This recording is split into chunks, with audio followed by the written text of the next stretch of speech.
Chapter 1001 Blaze 1 Hue. Elena stood in the deepest depths of the tomb of Ayakashi. Drip, drip, droplets of black water leaked from the ceiling and dropped onto the ground around her. The only remains of the opponents she once faced. Finally, it's over. Her body was stained in dry blood and her spiritual world was filled with cracks caused by the last week of bitter battle.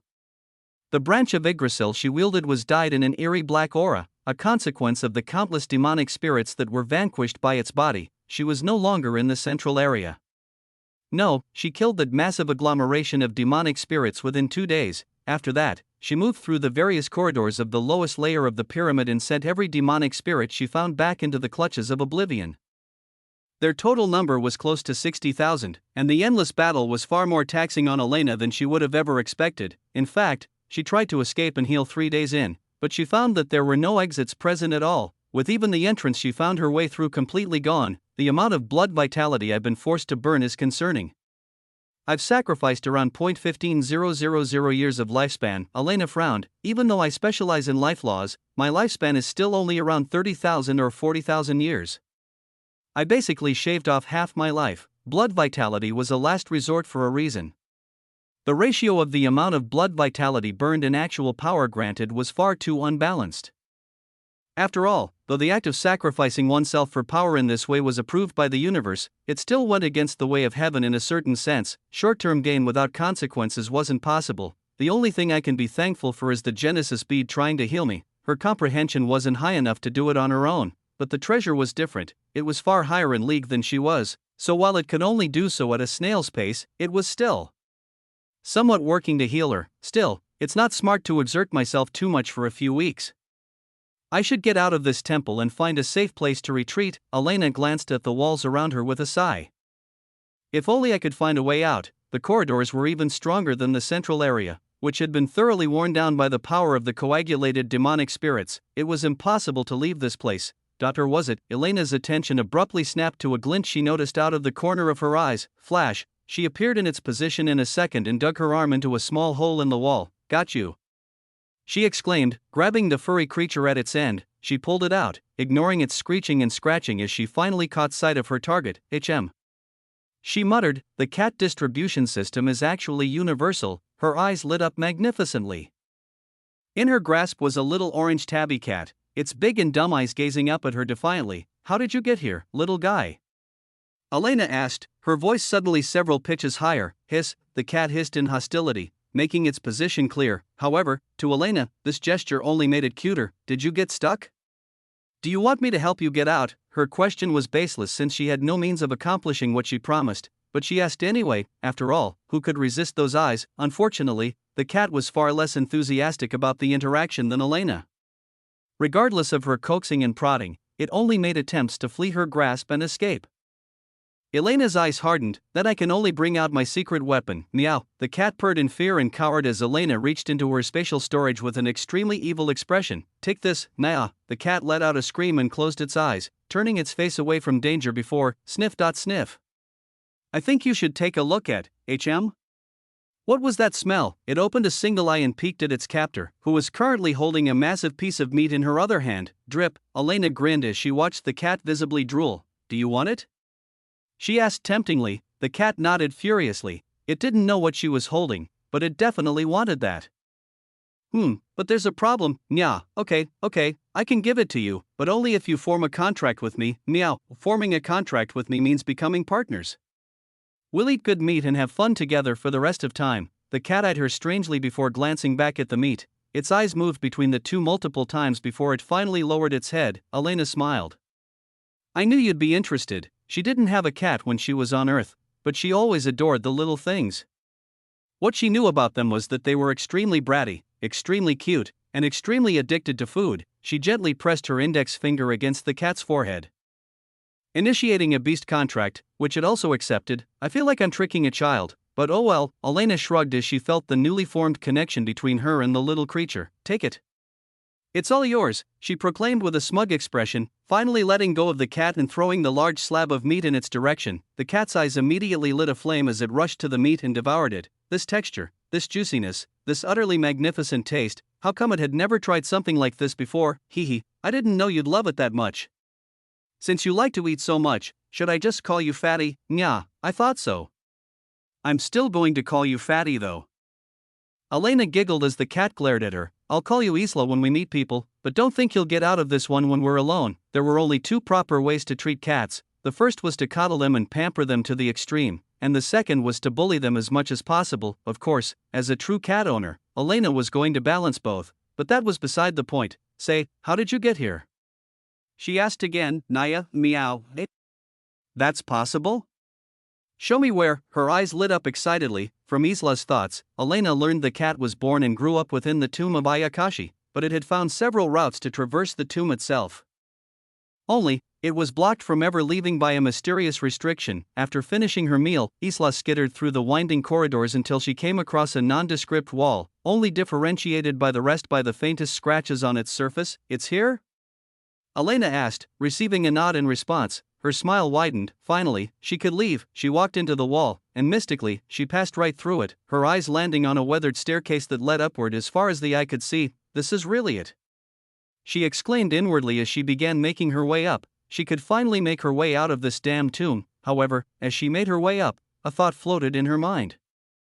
Is it just me, or is it getting hotter? Chapter 1002 Blaze 2. The first calamity will begin soon. A voice only heard in luxurian prophesied the Holy Light Realm's belligerent future. Elena felt the change from within the tomb of Ayakashi and only became more solemn as she got closer and closer to its exit. However, not many were like her, regardless of their position. These geniuses didn't quite notice the slight darkening of the sky. The atmosphere heated up only a few degrees. At first, but in a single instant, a terrifying heat swept through the realm, flames burned through heaven and earth, and the sky was covered in a thick black smog. What's happening? Fuck, run, someone help. The geniuses on Holy Light Star were abruptly wrapped within those flames, their yells of panic drowned in the blaze. The first and second banquet halls were met with an influx of hundreds of geniuses in that moment, as they were burned and expelled from the realm by the disaster. As for those who remained, they ran, scattering in every direction. They desperately searched for shelter from the flames that could burn even them in just a few seconds. Some tried to fight back, but that wasn't as easy as expected. Because this flame burns through mana, Surin realized with interest. He observed the spherical force field he'd placed around himself and Xiaoyu to protect them and watched as tongues of flame devoured it piece by piece. Breaking it down to nothingness. Senior brother, what's happening? Xiaoyu cried, evident fear in her voice. Surin turned around calmly and responded, nothing special. It seems this realm is more complex than we originally expected, but it isn't anything I can't handle, really? Xiaoyu asked, clutching his sleeve. Surin clearly felt her shaking hands. He sighed and placed his own hand on her head warmly. Have I ever lied to you? He asked comfortingly. No, exactly. Surin smiled inwardly as he felt her calming down. He turned his attention back to the disaster outside, his eyes slightly narrowing. This shouldn't be an original mechanism of the realm. If it was, the experts outside wouldn't have allowed their geniuses to enter. The flames were incredibly powerful, and those early and middle stage fourth-class geniuses had no way of surviving more than 1 or 2 seconds inside it. Nevertheless, since it is already here, there is nothing to do but survive it. With Surin's strength, which could match Damien at his power level that surpassed the fourth revolution, making it through this calamity was not that hard of a task. However, not everyone could enjoy the same relaxed attitude. Whoosh. The roaring inferno was almost nonsensically loud. Rose rushed through its embers, her skin red and peeling from the heat attacking her. Damn it! She yelled inwardly. She swept her hand through the air, affecting a large area with her mana and pushing illusion laws into that space. Whoosh! The flames immediately quieted down. Their material blaze had been turned into an illusion, removing any effects it had on reality. Rose didn't wait to admire her handiwork. After clearing the area, she shot back into the firestorm, her eyes constantly searching for any signs of shelter. Boom! From behind her, the terrifying sound of tides of flame clashing against each other as they rushed to fill the space she cleared resounded. It didn't even take a single second for this to occur. I can only use illusions to create momentary respite. If I want to survive this, I need to find something to shield myself. Ha! With a sharp battle cry, she leaped into the air and summoned a massive scythe from her spatial ring. She twirled it through the air, her every movement attracting tongues of flame like a snake whisperer with his flute. However, what she controlled was not flame, but wind. Whoosh! A tornado formed around her body. With the nature of fire, this tornado only served as an attractive force. The swirling winds drew in the surrounding flames and instantly transformed into a small firestorm within its greater counterpart. who I think you should take a look at. Rose's eyes sharpened as she stood in its center. I can't keep going like this. I'll run out of mana sooner or later, and I don't want to waste pills unnecessarily. Even if she could avoid the fire, she couldn't avoid the mana-burning heat. Her skin was blistered madly, and she could feel its ability to protect her internal body dwindling. There's no other choice. She gritted her teeth and shot down to the ground. Boom! The impact created a crater and disrupted the tornado she'd created, but Rose didn't care. Her scythe tore through the ground, digging the crater deeper and deeper. Vam! She freed one arm and threw it in the air, controlling her illusion laws to fill in the space above her head. The illusion will break in 3 seconds.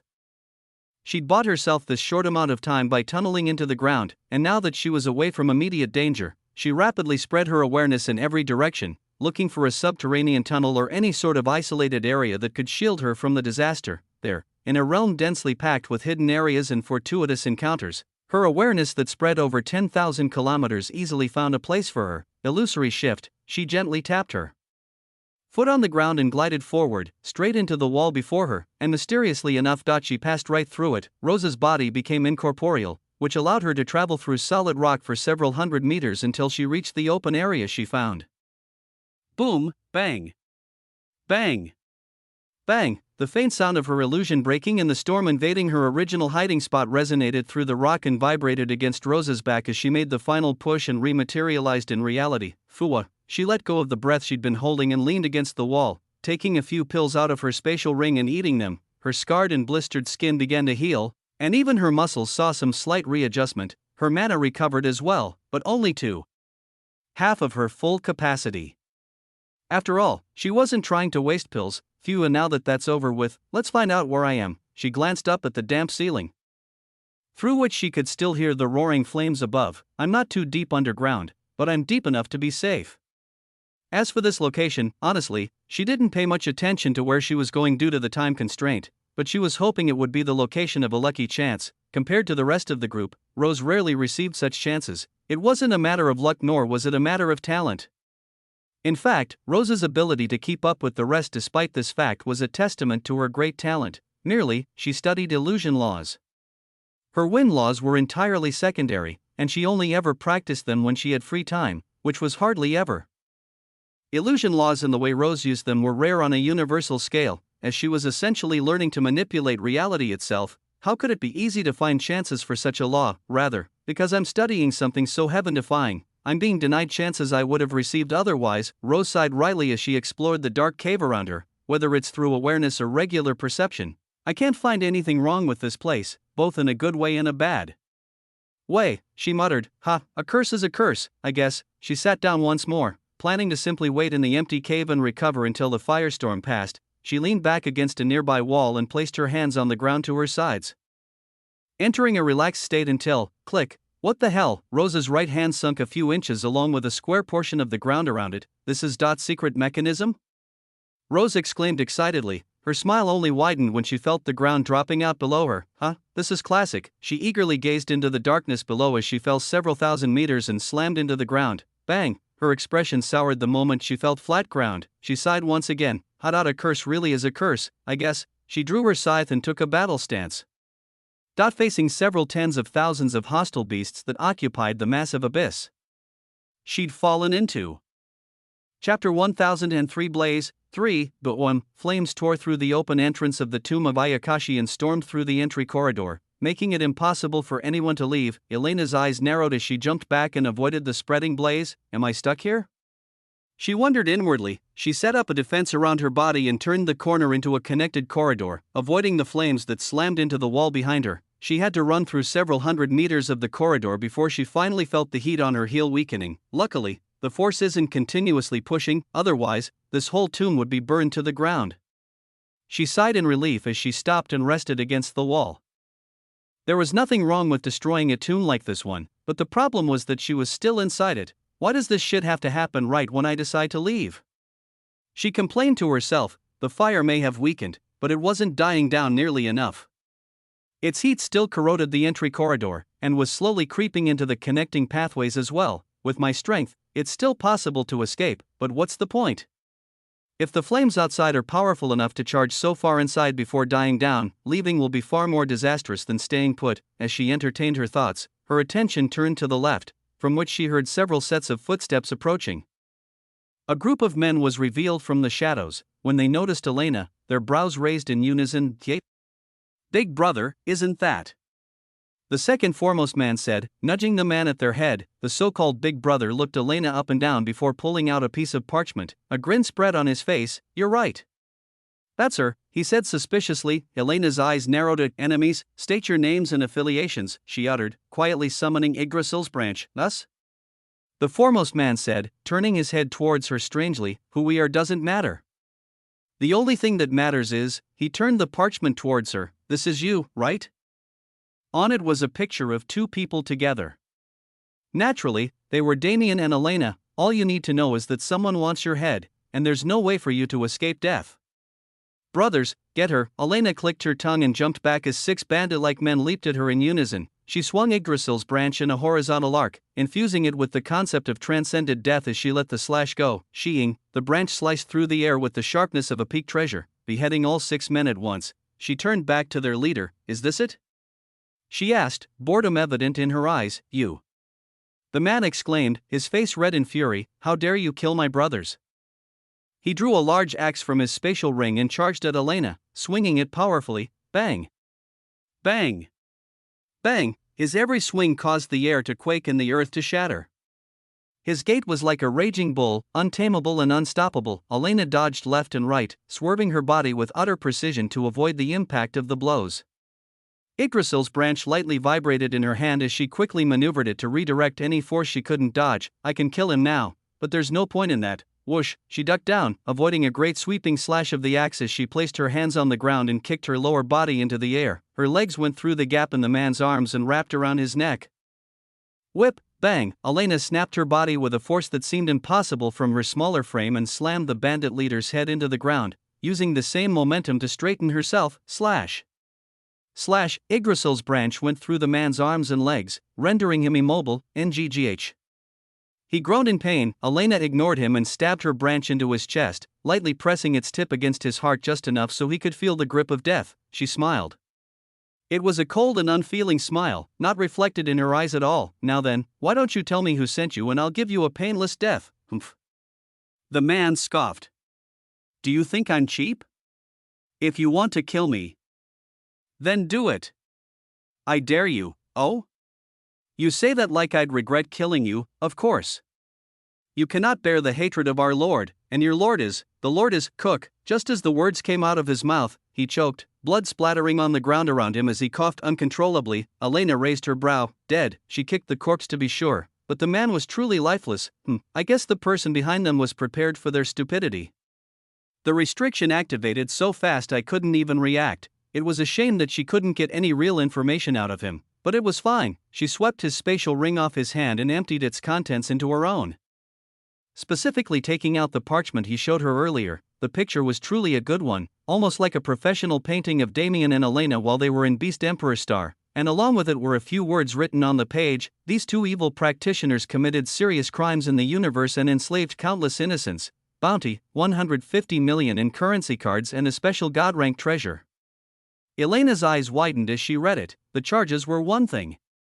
If someone was going to use another's knife to kill them, they needed to make up at least this much. However, TCH, we're only worth 150 million? What kind of bullshit is that? Elena tore up the bounty paper annoyedly and clenched her fist. "Damn it, you sent bounty hunters and your own subordinates against us, but you're only offering such a measly reward? Only trashes are going to come after us." She scoffed to herself and leaned her back against the wall again, brooding slightly as she went back to patiently waiting for the firestorm to calm. In reality, the reward wasn't a small amount at all. Her entire fortune was only around 150 million in currency cards. However, what she held was the fortune of a level 399 master who wasn't yet at the extreme peak. Nevertheless, it became clear that someone was targeting her and Damien. Elena glanced at the strange needles in her spatial ring, trophies of her recent victory.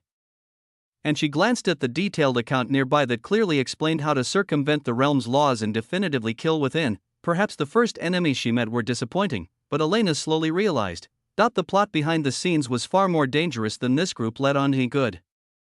"Let's see which bastards dare go against us." It had been around a day since she first encountered the firestorm, and nothing special happened aside from the first encounter, until finally, she saw the flames retreat. Elena walked into the entry corridor and looked into the blue skies beyond. Damned world, I'm coming for you. Chapter 1004 Blaze 4. Roaring winds and the booming sound of explosions were the most common to hear at this time. The firestorm raged for an entire day before stopping, and not everyone was lucky enough to find shelter during that time. Specifically, Long Chen and Shuefeng, these two, rather than finding safety, ended up finding each other. They stood back to back with their swords drawn, sword intent blazing around them and slicing through the immaterial flames. Their bodies were just as injured as Rose's was when she escaped, but they didn't have the luxury of rest. They were exhausted already, but they had no choice but to keep fighting, otherwise, they'd embarrass the human domain. Brother, can you hold out? Long Chen roared, his voice drowned in the air. Of course. Who do you think I am? Shuefeng responded. Clearly understanding him, Sheng, his sword slashed through the air, sending waves of ice into the inferno and weakening it slightly. Long Chen joined him, using his own sword intent to break through the storm so they could once again push forward toward safety. Damn it. Long Chen raged inwardly. Despite all his improvement, he was still stuck in a situation like this. Unacceptable. Let the heavens hear your cries, Empyrean Dragon Sword. He yelled with all his might, slamming his massive sword into the ground. A menacing bellow exited its blade as a titanic dragon's shadow manifested itself and opened its mouth, letting loose a fierce devouring force that encompassed the surrounding flames. Like a swirling torpedo, the flames entered the dragon's mouth and sat in its belly. Long Chen could feel their heat in his own stomach, making him want to gag. Brother, let's run, he exclaimed, quickly ignoring the discomfort. Shuefeng nodded and instantly shot to the west, Long Chen following not far behind. The dragon's shadow bought them a considerable amount of time. Its devouring force spread for several thousand meters, clearing a large path for the duo. However, just how unlucky were they? Regardless of their efforts, they could find no shelter at all. The roaring flames crashed through the surroundings and slammed into each other like colliding tsunamis. The force rapidly spread and found its way to the fleeing duo, underground. Shuefeng yelled hurriedly. He stuck his sword into the earth and sent a pulse of mana downward, opening a large crater in the ground. Long Chen jumped in with him and slashed his sword through the earth as well. The two spread their awareness in search of shelter, but they didn't have any time. Whoosh! Flames rushed into the crater and enveloped them, burning their flesh and bones. RRGH, damn it, the two roared in pain as they tried to put their mana up to block the attacks, but the corrosion force of the flame only seemed to grow with their insistence on fighting it. There is no way out, Shuefeng said solemnly. Then not, we can only fight and die honorably. We cannot disappoint the expectations of our peers and seniors. Long Chen replied. Shuefeng nodded in agreement. It was unfortunate to be expelled from the realm here, but nothing could be done about it. Rather than dying cowardly deaths like those they'd come across as they fought for survival, they would put on a beautiful show for those outside to make sure they were never underestimated. The duo raised their swords in unison, their fighting spirit blazing with more heat than the surrounding inferno. And they confronted the world itself with everything they had. A beautiful icy display covered one half of the world while dancing dragons of gold graced the other. The laws they utilized were not only mystical, but filled with a complexity that allowed their mana to exist without being immediately burned away by the flames. It truly was a magisterial display. The experts watching from the outside were thoroughly impressed, and both Long Chen and Shuefeng became names to watch as long as they could survive. Their display almost usurped the flames' light entirely, but it had to come to an end eventually. With so many powerful attacks being thrown out every second, their mana dwindled within minutes, and when their mana finally ran out, they stared the blaze in its face without fear and accepted the death that approached them. Whoosh, bang. Long Chen's eyes widened. Mysteriously and miraculously, the flames slammed against invisible walls that formed around the duo. On all sides, regardless of their attempts to burn through the walls, the flames were completely unable to penetrate their surface. Long Chen cautiously pressed his hand forward and felt the mana of those walls. A wry smile formed on his face. This bastard. Is this how you say hello to an old friend? Old friend? Don't you mean little brother? Within the central region of the Holy Light Tomb, a small smile formed on Damien's face. He lowered his hand and shook his head. That damn guy. I expected more from him. His words were those of disappointment. But the smile widening on his face gave him away. How could he ever be disappointed? His companions were outshining almost every genius who came to the Grand Assembly, including those from great forces with huge status in the universe. I can't affect such long distances with anything else, but luckily dimensional cages directly affect natural space, so it's different. Otherwise, that idiot would have been kicked out so early. Damien's awareness was extremely powerful, more than enough to wrap around most of Holy Light Star. When he felt the strangeness filling the air, he spread it to check on the situation, only to find an utterly calamitous atmosphere outside. Dimensional cage allowed him to alter portions of space that already existed in reality.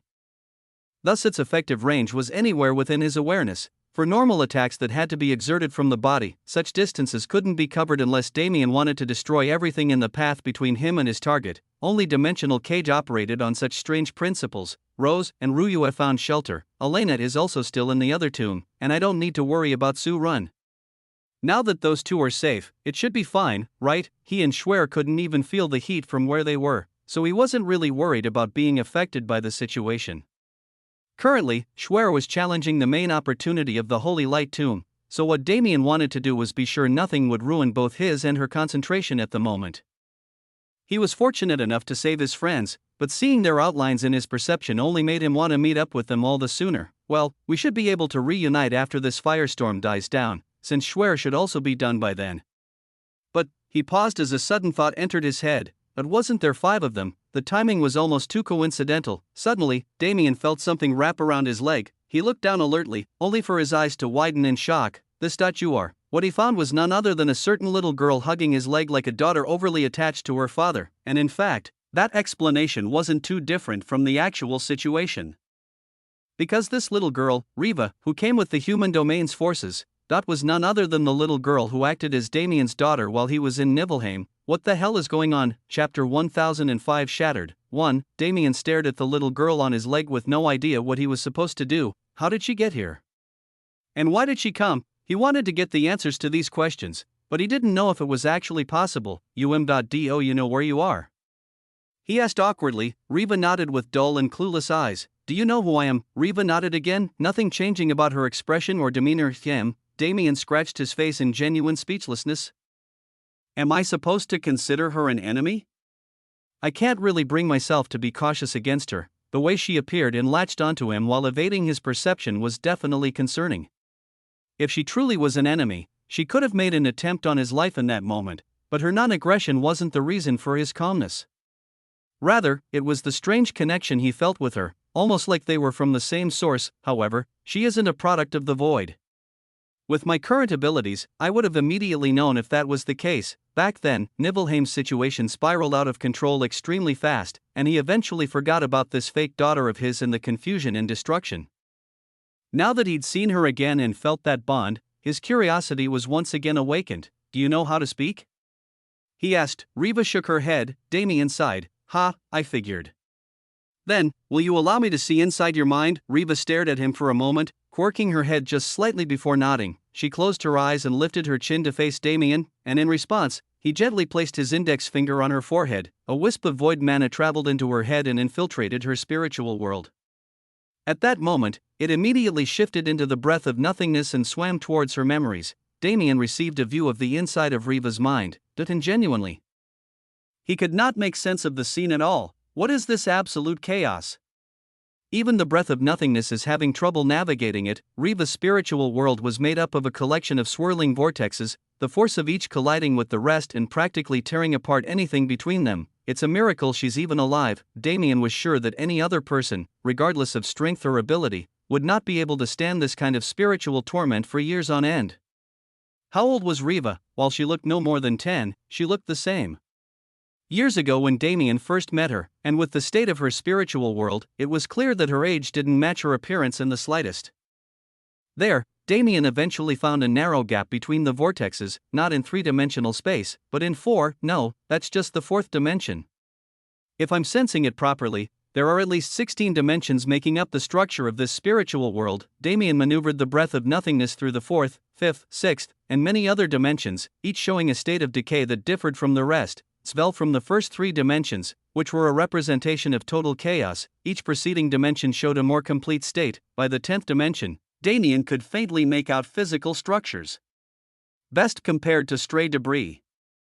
By the 13th, those structures solidified into small rocks and celestial bodies. By the 15th, the size of the space had grown rapidly and it was beginning to look like a true universe. And finally, in the 18th universe, Damien encountered the universe itself, however, this universe is not grand heaven's boundary. Damien thought solemnly. With a turbulent sigh, he pulled the breath of nothingness out of Riva's spiritual world and returned his mind to reality. He looked down at the little girl who was still staring at him with the same clueless expression. He didn't need to see her memories. No, he'd already seen them. "I'm sorry," he said, slightly mournfully. However, Riva only quirked her head in confusion, because she cannot remember what she originally was. The memories locked behind several layers of decay were nothing more than pieces of code that Riva didn't have access to, and Riva herself was not a human. She is a remnant, a piece of that shattered universe that somehow survived and made its way to grand heaven's boundary. Damien's mind moved at lightning speed. With his understanding of the void, dimensional magic, and universal flow, he could somewhat make out what occurred at that time. Somehow, that universe was destroyed. It was consumed by the void, but either intentionally or unintentionally, the universe itself split a portion of its law and tried to save it. That piece of universal law collided with the void, and somehow it gained a physical body. How she gained a physical body was unknown, which pointed to the fact that there was surely a third force involved in the event. In addition to that, how she made it to grand heaven's boundary was also a concern. Yet, even if there were countless miracles involved in her meeting with me, the heavens are still just.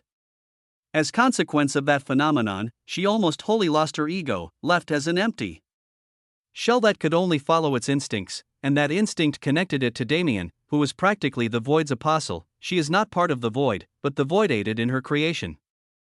Not only that, she is also a fragment of a universe, which falls under my celestial authority.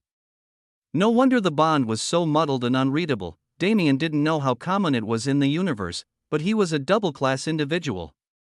With both elusive and rare classes drawing a connection between him and Riva, it was natural for him to be unable to understand it, though. Now that he knew this information, what was he supposed to do with it? She isn't some avatar, she's a genuine piece of universal law, and a foreign universal law at that.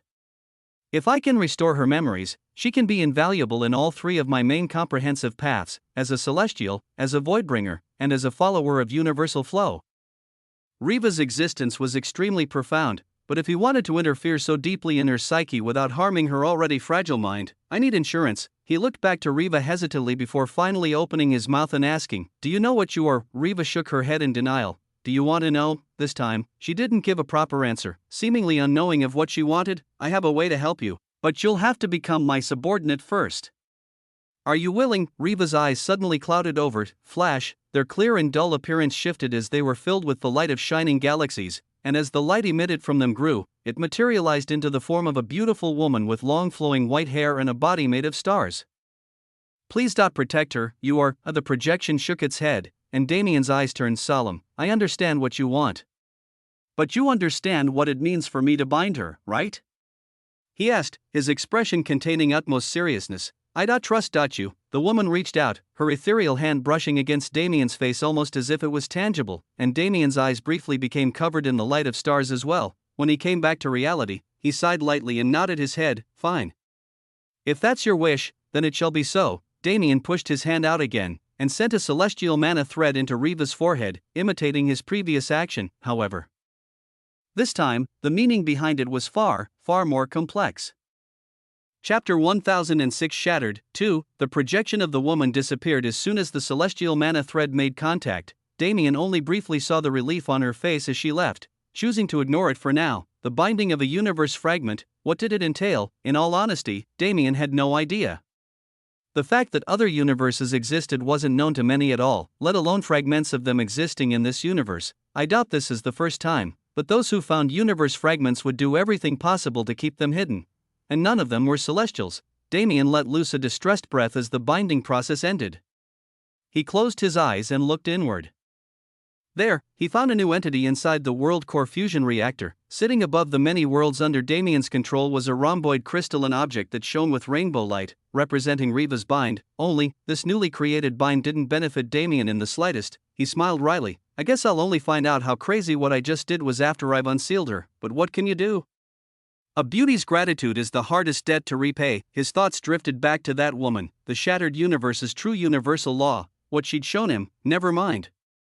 Let's just get through the grand assembly first. He opened his eyes, and Riva had disappeared. Is her physical body that unstable?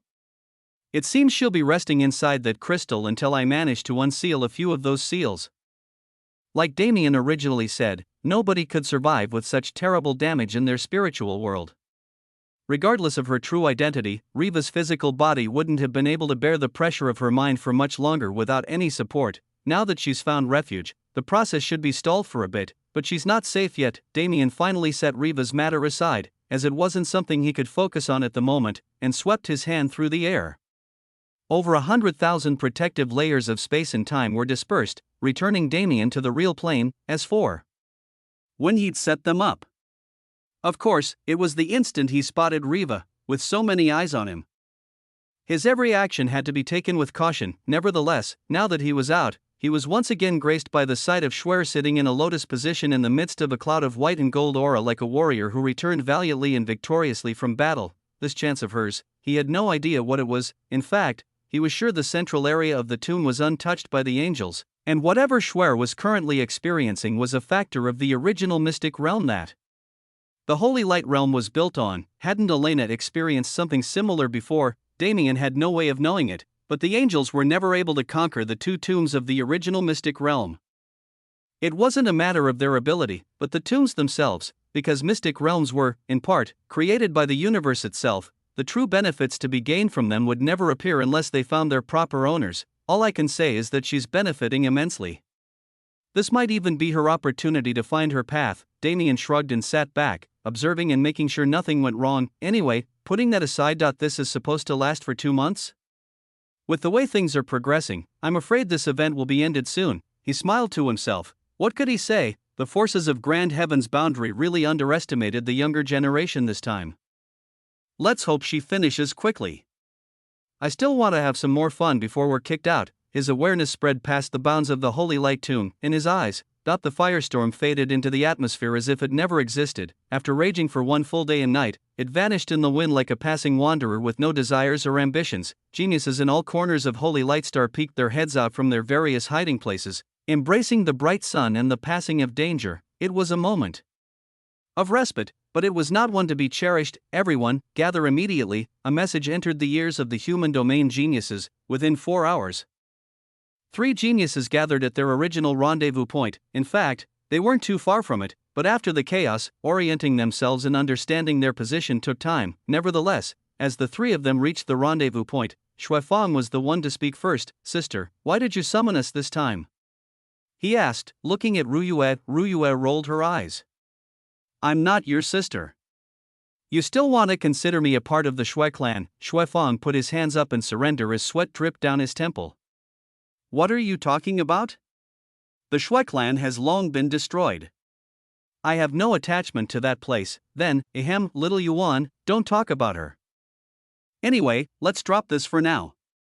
We have more important matters to discuss, and, if it's you, the only reason for a summon would be a crisis. Ruyue nodded, looking at the 2 men solemnly. First of all, the concentration of evil aura in the atmosphere has increased significantly since the passing of the firestorm. The smell of blood radiating from the east is extremely concerning. If I'm correct, there will be a beast tide soon. Long Chen's eyes widened in realization. The firestorm didn't just kill, it destroyed the environment thoroughly. Every beast in the realm has been deprived of a home. However, how many of them could survive the tide? Shuifang shook his head and joined the conversation. That isn't the case. The beasts on the surface have likely all died. The subterranean world, on the other hand, right? Ruyue nodded. That brings me to my second concern. Her eyes hardened. I'm afraid Rose has been trapped in the subterranean world. Her expression was immediately mirrored on the faces of her companions. They didn't doubt her words at all, nor did they question how she knew this information. Because the bond of sisterhood between Rose and Ruyue was something inexplicable that neither of these men could understand. They always had a perfect understanding of what the other was thinking, and this ability seemed to transcend reality itself. If Ruyue felt Rose was in danger, and in the subterranean world at that, it could only be so. We need to find her first. Do you have any idea where she is? Long Chen asked. Ruyue nodded once more. Yes, and that's why I called you here. Currently, Rose should be around 10,000 meters under our feet. Sheeing, the sound of 3 weapons being drawn as one resounded through the air. Then, let's get to work. Bang! Bang! Bang! A crater was formed instantly, and it was torn into a cavern within seconds. Bang! Bang! Bang! The furious impacts attracted the attention of many geniuses, but who would dare go near people who could exert such power to casually slap the ground? These crazy people had to be avoided at all costs.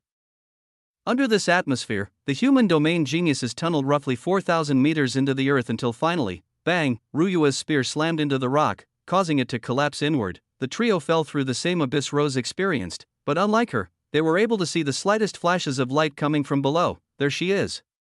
Ryua thought in relief, her expression sharpened as she used mana to actively increase her falling speed. Prepare for battle. She shouted powerfully, when we land, immediately slaughter everything. Chapter 1007 Tide 1 Shio, whoosh, a body swerved through the darkness of an underground cavern, almost big enough to be considered its own world.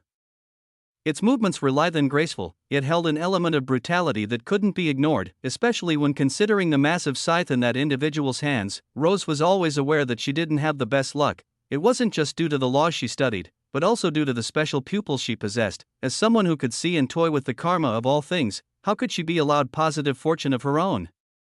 Rose had experienced her fair share of extreme situations, and falling into a beast den wasn't anything new. This specific situation, she'd experienced 3 times before, only, this one was far more dangerous. Shio. The projectiles flying through the air were balls of razor-sharp white thread. The threads were strong by themselves, but when grouped, their slicing power could raise any 4th-class being easily. Rose flipped, using her momentum to narrowly dodge the projectiles as she wielded her scythe, slashing through the air with utmost precision. Spurt, her scythe pierced the head of a massive spider, roughly the size of a semi-truck.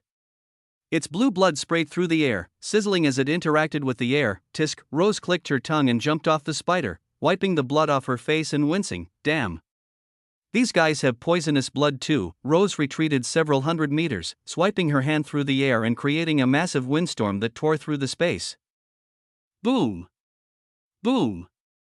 Boom! The explosions were deafening, and the cracking of the area's structure made the noise far more harrowing. Yet, Rose was more than aware that her attack didn't cause much actual damage. Svel, there were over 10,000 beasts in this cavern when she first entered it. As she was forced to fight them, she realized that not a single one of these beasts was weaker than her. The lowest level beasts were still level 375, and their true strength surpassed that level completely. I've killed around 1,000, but I've used up too many pills here. This is life or death, so it isn't the time to be frugal, but what other choice do I have? If I replenish myself as I need to, I won't survive this encounter. Her eyes were hardened, but her spirit was raging as bright as ever. Regardless, this is a setting where I can be a little more serious.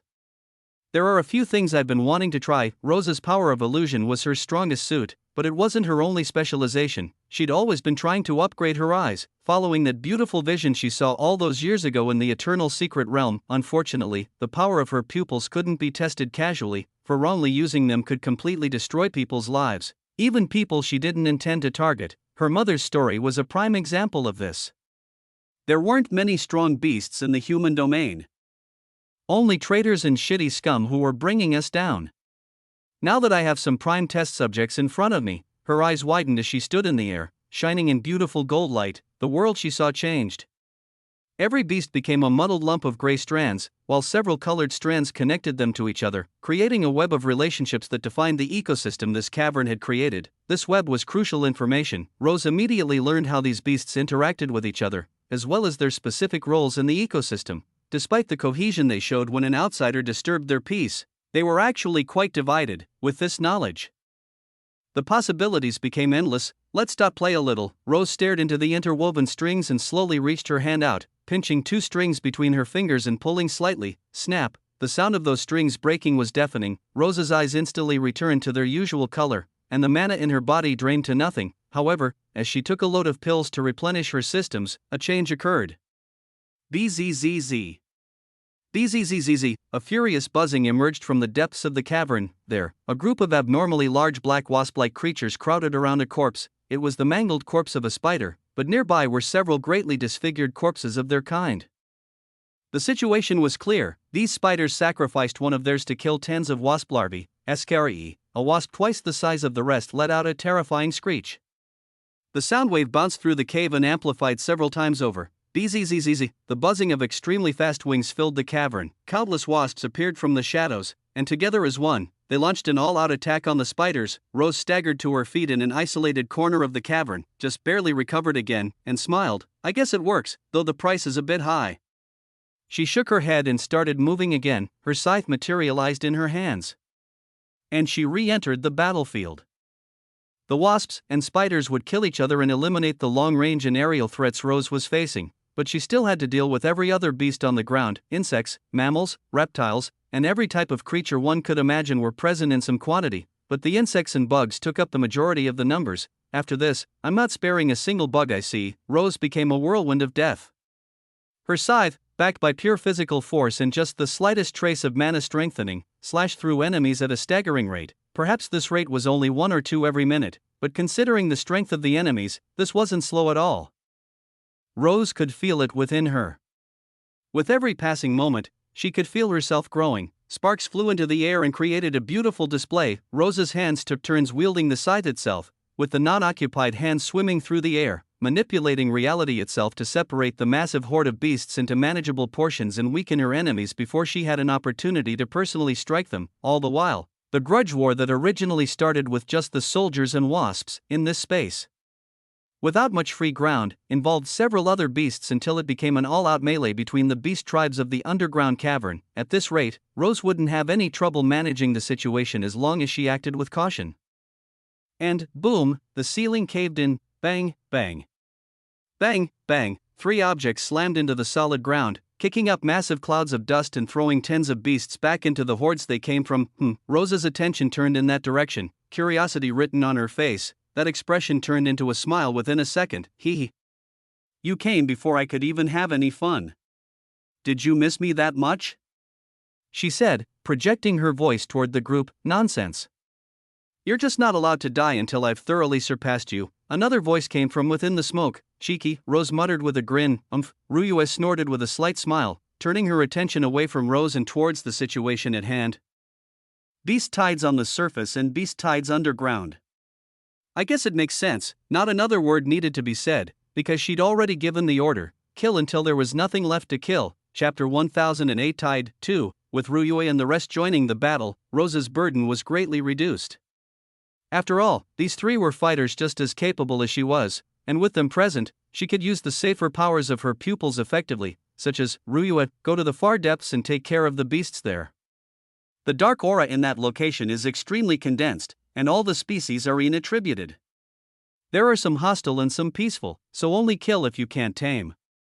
Ryue nodded without question and took off, making it evident that this kind of routine was well practiced at this point. As for you two, spread in opposite directions. Your affinities won't have much of an advantage here, but your sword styles are best used differently. Long Chen, focus on mammalian and reptilian creatures.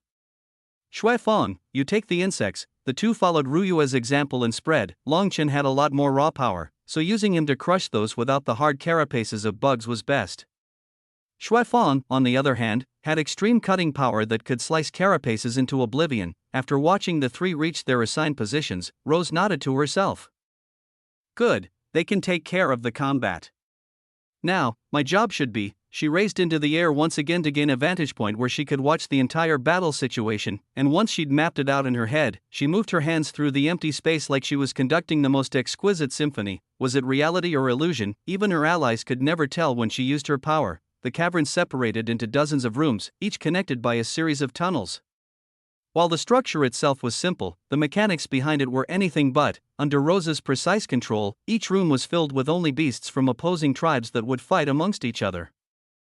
The rooms were constantly shuffled, and the amount of space they took up changed every few seconds. There was no consistency for the enemy, but those who'd fought within this formation knew very well. They were already inside Rose's illusory throne domain. Rose could truly do as she wished in this domain, but her actions were part of an extremely long sequence that didn't repeat very often. A sequence that couldn't be easily followed unless the battle was prolonged to a great extent. But why would these geniuses who'd long since memorized the pattern of Rose's manipulation allow their enemies to reach the same understanding? It was mainly Long Chen and Shui Feng.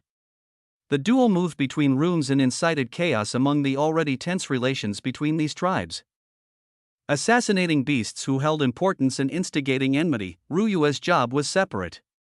The space she'd been granted was operating under different laws from the main labyrinth, these laws, in this universe only Rose and Ryue knew them. Currently, Ryue moved among the darkness as if it was her closest friend. The species around her were strange, just as Rose said. While they showed blatant hostility towards her presence, they didn't move to attack, almost as if they were wary of something. Only kill those that can't be tamed? What do you expect to do with tamed beasts? Ryue wondered to herself. What Rose wanted wasn't to form permanent bonds with these beasts as Damien had done with Zara. She wanted Ryue to control and dominate these beasts so they could be used later. The only question was, for what? Never mind, I've never been able to comprehend her mind. Ryue dropped the thought and raised her arm into the air, summoning her mana and spreading it thinly through the atmosphere. The mana of Yin was a powerful force. Some believed Yin and Yang to be mere human concepts, created to explain the universal law. Others saw Yin and Yang as the pinnacle of universal forces, the two sides of the coin from which all other laws and concepts emerged. In reality, the role of Yin and Yang in the universe wasn't quite known, because not many experts had risen while using these elements in their raw form. However, Ryue knew, the mana of Yin had untold power. All those beings who existed under its umbrella, that would submit under a force of Yin more powerful than their own, almost like dragons. Ryue's mana cast a terrifying suppression through the atmosphere that forced every Yin-attributed beast in the vicinity to its knees. Her eyes panned the surroundings coldly, picking out every entity that struggled against her pressure and tried to escape, and within seconds, pa!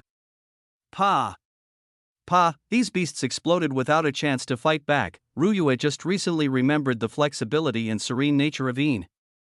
Until this point, she'd been refining her ability to use its other face. Absolute suppression, the class she received upon completing her baptism was Yin Spirit Queen, and there was no such thing as a benevolent ruler. If she wanted to truly rule the law of Yin, she needed the cruelty and judgment to control all things. In the distance, Rose watched her display with a smile. Stupid sister, shouldn't you learn to be a bit more graceful? She joked happily, with her comrades aiding her. Cleaning up this cavern was no trouble at all, and finally, when those beasts were exterminated, they'd be able to find out what great treasure existed in this space. With all the effort it took to clear the place, there had to be one. That right, Rose was usually the one in their group who made the strategic decisions and whatnot. However, this time, Ryue was the one who made a scarily accurate prediction. The skies of Holy Lightstar were already darkened by the smog from the previous firestorm, and the environment itself was almost completely destroyed. If it wasn't for the vibrant vital aura in the earth, one would believe this star was utterly barren and unable to support life. Rumble, an earthquake, in the silence following the blaze. It was incredibly noticeable. There wasn't a single genius that didn't notice it. Thousands of guards went up at once. After their experience with the previous calamity, they weren't planning to take the next one lightly. Rumble, the rumbling of the earth became fiercer. It didn't originate from one specific source, but from the entirety of the ground itself, and after many moments of shaking, bang, a cloud of dust rose on the horizon. A shadowy figure rose into the sky along with it. It let out a deafening roar that shattered the sky around it. It was a dragon. A true dragon whose pressure swept across the lands and struck fear in the hearts of all those who witnessed its majestic gait. It was the first of many. Bang! Bang! Bang! Bang! All across Holy Lightstars, portions of earth imploded and beasts rose up from below. The second calamity, a calamity of beasts, was beginning, and at the same time, many more forces arrived in Luxurian. Countless geniuses were eliminated from Holy Lightstar, but an equal or even greater number was always present to replace them. Yet, perhaps entering the realm at this time wasn't such a good idea. After all, for most, it would only lead to a humiliating and extremely fast defeat. Chapter 1009 Tide 3. The firestorm lasted for a day, which gave people false hope when the second calamity arrived. However, the beast tides didn't end so easily. The calamity of beasts lasted an entire 2 weeks, until the end of the first month of the Grand Assembly. In these 2 weeks, several heroes arose and even more geniuses were ruthlessly eliminated from the realm. The smaller forces who came to show some face and make connections were mostly eliminated from the competition. And replacing them, several larger forces finally made their arrival in Luxurian. These forces were mostly Holy Land influences such as Fallen Star Holy Land, as well as individual high commanders and executioners affiliated with Heaven's army. The only force from the Divine Realm still not present was Blood Azura Holy Land, but this wasn't uncommon. Of the large forces of the universe, Blood Azura Holy Land was widely known as the most arrogant and domineering. Even when facing the heavenly clan that represented the Divine Realm itself, they kept their same arrogance. The visitor that attracted the most eyes was also the most elusive. prismatic sun Holy Land, in the same way the demon sealing pantheon existed with great reputation but was still unknown to the world. Prismatic sun Holy Land never showed its head outside of the most crucial moments. The only difference between them was that the demon sealing pantheon only ever had one successor at a time, while prismatic sun Holy Land was a true great influence with countless experts. The 5 geniuses from this Holy Land were all women, wearing veils and thick clothing that hid their appearances from those who looked at them. Oddly enough, this clothing even repelled the gazes of demigods in the crowd. Marking their garments as god-rank artifacts, it was a true show of power to possess so many rare artifacts and use them as regular clothing. The clothing of these 5 women wasn't what drew attention to them. Rather, it was their performance once they made their way into Holy Light Star. To put it simply, they stood equal to the human domain's spectacular performance, and in the eyes of those experts, were just a step below Su Rin and Damien. Nevertheless, 2 weeks was a great amount of time. Aside from the aforementioned influences, there were 10 more Holy Lands and hundreds of smaller forces, whose geniuses raised the population of Holy Light Star to over 20,000. As for what the human domain's geniuses did during the time these newcomers stole the spotlight, Rose, Ruyue, Long Chen, and Xuefeng were currently deep underground. For 2 straight weeks, they'd been exploring the world connected to the massive cavern Rose first landed in. Their original goal was to find the treasure the cavern hid, but it didn't take long for them to find that there was none at all. On the other hand, there were 16 hidden tunnels that led to completely different tunnel systems within the earth that didn't interlap at all. Each one led to different beasts and different dangers, but as they learned after fully exploring the first one, each tunnel system was filled with treasures, chaos-ranked treasures with various usages, and even dangerous areas with strong auras suggesting the existence of god-ranked treasures led them to remain in this cave system for days upon days. Their strategy was simple. For chaos-ranked treasures, they split up and worked individually. Whenever they found the signs of a stronger treasure, they marked the area and left it alone so they could challenge them all consecutively as a group. It was a great plan that allowed them to systematically claim every treasure they found, but at the same time, this common movement slowed their momentum and made the gazes on them slowly recede. Not that that was a negative, of course. At the end of the day, these human domain geniuses also wanted to grow. Their goal here wasn't just to impress and show off. This was their first experience in the wider universe, and they planned to grow as much as they could from it. Overall, for the geniuses who could hold their own in the perils of Holy Light Star, life became boring. The true trouble existed for those who couldn't, those who faced endless tides of rabid beasts with the only goal of tearing them apart. And finally, near the end of the 2-week period, a beautiful phenomenon occurred in the Holy Light Tomb. The light around Xuer brightened and filled the entire central area, glimmering splendorously before finally dying down. Xuer sat alone, floating a few inches off the ground in a lotus position, her eyes fluttered open, and to Damien's surprise, her pupils were now an emerald green color, like 2 shining jewels decorating her face. "How do you feel?" he asked hesitantly, running her awareness through her body to make sure there were no abnormalities. "Feel this. What is the current day?" she responded hazily. Damien's brow raised cautiously. "What do you mean?" he asked again. Xuer looked up at him, her eyes clearing. "How long has it been since this emperor entered his slumber?" Damien's eyes hardened.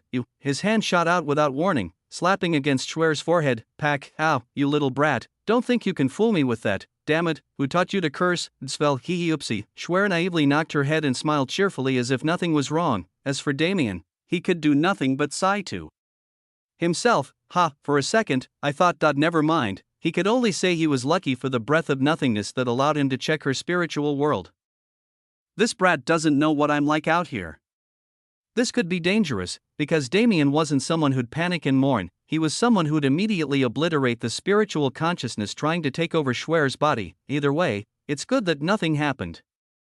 However, her bodily situation, it was like his when he was at her level. With the blessing she just received, her body was raised to the 4th class level, but she had yet to define her law and undergo baptism to actually reach that level. That sounds good on the surface, but as someone who's personally experienced it, it's not a positive thing at all in the long run.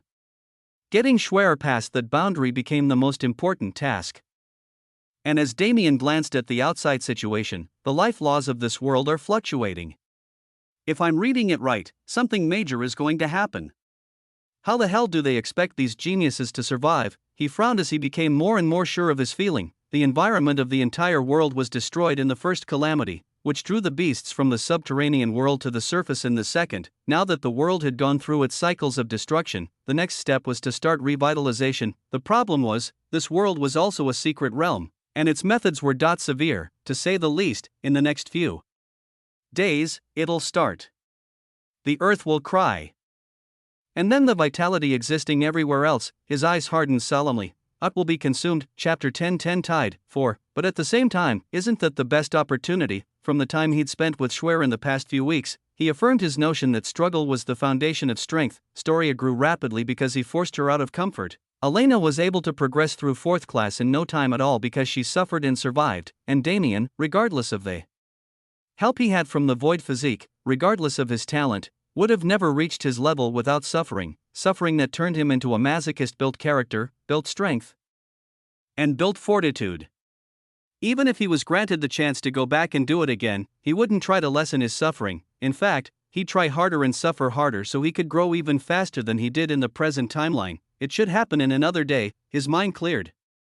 Emotion no longer ruled his decisions. He wanted to do what was best for Schwer and respect her determination for strength, so this time, he once again wouldn't help her. Schwer, let's go, he said. There are still a small number of beasts outside, but they've lessened their hostility, so the actual combat taking place has almost completely died down.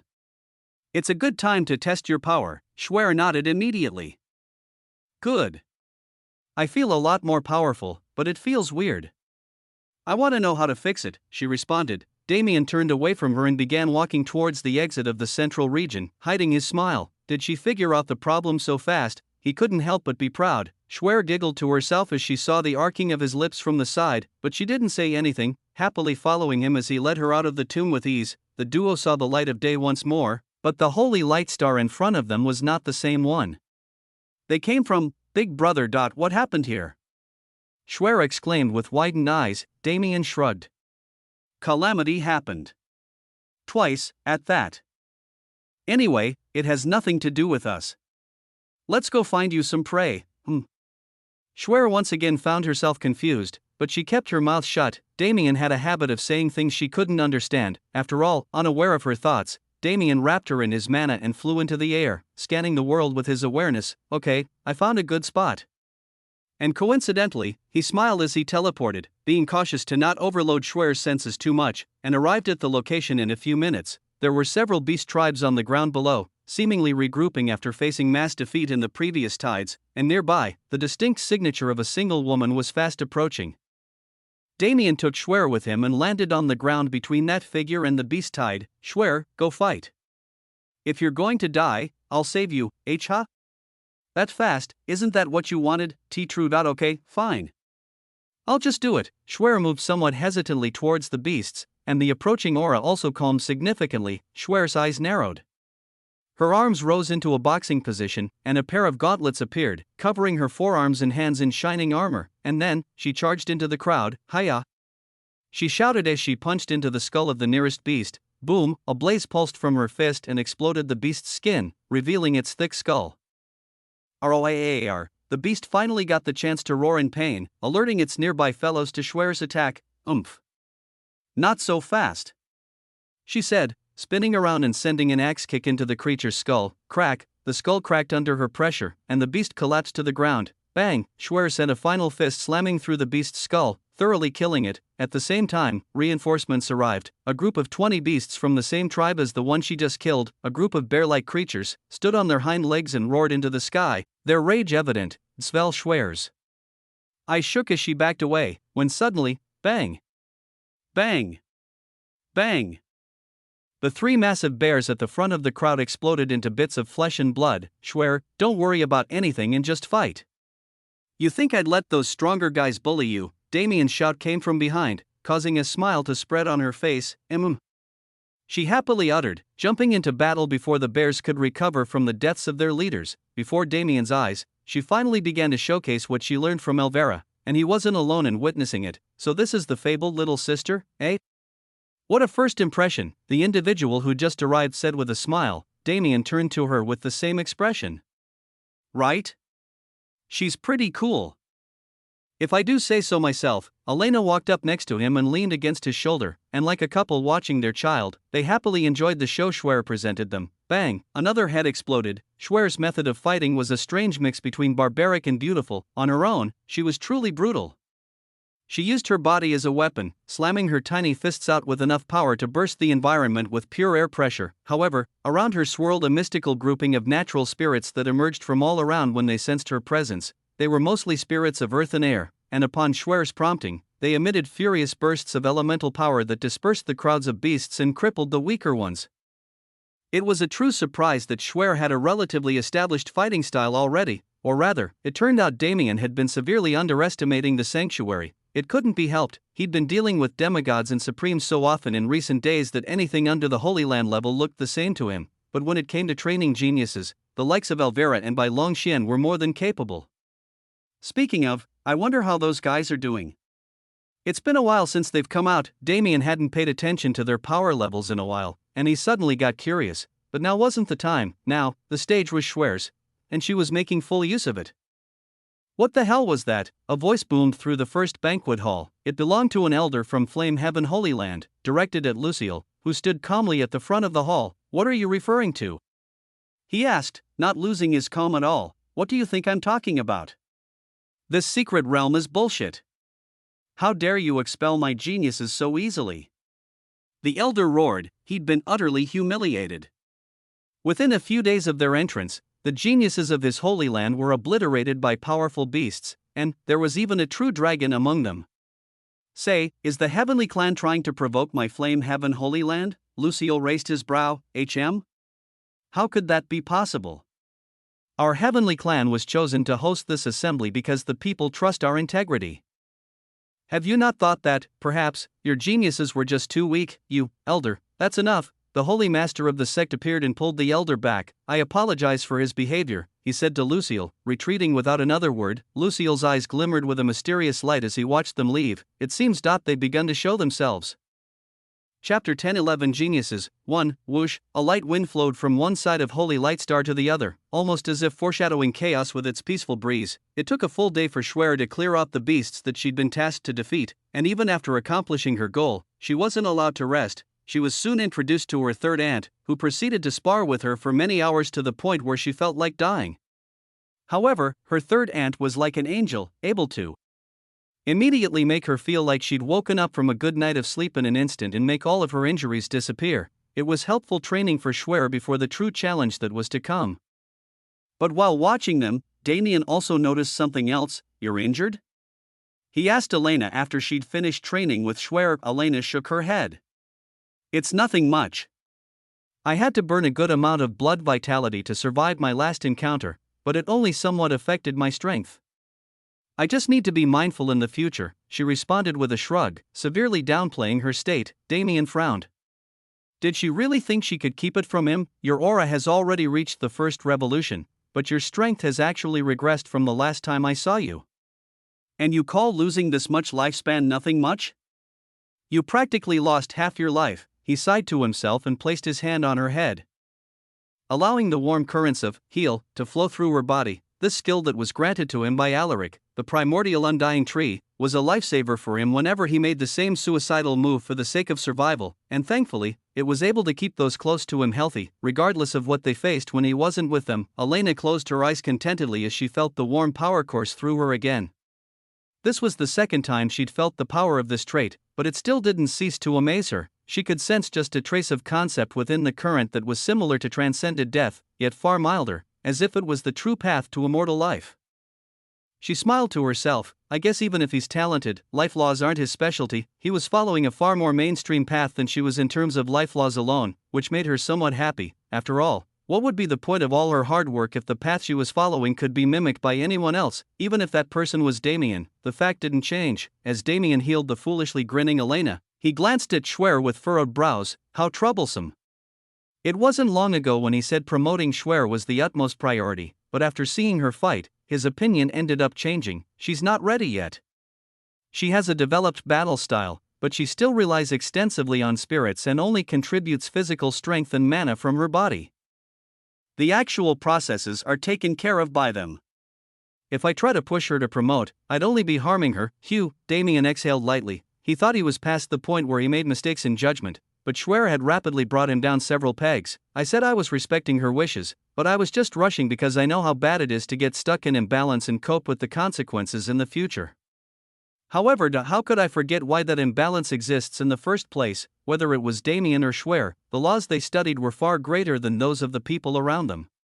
Their paths were more convoluted even while following the same flow as the universe's streamlined path. The reason my spacetime became so profound is because I spent time slowly understanding my law and purpose before finally grasping it for maximum results. My baptism couldn't have been planned even if the greatest heavenly strategist tried, and Schwer's will inevitably be the same. I'm going to send her back, he finally said out loud. Back to the sanctuary? Elena asked. Damien responded. She's gotten a sufficient amount of practical experience in the past few weeks, and what she needs now is to go somewhere quiet and introspect until she finds her answer, and if she can't find it using that method, then time is the only answer. A constant cycle of struggling and introspecting until the answer decides it's the right time for her to understand it. That's quite convoluted, it is, which is why it's annoying. Damien sighed and dropped his head, letting himself fall into Elena's lap. You felt it, right? Yeah, how could I not? Life laws are my whole thing, true. Do you think she'd survive? Schwer. Elena glanced at the little girl who was peacefully sleeping off her fatigue nearby. Probably not, she finally said. Damien sighed. In the end, this place was meant for fourth-class beings, and the strongest among them at that. Realistically speaking, the troubles of this realm weren't challenges to Schwer, they were true hells. Damien kept his eyes on the sky above, enjoying the feeling of Elena's hands running through his hair. Are you feeling better? Nonsense. With that kind of healing, why wouldn't I be feeling better? But I couldn't get you back to your original lifespan. You're around 80% recovered, that's more than enough. You know me, I'll do the rest myself somehow. Your plot armor looks especially beautiful in the moonlight. Don't forget whose lap you're resting on. Squishy thighs. TCH. Damien smiled to himself and closed his eyes. There was nothing particularly special about this moment, but it felt especially peaceful. For some reason, his mood turned reminiscent. He thought about the past and the present. He thought about the people who he held dear and the enemies he'd vanquished along the way. It was life, his life. He and Elena held an extreme connection to the element of life, and unlike the rest in the realm who were soon going to experience a terrible calamity, to them, it was something else entirely. The world was going through a cycle of creation and destruction like a beautiful microcosm representing the universe itself. To them, it wasn't a calamity that was coming, it was a resurrection. And the ambient mana's strange movements that foreshadowed such an event were like a serenade to them specifically, unheard by anyone else. What should we do after I send her back? Damien suddenly asked. Elena muttered, do we really need to divert from the original goal? What do you mean? I mean, the reason plundering everything became meaningless is because the competition is too weak. But, after this calamity, won't those Holy Land geniuses finally start entering the realm in droves? You can't be thinking of, why can't I be thinking of that? You have a really big appetite, not nearly as big as yours. Damien rolled his eyes. Holy Land geniuses. Could they really live up to his expectations? Chapter 10-12 Geniuses, 2. Damien sent Schwer back to the sanctuary after giving her a short explanation and some homework, transferring her to Elvira for further training. The only gripe was that he had to promise to bring her back out when he saw Xiaoyu. Evidently, her rivalry with the girl had formed in full in the few minutes they'd interacted. He also separated from Elena again. Since she wanted to continue their original plan, he also decided to go along with it. They compiled the treasures they'd gotten until this point, which weren't many considering how Elena had been spending her time, and went in opposite directions to once again plunder the realm, because this time, they would hold an absolute advantage against any and everyone. When daylight struck, the realm began to change as well. A barely noticeable suction force emitted from the ground, funneling the ambient vitality of the realm into the earth to start the process of reconstruction. As of now, only the atmosphere was being affected, but both Damien and Elena were well aware, by the time the day was over, no one would be safe from the force. At the moment, Damien stood above the realm, looking down on it without expression. What do I do now? Actually, his strange mood from last night was only partially caused by the ambient aura. The true reason was more complex, to put it simply. Damien didn't know what to do with himself. He'd reached a level where he couldn't really identify with the younger generation, because 99% of them could be killed with a single movement of his finger. He'd been fighting against the older generation, those monsters who'd lived for thousands of years. For so long that he'd forgotten what it meant to be young. He was only 30, yet his peers were 10,000. With this kind of disconnect, it was natural to become confused. I didn't think about it much before because I didn't have such a visceral comparison presented to me like now. Just when did I go from being the arrogant young genius to the old master that taught him? The switch into a teacher mentality happened mainly due to Astoria's existence, but it came so naturally that Damien didn't even notice how prominent it had become. I'm not a damn old man yet. I want to be reckless. Frankly, he was pissing himself off with the pure inability to do anything. He'd become addicted to the constant movement he'd been doing for years now. It wasn't tiring, it was fulfilling. He couldn't just sit still and teach people anymore, acting as a background character in the universe. That wasn't what he wanted at all. My true stage is the conference that'll happen in a month, but I don't want to just idle here for another month. I thought they'd close the realm down and create new challenges after reassessing our strength, but instead, they just increased the difficulty of the realm itself. Now, the only two who didn't really have a place on Holy Lightstar were Damien and Su Run. Should I go find him? His senses suddenly tingled. His head snapped in a certain direction, where he saw a group of 5 geniuses traversing the realm. Holy Land geniuses?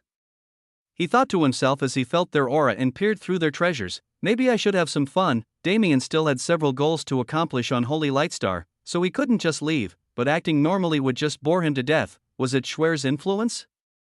Or did that peaceful night have a more profound effect than he expected? I feel like I've been having mood swings or something. This feeling isn't fun. Despite what he said, Damien felt the playful spirit of his past reawakening. Well, it doesn't hurt to try, right? Let's see how they react. He threw on a disguise with void mana just in case, and, bang, an explosion blanketed the air. Cook, Damien coughed a mouthful of blood as his body shot out of the explosive cloud. Bang. Bang. Bang, 3 more explosions rang out, throwing him around the air like a rag doll before finally slamming him towards the ground below. Boom, his body crashed into the earth and blew a massive crater into its surface, and coincidentally enough, the crater wasn't too far from the group he observed earlier. Senior sister, something seems to have landed over there, a woman said. I noticed.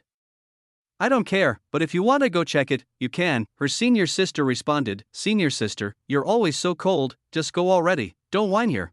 Fine. The woman approached the edge of the crater, her eyes slightly widening once she saw its contents. It's actually not a person, senior sister, there's a corpse over here. She yelled back towards the group, just a corpse? Leave it and let's move on.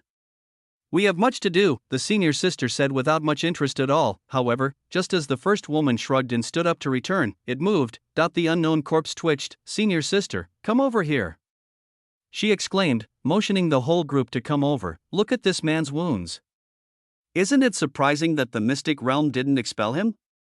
She said as her sisters approached. The one at their head was a woman named Pandora.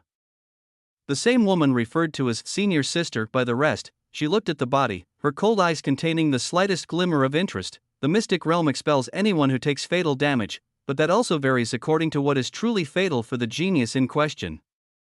Since this man is still here, and breathing at that, it is clear that he isn't some minor character, she muttered. What should we do with him? One of the women asked. What else? Let's just leave him here and move on. Another one chimed in. Senior sister, what's your opinion? The first woman, the youngest of the group, asked. Pandora furrowed her brow in thought. Finally, she made a decision. Save him. Their goals this time didn't have anything to do with Holy Lightstar, but rather a few of the people on it. Now that the endless killing had concluded, what they needed most was information, and who better to provide it than this man, who had obviously been through hell and back. Damien's body was lifted into the air with mana and transported to a shelter only a few kilometers away that was built by this group. The explosions that hit him were powerful. He made sure to leave countless lacerations and internal injuries on his body that couldn't be healed with normal means, and now that he'd met these women that obviously came from an extremely powerful force, he was curious. Would they save him or abandon him? However, much to his surprise, he soon felt a pill entering his mouth and spreading its nourishing energy through his body. This pill lay as far above the level of any medicine I've seen before. He thought to himself. He had to say, his first impression of the prismatic sun Holy Land was an incredibly positive one. The only question was, how would they act from this point forth? Chapter 1013 Invitation 1. Damien wasn't a stranger to the rumors about prismatic sun Holy Land. Many experts he devoured had memories related to this place, making it clear just how much of an unsolved mystery its existence was in the universe. The laws they studied were mysterious. And while most of the time the disciples used fire laws, their specific version of the law was far more complex than one would expect from a basic element. On the other hand, their most powerful disciples and the majority of their elders wielded a different law that nobody in the universe had been able to decipher yet. Damien, as someone who'd never had contact with the Holy Land, was one of these people. However, he knew a bit more about them than ordinary people, because the prismatic sun Holy Land had a connection with the universe's primal sovereigns. The fifth primal sovereign's memories had several moments where he had contact with the Holy Land, but he was an independent thinker and set his sights on the void early. So the amount of available information wasn't much. All I know is that the higher primal sovereigns are much more in touch with them than he was, and their holy master is. Damien couldn't put his finger on what it was about that woman, but she gave off an extremely dangerous scent, and her contact with the primal sovereigns was incredibly significant. As these beings were quite literally some of the oldest entities in the universe, the secrets they held were unimaginable. When Damien realized that the Holy Land group he came in contact with was actually from Prismatic Sun Holy Land, his mind whirred. It simply couldn't be a coincidence, right? Many hours had passed since they first saved him. And with the help of their miraculous pill, the grievous wounds on his body had long since recovered. It's about time. Damien scanned with his awareness first to prevent a situation like the last time he was saved from a crater before allowing his eyes to flutter open, revealing the dry rocky ceiling of the cave to his gaze. MMGH, he moaned lightly and hazily sat up, rubbing his head groggily. A voice came from the side. Senior sister, he's awake. Damien immediately shot up and made distance, flaring his mana warily. Who are you, and where the hell am I? He growled at the veiled woman a few meters in front of him. EA? Why are you panicking? We saved your life. You know. The girl exclaimed angrily, my life is my own to control. Who told you to save me? He responded with an arrogant expression on his face, you. The girl pointed at him angrily, clearly fuming, but before she could make any hasty moves, another woman walked into the cave. Dahlia, relax. Leave here, you can't deal with him, the woman said, staring at Damien. Do not be wary. We are disciples of Prismatic Sun Holy Land. I'm sure you've heard of us? She continued after her junior sister exited the room. Prismatic Sun Holy Land. Damien echoed, I see, so that mysterious force has come here too. Since you're such an esteemed character, there must be a reason you saved me. Right, straight to the point, I see. Indeed, there is a reason we saved you. There are some people we're looking for, and I was hoping you could help. Why me? Anyone who can survive an impact like that is not normal. I'm sure you have been in this realm for quite some time and seen most there is to be seen. Your flattery skill is higher than expected. I practiced it well. The woman flicked her sleeve and sent 2 scrolls at Damien, which he caught and opened. His eyes didn't change, but his mind went alert. There were many individuals on the list, all of which were the most prominent geniuses of the universe. Naturally, Su Ren's face was much larger than the rest and placed at the top of the first scroll. But what Damien didn't expect was that his own face held the same position on the second one. I should have been unknown to most of the universe before I showed up here. Why are they putting me on the same level as Su Ren? Most of these geniuses are from Holy Lands, and there isn't anybody in the universe who doesn't know of the Blade God. But who is this man? He asked, gesturing to his own face while inwardly praising his disguise. The woman nodded in understanding. It's normal if you haven't seen him. He is one of the most elusive geniuses in our grand heaven's boundary, but our Prismatic Sun Holy Land has been following his movements for a long time. If you have seen him or the others, please tell us their locations. We will be sure to reward you. Why are you looking for them? The woman's eyes abruptly sharpened.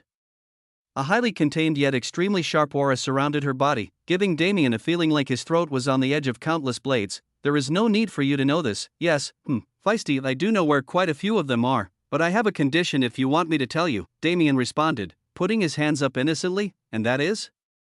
The woman questioned coldly. Damien grinned without care. Let me come with you. The woman's eyes slightly widened at his request. For what reason should I grant your request? Damien shrugged. I don't know. You want information and I want entertainment. Well, we both win if we do it this way. The woman glanced him up and down and even scanned him with her awareness. From their interaction, she could tell that he was strong, but he wasn't stronger than her. I am confident I can protect my junior sisters if this man turns out to be a pervert, but is it truly worth the effort? Preferably, such a thing wouldn't be done. However, they were currently in need of this man's help. it would be far easier to find someone else to procure information from, but this man is strange. Disregarding his strength, his aura almost reminds me of, fine. We will do as you say. She finally said, making her decision. The people on the list were important targets, but they weren't the only targets. If she had stumbled upon a hidden gem in this man, she couldn't waste the opportunity. Then, it's a pleasure working with you, Damien responded with a smile. By the way, my name is Long Chen, and you? The woman glanced at him indifferently and turned around. Pandora. We will leave when the sun rises tomorrow. Please prepare your information before then. No problem. Damien watched as the woman left, and when her figure finally vanished from his sight, oh, by the way, pay attention to your stamina in the coming days, he muttered some words of advice. In the distance, Pandora's head turned in his direction, a frown forming on her face as she turned around and continued walking. As for Damien, he laid back on the rocky floor and placed his hands behind his head. This should be fun. Chapter 10:14 Invitation 2. Dawn arrived relatively quickly. The suction force from the earth increased, just barely manifesting itself to Su Ren's senses. Damien stood up off the cave floor and stretched his body, cracking his joints and refreshing himself after a long day of laying on the rocky floor. He walked out of the cave and was soon greeted by the group of 5 women from Prismatic Sun Holy Land. Good morning, ladies, Damien said with a smile. There is no need to make small talk, Pandora responded uninvitingly. Before we set off, there is one more thing we must do. She raised her hand and, on the spot, made a mana oath. The terms were simple. As long as Damien didn't target the Prismatic Sun Holy Land disciples and provided the information he promised, he would be able to travel with them and share their resources. Damien shook his head wryly and made his side of the oath easily, though, I don't know why you're so worried when all of you are draped in god-rank artifacts. When the procedure was finally finished, the atmosphere cleared up considerably. Pandora's tone was no longer obviously hostile as she continued the conversation. Have you prepared your side of the agreement? Of course, I have. Do you think I'd be dumb enough to sign a mana oath if I hadn't? Fair argument? Then, Damien handed over a small jade slip, on which he recorded the locations of almost 80% of the geniuses on Pandora's list. It only took a quick sweep of his awareness to estimate their positions, and anything too specific would have been suspicious, so that was enough. Nevertheless, these geniuses were only low and mid-level targets on the list, nothing too spectacular. With the way you were talking, I assumed you knew the location of a top-level target, Pandora muttered. Damien raised his brow. Oh? But I do, he said. Only, I can't really put his information on the same level as the rest, right? If you want me to take you to him, you have to pay up. Pandora looked at him for a second before closing her eyes. Very well, name your price. We can talk about that later. Just consider it as owing me a favor. A favor from me is worth more than you can imagine. Then isn't that the perfect reward? Damien smiled and shrugged, knowing she'd already conceded. Since it's settled, let's not waste any time. Instead of boring ourselves with weaklings, why don't we go see the universe's #1 first? Pandora's junior sisters finally showed a reaction. They truly hadn't been able to understand the conversation until this point. And they were even more confused about why their senior sister was allowing this hooligan to travel with them, but as if laughing at their childish thoughts, Damien's response was absolutely shocking. Didn't you want to see the Blade God? Give me a second and I'll call him over.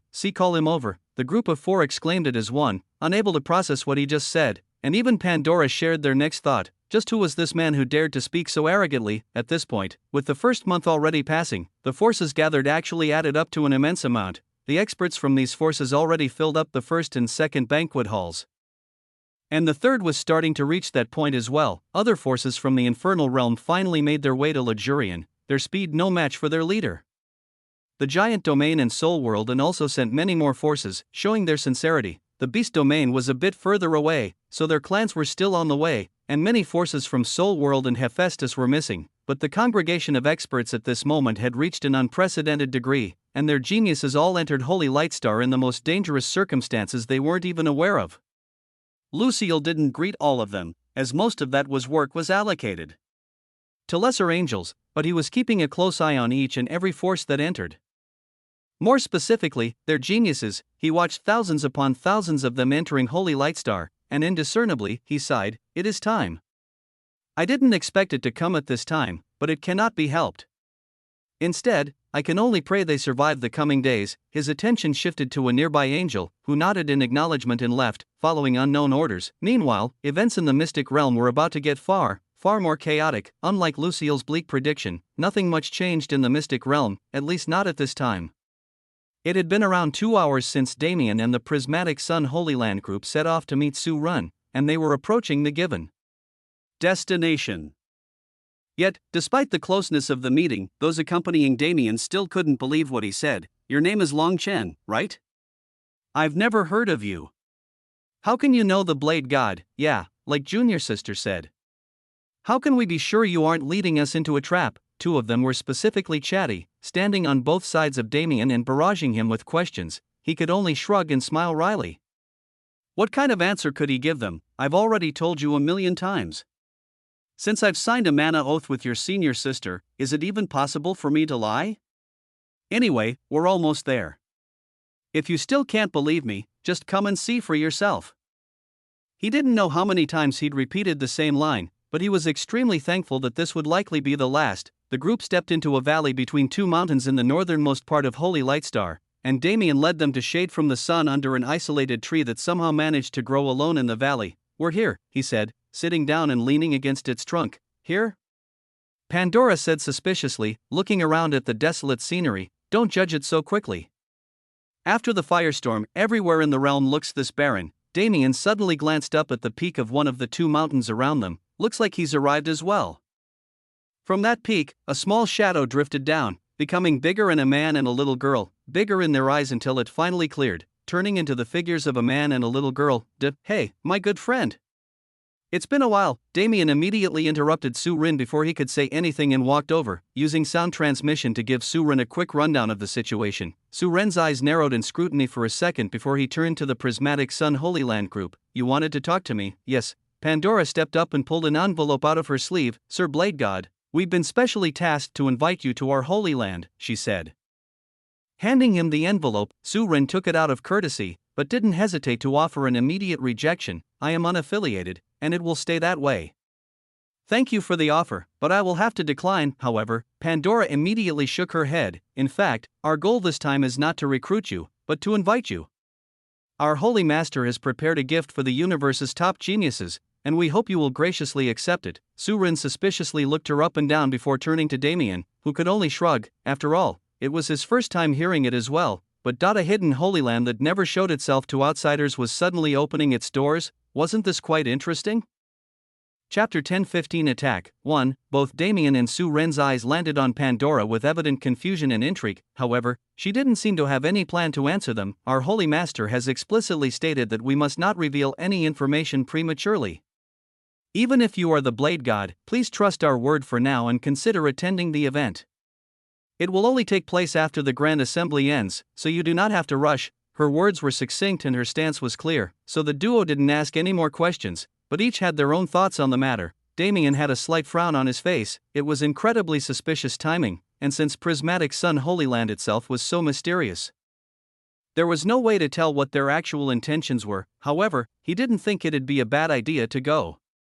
He was also curious about them. After all, as Damien watched Su Rin and Pandora continue their conversation, changes took place in different parts of the mystic realm. Many of the newly entered geniuses had gathered together in groups of 10 to 15 and spread across the realm, showing no interest in its treasures whatsoever. Their movements were already suspicious, and it seemed they never planned to hide their intentions. Brothers, it's time. A man said at the head of one of these groups. He faced his fellows and raised his fist into the air. Let us show this universe our power. A loud cheer, louder than possible from such a small crowd, erupted from their bodies, and following that cheer, they began to morph. Their skin grayed, their eyes became feral, and their bodies expanded into massive hulking forms. Bang! The first man slammed his foot into the ground once his transformation ended and grinned. For freedom. For power. Kill, kill, the crowd spread out, their newly transformed bodies acting as tanks with their pure strength, and only worsened by the addition of mana. They weren't the only ones either. Countless groups, adding up to over 10,000 geniuses in total, completed the same transformation and made their advent on the realm. They didn't allow their presence to go unknown. Boom. Boom. Boom, everyone be careful. There are beasts approaching. A man spoke to the 4 disciples behind him. His name was Alex, and the group he led was from a smaller sect called the Ice King sect. They survived through the first two calamities with a mixture of luck and skill that had landed them the attention of a few experts watching from the outside world, and though the second calamity was over, they stayed alert in preparation for the next one. Alex stood at their head and raised his sword, facing the direction of the noise. Boom! Boom! Boom! It sounded like explosions, but his perception wasn't so weak. He could hear the trees cracking and exploding. He could hear the ground shattering at the furious steps of those creatures. Bang! The trees in front of them finally exploded, and the beasts were revealed. They were terrifying abominations that looked like massive humanoid gorillas. Their eyes were dyed black and their teeth were framed with two massive fangs that seemed to have no purpose but to rip enemies to shreds. What is that? A young genius exclaimed, taking a step back as he shakily gripped his sword. Alex's eyes narrowed. I don't know, he gritted his teeth. He could feel how powerful these beasts were, but he didn't want to be eliminated like this. Firming his will, he stepped forward and slashed his sword. Entering combat with the "did it just?" grin, his sword raced through the air and slammed into the creature's side. Clang! Sparks flew like two metals clashed, but the sword wasn't able to pierce the beast's defense at all. Alex looked up. It was an instinctual movement, and he saw it, the mad grin that decorated that beast's face. Bang! His vision went dark. Alex's junior siblings watched in terror as their senior brother was turned into meat paste in a single slap, and his body. Why wasn't his body disappearing? Run, haha. Brothers, let's go. The beast's words were jolting.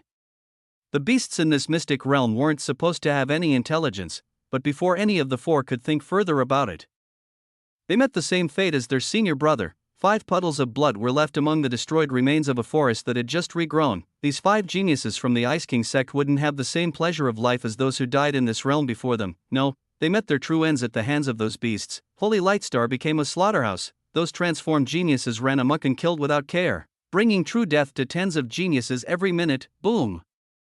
Damien and Su Ren's group all turned their heads at once as an explosion rang out nearby. The same beasts entered their eyes, only, their number was over 20, they were almost 10 kilometers away. But they were approaching at a rapid pace and would surely arrive within a minute. So, what's happening now? Su Ren asked, somewhat confused. Fuck. Damien said at the same time. He sighed, this is why we can't fucking have nice things. Su Ren, let me put you where Schweres, and get ready for battle, he said solemnly. Su Ren raised his brow but didn't refuse. Without explaining anything to the girl herself, Damien sent her to the sanctuary. Ha, he sighed. Instead of sighing, can you tell us what's going on? Pandora said, looking at him slightly angrily. Damien smiled wryly, knowing she definitely didn't believe his disguise, now that this has happened. There's no point in keeping it on anyway. He wanted to have fun with the prismatic sun Holy Land geniuses for a bit longer, but it couldn't be helped. Those beasts have a strong scent of Nox mana on them.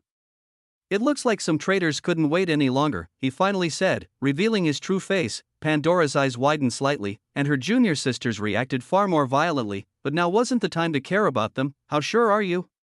Pandora asked again. According to you, you've been tracking my movements for a while now.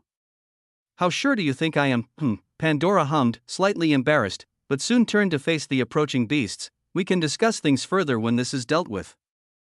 For now, let us slay these scum. Damien and Su Ren joined her and drew their weapons. The Nox worshippers arrived, stopping to face the group, and the battle on the horizon started with Damien. Bang! He dug his foot into the ground and shot forward like a bullet, leaving only a few words as he rapidly approached the enemies. By the way, the weakest ones are level 399, Void Sword Art 4th form, Spatial Collapse. Boom! Space bent and twisted into a beautiful piece of conceptual art. And 3 of the Nox worshippers were directly sucked into its grasp. The rest immediately roared and began their attack, charging both into the spatial storm and at the remaining 6 geniuses. Su Ren clutched his blade firmly and smiled. Well then, let us get to work. Chapter 1016 Attack 2. Damien, Su Ren, and Pandora were all geniuses with force surpassing what was common in the mystic realm, and the rest of the prismatic sun Holy Land geniuses weren't weaklings either. The first thing they did upon entering battle was separate the enemy into smaller groups. Damien took 6 Nox worshippers for himself, Su Ren took another 6, Pandora took 3, and the remaining geniuses handled the rest together. Damien fought zealously. As Mirage sliced through the hardened bodies of the Nox worshippers, he realized that the defensive strength of the enemy was far higher than expected. Bang! A bullet shot out of Freya's barrel, slamming into a Nox worshipper's body. However, the mana actually splashed off like water instead of penetrating. Damien couldn't stop himself from grinning. How interesting. The Nox had something like this. The Nox worshippers he'd fought until this point had extremely unstable power and their bodies were more similar to lesser Nox. These guys, on the other hand, retained their intelligence and had the signature ashen gray skin of the higher Nox. It was quite curious. Is this what those guys on the cloud plane were chasing back then? He wondered as he dodged a furious claw. His body flipped backward and Mirage slashed in tandem with his movements. The blade couldn't pierce the enemy's defense on its own, but since when was Mirage meant to be used like that? An arc of transparent mana traced its blade and cut outward, phasing into the diamond-like exterior of the nearest Nox worshipper. Void Sword Art second form, Horizon Break, unrestrained, a modification of the original Horizon Break that allowed its concept to act fluidly, turning any move into a defense-piercing attack. Spurt, blood spurted from the thick gash that formed in the Nox worshipper's chest. Before he could react, Damien dug his arm into that gash and directly grabbed the man's heart. Bang! He clenched his fist and crushed it before teleporting away, avoiding the attacks of the other 5 enemies that surrounded him. Nice. Good fight. He exclaimed inwardly, but now wasn't the time to have fun. Since there was a method, who was he to not exploit it? He teleported between the 5 Nox worshippers like a fly who always managed to avoid being caught. His sword slashed out furiously, each move infused with the concept of distance within Horizon Break. Black blood painted the air, and the Nox dissolved one by one into puddles of ink that wriggled across the ground. Damien didn't stop them. Once all 5 were dead and their inky remains combined in normal Nox fashion, though, devour, thin black smoke wisps entered the muck and secretly consumed it and banished it to nothingness. Damien glanced at the others. Surin was almost done with his group, and Pandora was the same. The only ones struggling were her junior disciples. Damien shrugged helplessly and sent a few arcs of sword light into the Nox they faced, injuring them and creating openings for the geniuses to take advantage of. Once he was done, he turned his attention to the horizon once again with a slight smile. Oh? Are we perhaps targets? He muttered. There was another group approaching, but this one only had 2 members. The problem was, where the hell did they find these powerful Nox worshippers, and why the hell were they allowed into the assembly? The auras of the approaching enemies were far too domineering. Damien would expect Nox like these in a place like Ion, but never in a gathering of geniuses. Looks like it's not just young geniuses who entered the realm. Have the Nox found a way to subvert the realm laws? There was only one way to know, devouring them and reading their memories. Surin, how's it looking? He asked without turning his head. I have finished, Surin responded from not far away. Damien glanced back and saw the puddle of ink left by him and nodded. A blade that can prevent me from regenerating naturally has the capability to thoroughly kill a Nox being. We're fighting them? Surin asked, arriving beside Damien. Damien nodded. Yeah, they'll give us a good fight. Oh? You're certain? I am. That is concerning. Damien nodded and stepped forward. Kill first, ask questions later. If anyone knows what's going on, it's those angels outside, right? There has never been another answer. Damien checked one more time to make sure the prismatic sun geniuses were fine, and without hesitation, he flashed forward. He met the approaching enemies in a second, and immediately used Horizon Break to cut through their defenses. Huh, human, you think you can kill us? One of them shouted boisterously. I don't know, let's find out. Damien responded with gritted teeth. His sword blade scraped against the Nox worshipper's chest, and the transparent blade of mana clashed against his body as well. However, it didn't pierce him. Damien's eyes sharpened as he teleported away.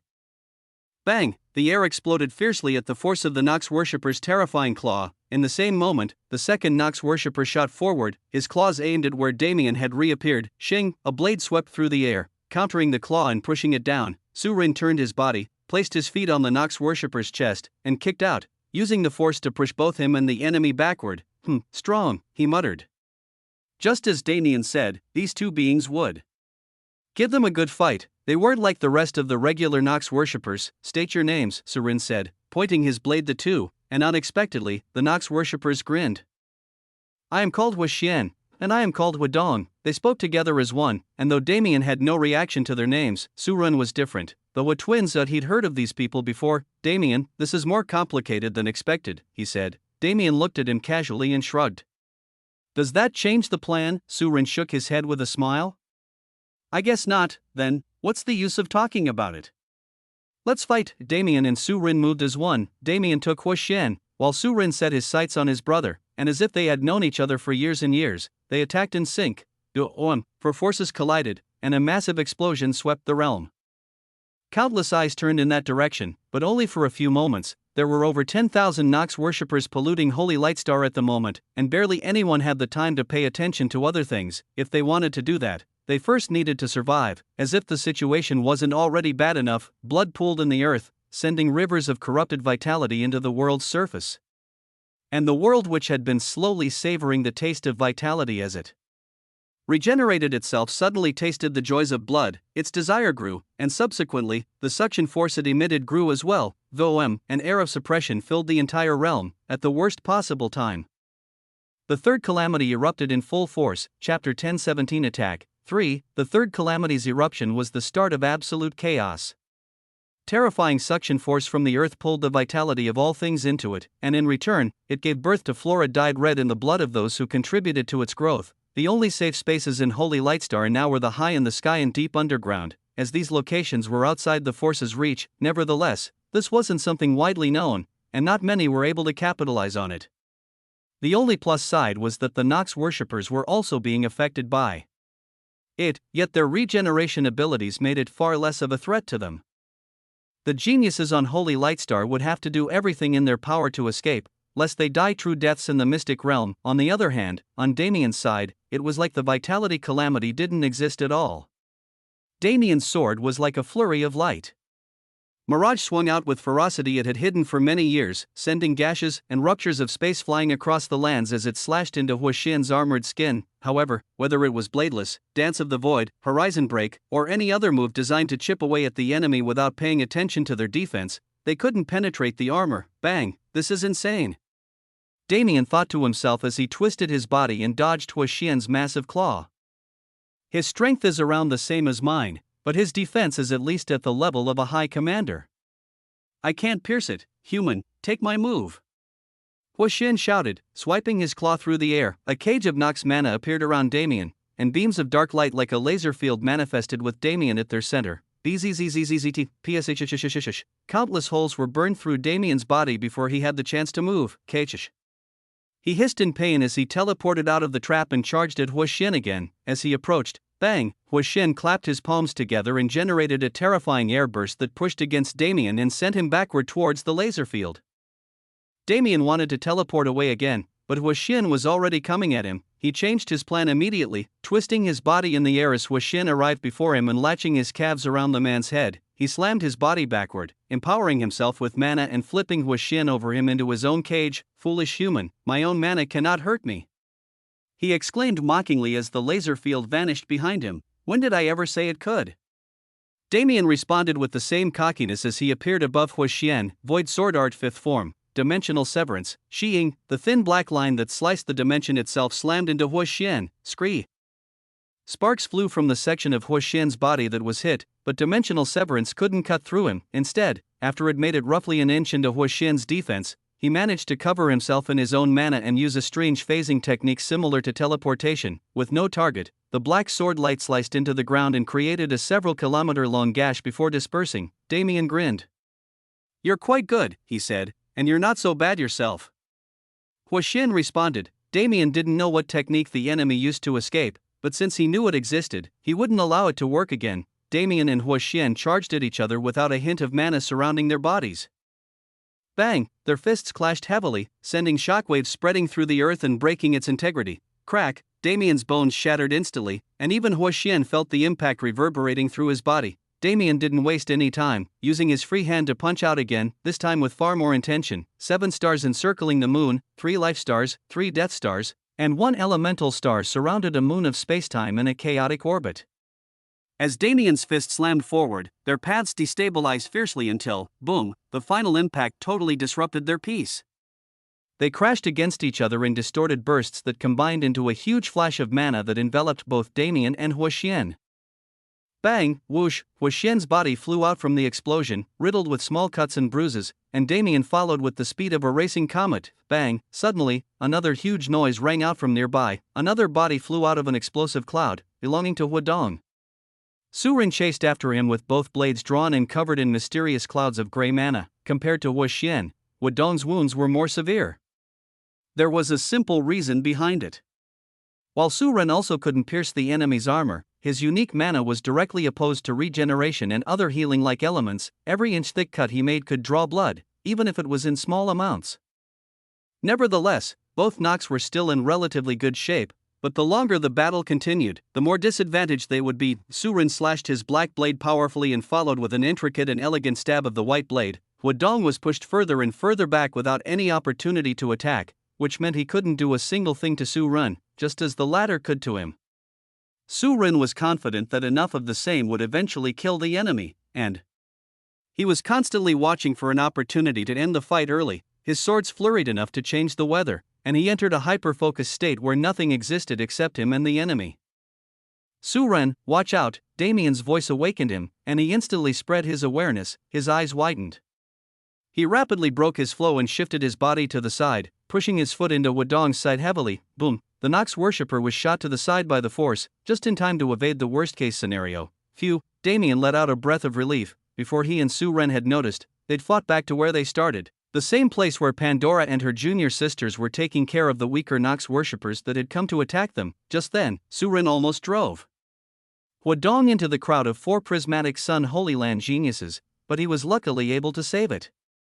The problem was, could Damien do the same? He twisted his body to avoid Huaxian's claws, which were now infused with the terrifying corruptive force of Nox laws. Every time the claws scratched Damien's skin, they entered his blood like a virus and fought directly against the energy of transcendent regeneration. Damien couldn't interfere in that collision, and until he removed the virus, he had to be careful about getting injured. Damn it, what is the void physique doing?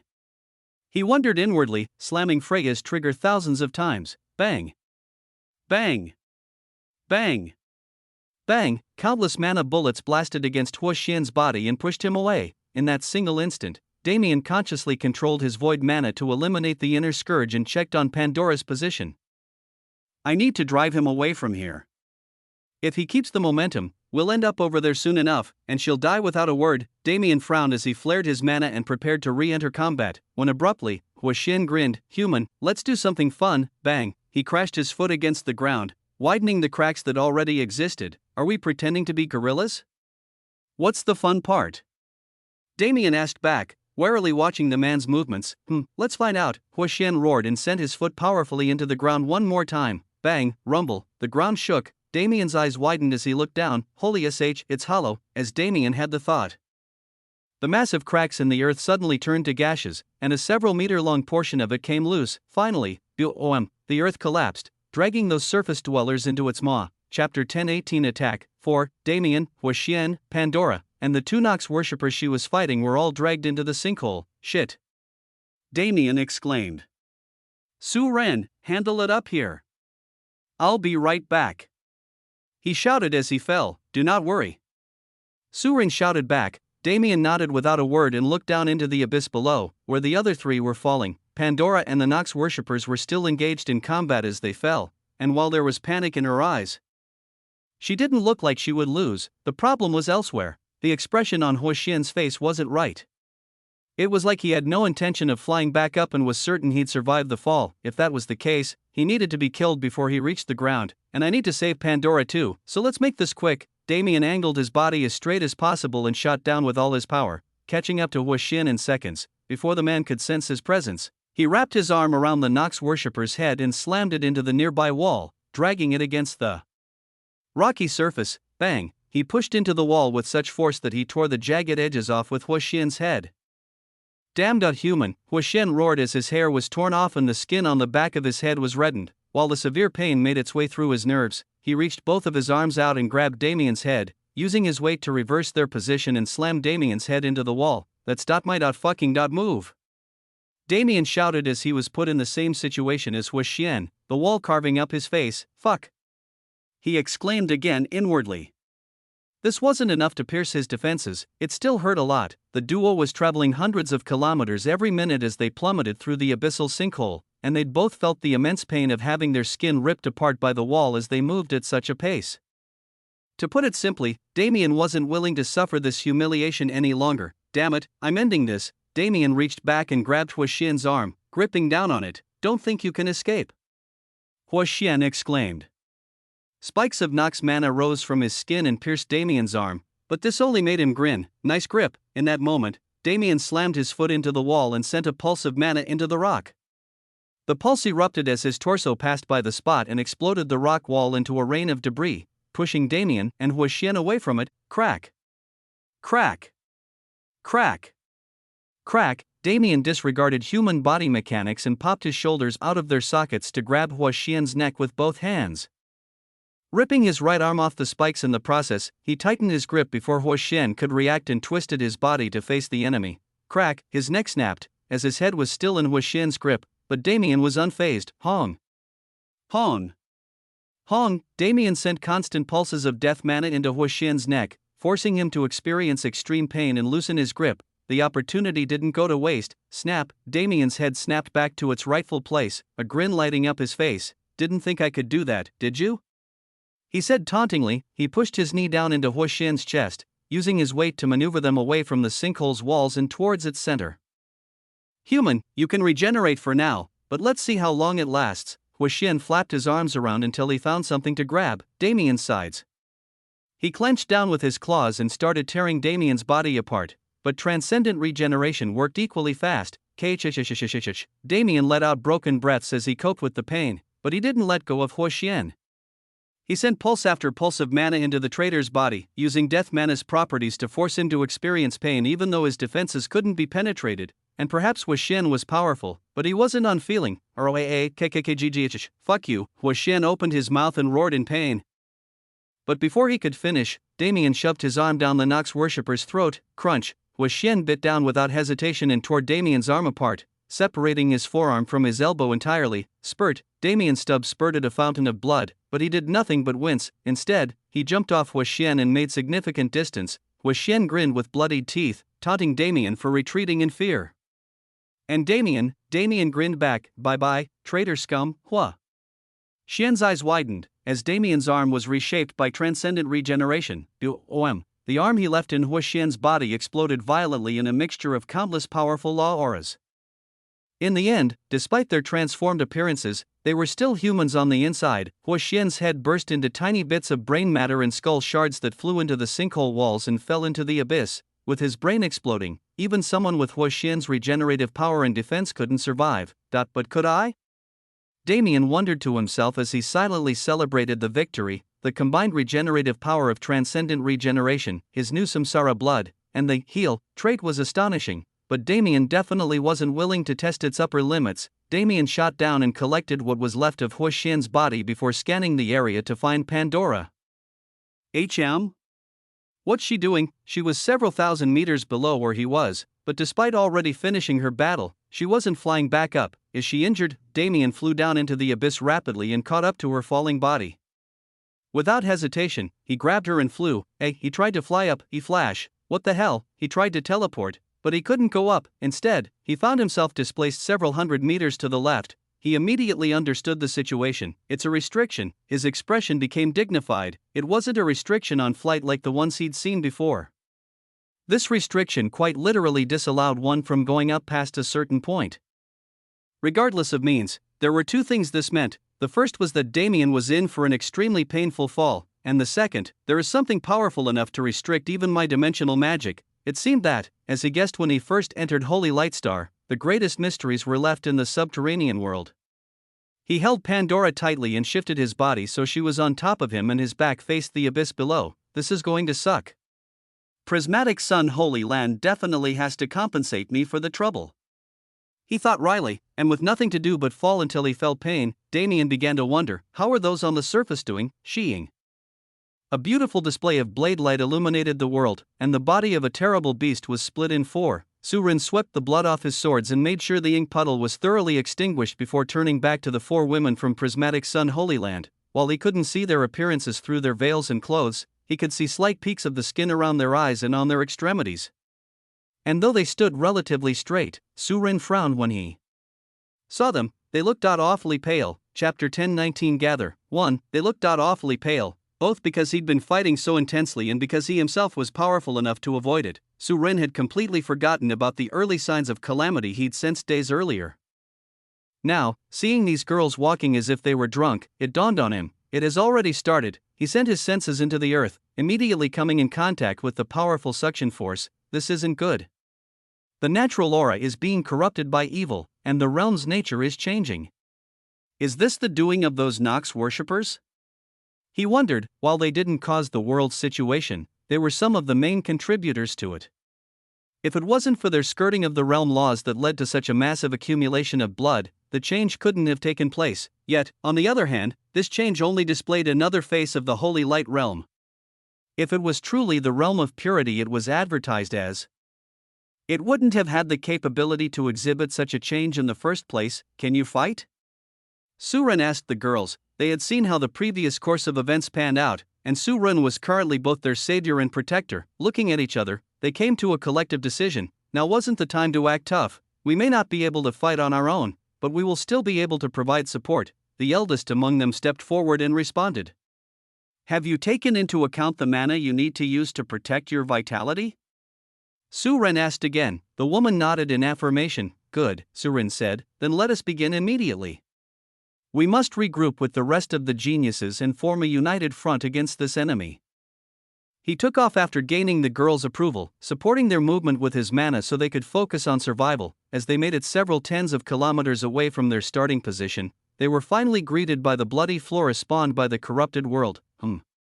Su-Ren muttered as he sent his awareness sweeping through the space in front of him. In this large stretch of bloody forest that covered a good portion of Holy Lightstar, thousands of Nox worshippers lurked and prowled on the hunt for prey. There were several geniuses spread through the area, either hidden or fighting against the enemies, but none of their situations was good. First I must establish a base camp.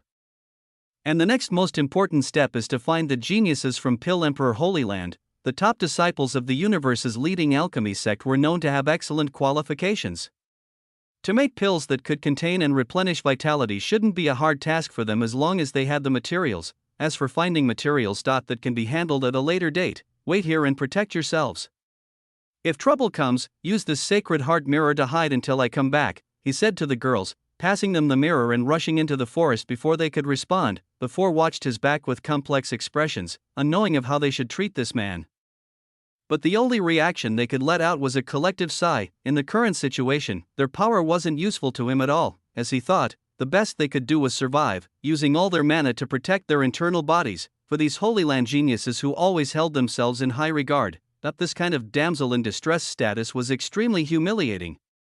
After leaving the prismatic sun Holy Land geniuses, Su-Ren was able to act much more freely, using his strength to plow through the bloody forest and save the geniuses he came across. At this time, there was only one concern he had. Xiaoyu was with Damien. He didn't doubt Damien's character, so he was sure Xiaoyu was safe. But he didn't know how Damien was doing at the moment. Since he didn't come back from the sinkhole after falling, it meant he either found something down there or he was trapped, with both being situations where Su-Ren couldn't know when the next time he'd see Xiaoyu was. Is this what Master was talking about? You truly never know the value of something until you lose it. He sighed as he realized that the little girl had managed to carve herself a place in his heart before he even realized it, but he couldn't help it. As someone whose only family was his master, Su-Ren was a bit weak to affection like Xiaoyu's. Nevertheless, if I wish for her to be safe, I must clear this scourge from the realm.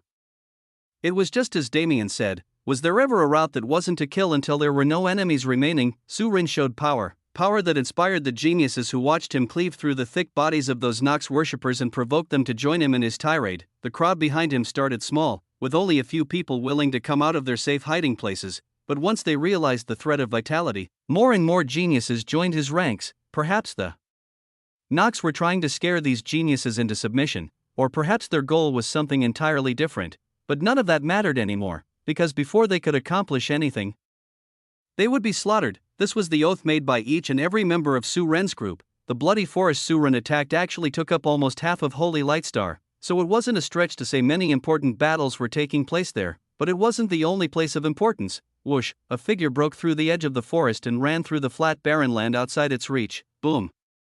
The red organ-like trees exploded as tens of Nox worshippers tore through the barrier they created and chased that figure. The Nox worshippers were fast, but they weren't nearly fast enough to catch their target. She weaved from left to right, jumped up in the air and flew behind them just to taunt them, and maneuvered the flat land as if it was a complex terrain of hills and valleys. The bulky Nox worshippers were built for strength and defense, so their speed suffered.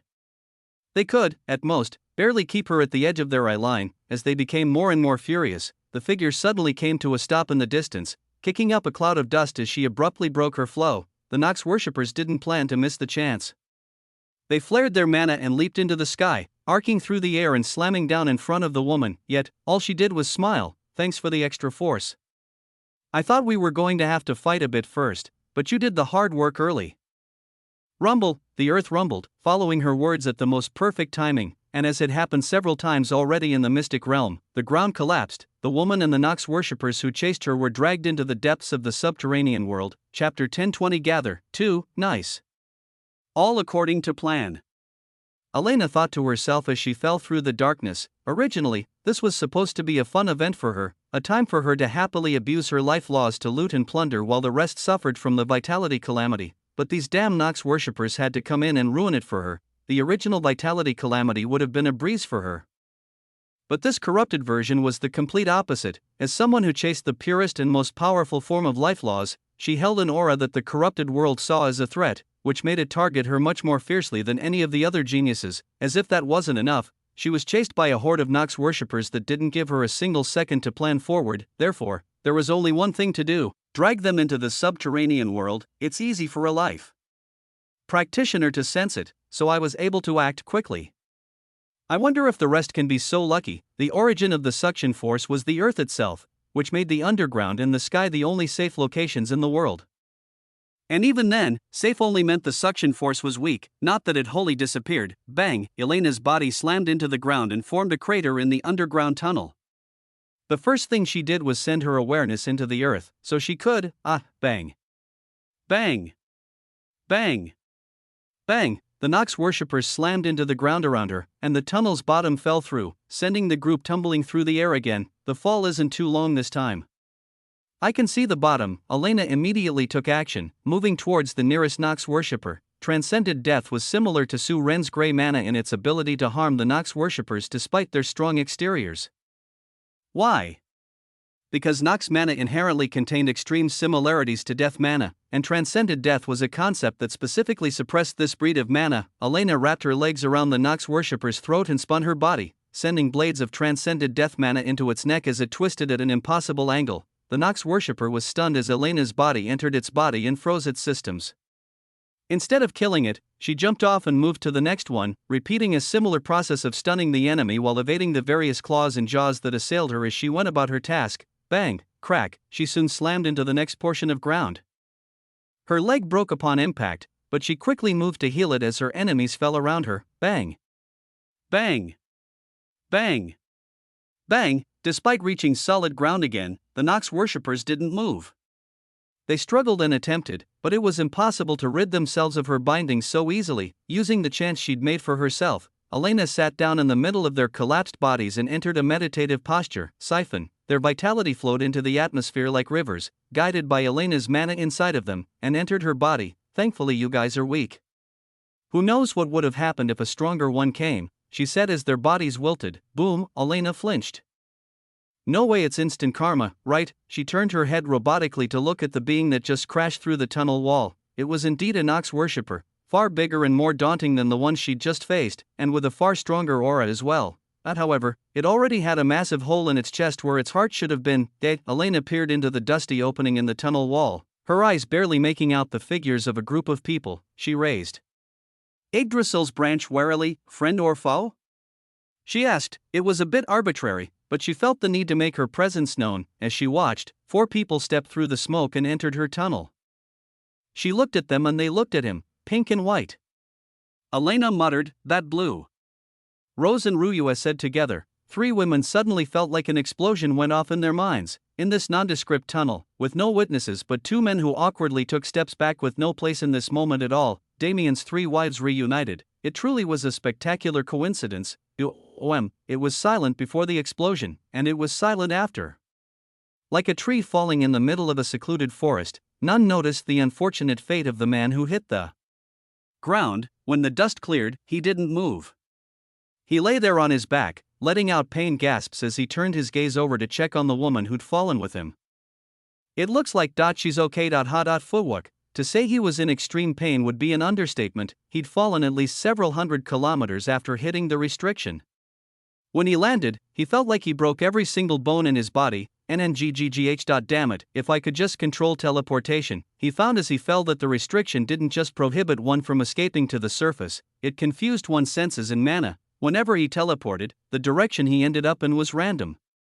He couldn't even hover in the air without being randomly displaced several meters. Damien let out another moan of pain as he felt and heard his bones snapping back into place, within a minute or so. He was sitting upright again, scanning the surroundings. This place definitely holds a supreme treasure. That's what the confusion effect of the restriction is hiding. There's no other explanation for putting something like that in a secret realm. He gritted his teeth and stood up, cracking his joints and readjusting to his body for the second time in recent days. Also, the angels are definitely spouting a load of bullshit. They definitely didn't build this damn world. Hell, I don't think they've even explored it properly. The angels likely just built the surface to match the height where the two tombs were located. It was like they put a wrap on a car and said they built the car from scratch. When, in fact, even the wrap was filled with air pockets and tears. It has to be that damn Lucille guy.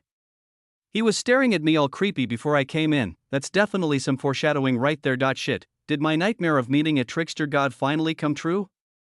Damn angels, Damien muttered a load of complaints to nobody in particular, which happened to wake Pandora up as well. Where is this? She murmured as she opened her eyes. However, she immediately went alert and flared her mana. Hey, relax. Maybe spread your awareness first instead of making a commotion and letting everyone know your location? Damien said, suppressing her aura with his own. You are Damien Void. Pandora questioned. We've been over this already. Did you lose your memory during the fall? Nonsense. You saying, oh, by the way, I'm the one you've been looking for isn't quite the explanation I was looking for. Wow, I didn't know you had it in you to talk so casually. It's almost creepy. I should kill you here. You don't have the ability. Pandora sighed in concession and spread her awareness to see the same scene Damien viewed moments ago. Currently, the duo stood in the middle of a massive amphitheater-like area. There were 16 tunnels leading out of the large cavern they were in, spaced precisely and intentionally, unlike the natural formations that populated most of the realm. Damien turned to Pandora and grinned. You good for an adventure? Pandora glanced back at him, unamused. I am not, that's not your line. Follow the script. Stop with your joking. Let us first understand the situation and then discuss how to proceed. It couldn't be stressed just how deadpan Damien's expression was as he stared at her. With this kind of person, could he really survive going on an adventure with this kind of person? Chapter 10:21 Tunnels 1. The amphitheater had 16 entrances. Damien and Pandora split up and moved in opposite directions, approaching the walls to begin scouting these tunnels. They were ancient, that much was for certain. The rock that made up their walls was weathered extremely, and the signs of ancient writings present on them were so long worn that they looked like nothing more than the scratches of madmen. But as the duo sent their awarenesses into these tunnels, they only developed more questions. The restriction spans as far as my awareness can reach, and it doesn't seem to stop anywhere nearby. The walls are also so thick. It's difficult for my awareness to pass through them. Damien ran his fingers along the walls as he moved between the tunnels and investigated each one separately. It would be nice if we could just explore every tunnel, but not only is there a bit of a time crunch, we also can't be sure if there are any traps waiting for us. Dealing with traps would waste their energy needlessly, and Damien was sure the traps present in a place protected by such a powerful restriction wouldn't be light.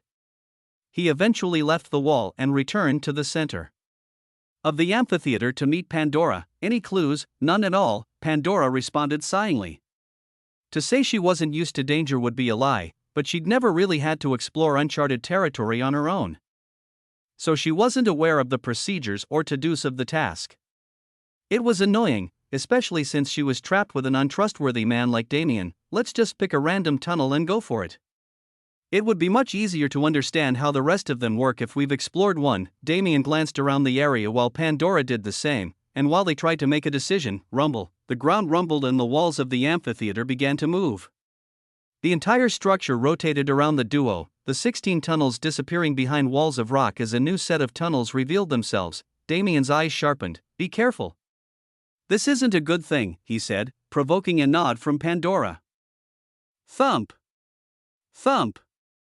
Thump, like the marching of armies, footsteps echoed through the new tunnels.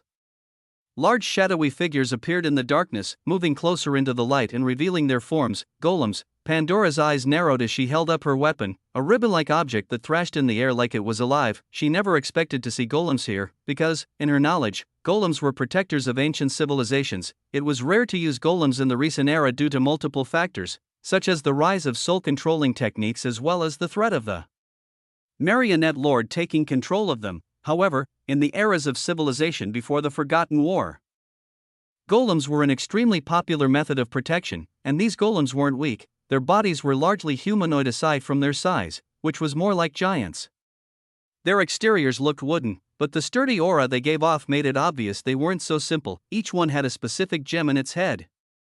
Each gem came in a set, with each golem holding the same gem standing on opposite sides of the amphitheater. Damien's eyes scanned all 16 of the golems that exited their respective tunnels and stood in front of them like guards. Their strength is relatively the same, around the first or second revolution dot, or at least, on the surface, the all-seeing eye activated, causing Damien's irises to swirl mystically.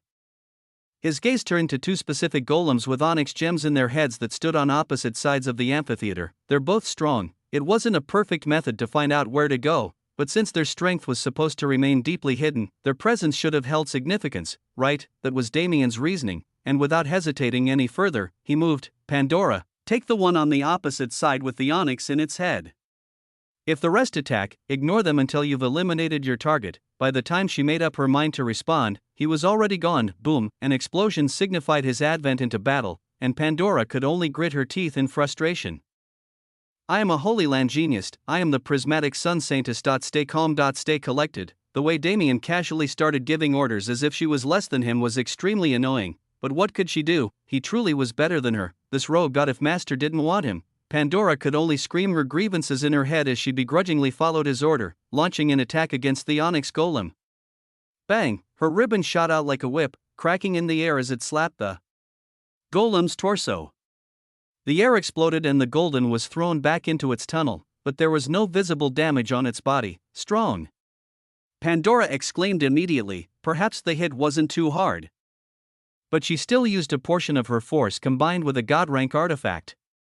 It was rare to find beings who could survive such an attack unharmed. Pandora frowned as she watched the golem return to its place in front of the door. Despite her actions, it didn't attack. Eyesight perhaps. Bang! Pandora took a quick step back to avoid the extremely fast fist that almost struck her. However, she faced no second attack after she evaded it. I was correct.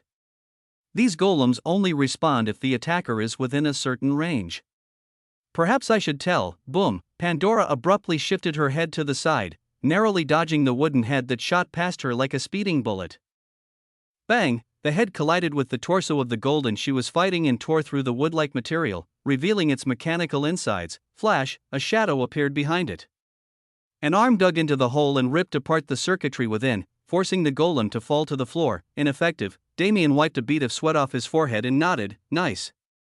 The confusion is terrible when you use mana, but it's pretty easy to overcome if you rely on physical strength. He kicked the golem parts on the floor in front of him and looked back up at Pandora. I thought this would be a fun all-out brawl, but these guys are individual protectors, not an army. What a shame. Pandora's brows furrowed as she watched the man tap his foot against the ground like a city dweller late to work and scan the amphitheater like he was waiting for his dealer to show up.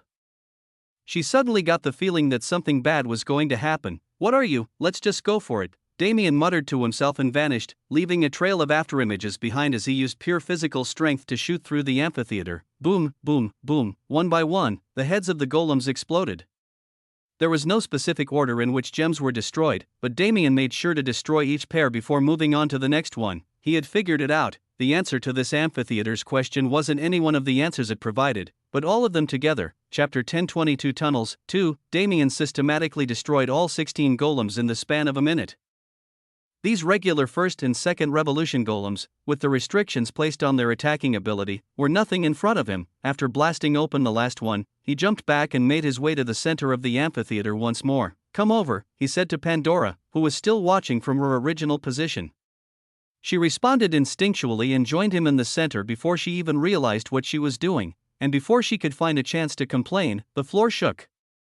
Once more, rumble. The amphitheater floor rotated like a dial in the opposite direction of the wall rotation that took place previously. Dust flew through the air as the cavern trembled. The walls changed again. And the stone floor changed as if sand was being sifted off of it, revealing the intricately beautiful picture below. A single tunnel appeared at the end of the rotation. Damien and Pandora jumped up and landed on its surface, gazing into its darkness with narrowed eyes. They didn't have other options, so there was no need to think about it too much. Nodding at each other, they took their first steps into the darkness. But they wouldn't be alone in their search. Bang! Bang! Bang! Bang! A group of bodies fell through the open roof of the amphitheater. Having entered the same sinkhole as Damien and Pandora, they raised off the ground as if their injuries didn't exist, and within seconds, their injuries truly ceased to exist. They all had stark ashen gray skin and the sharp features of Nox beings, and in fact, a few of them were. The Nox had found ways to evade the realm laws. This didn't just translate to their ability to kill in the mystic realm, it also meant the level and age restrictions others faced meant nothing to them. At their head stood a man, roughly 7 feet tall and with a body like he'd never stopped training for thousands of years. On his hip was a large sword dyed red in blood, and to his back was a group of 4 Nox with features similar to his. Let us go. It seems we are not the first to come here. His eyes went to the singular tunnel present in the amphitheater. This was the second stage of the mechanism, something that couldn't be activated easily. It could only mean the enemy was strong enough to pay attention to. We must succeed this time. Otherwise, he glanced at his companions for a moment before turning back to his target, jumping up to the tunnel. Their goal was hidden behind several dozen riddles that weren't solvable through ordinary means, and despite the strength of the enemy, it wasn't certain they'd reach first. But haste was to be made, for any variable had to be eliminated before they had a chance to interfere with the plan. The man and his group moved into the tunnel, following the steps left by Damien and Pandora just minutes before. Would the situation become a rat race, or would the two groups have to fight until one no longer existed? Perhaps the most likely situation would be both at once. The tunnel system was truly like a labyrinth filled with deadly traps meant to slaughter any who dared enter its halls, but Damien and Pandora didn't encounter much trouble while traversing it. As a man who held the all-seeing eyes in his grasp, it would be embarrassing if Damien couldn't see and avoid these traps. Now that he knew the general direction he was supposed to be moving in, navigating was almost too easy. He led Pandora through many weaving corridors, a few staircases that both ascended and descended, and eventually came across the mouth of a cave. They walked in, silent and wary, not even letting their awareness out too far in fear of giving away their presence. It was extremely dark in the cave, but Damien could feel through his natural spatial perception its general layout. There were 3 ways to go from here. The first was straight, which would continue into a new tunnel system. The second was upward, along the path of a trickling underwater stream. And the last, when an option like that exists, you just have to take it, right? Damien thought with a grin. He grabbed Pandora's arm, causing her to jerk, but she relaxed when she felt him leading her through the cave. Unlike him, the darkness was truly blinding for her.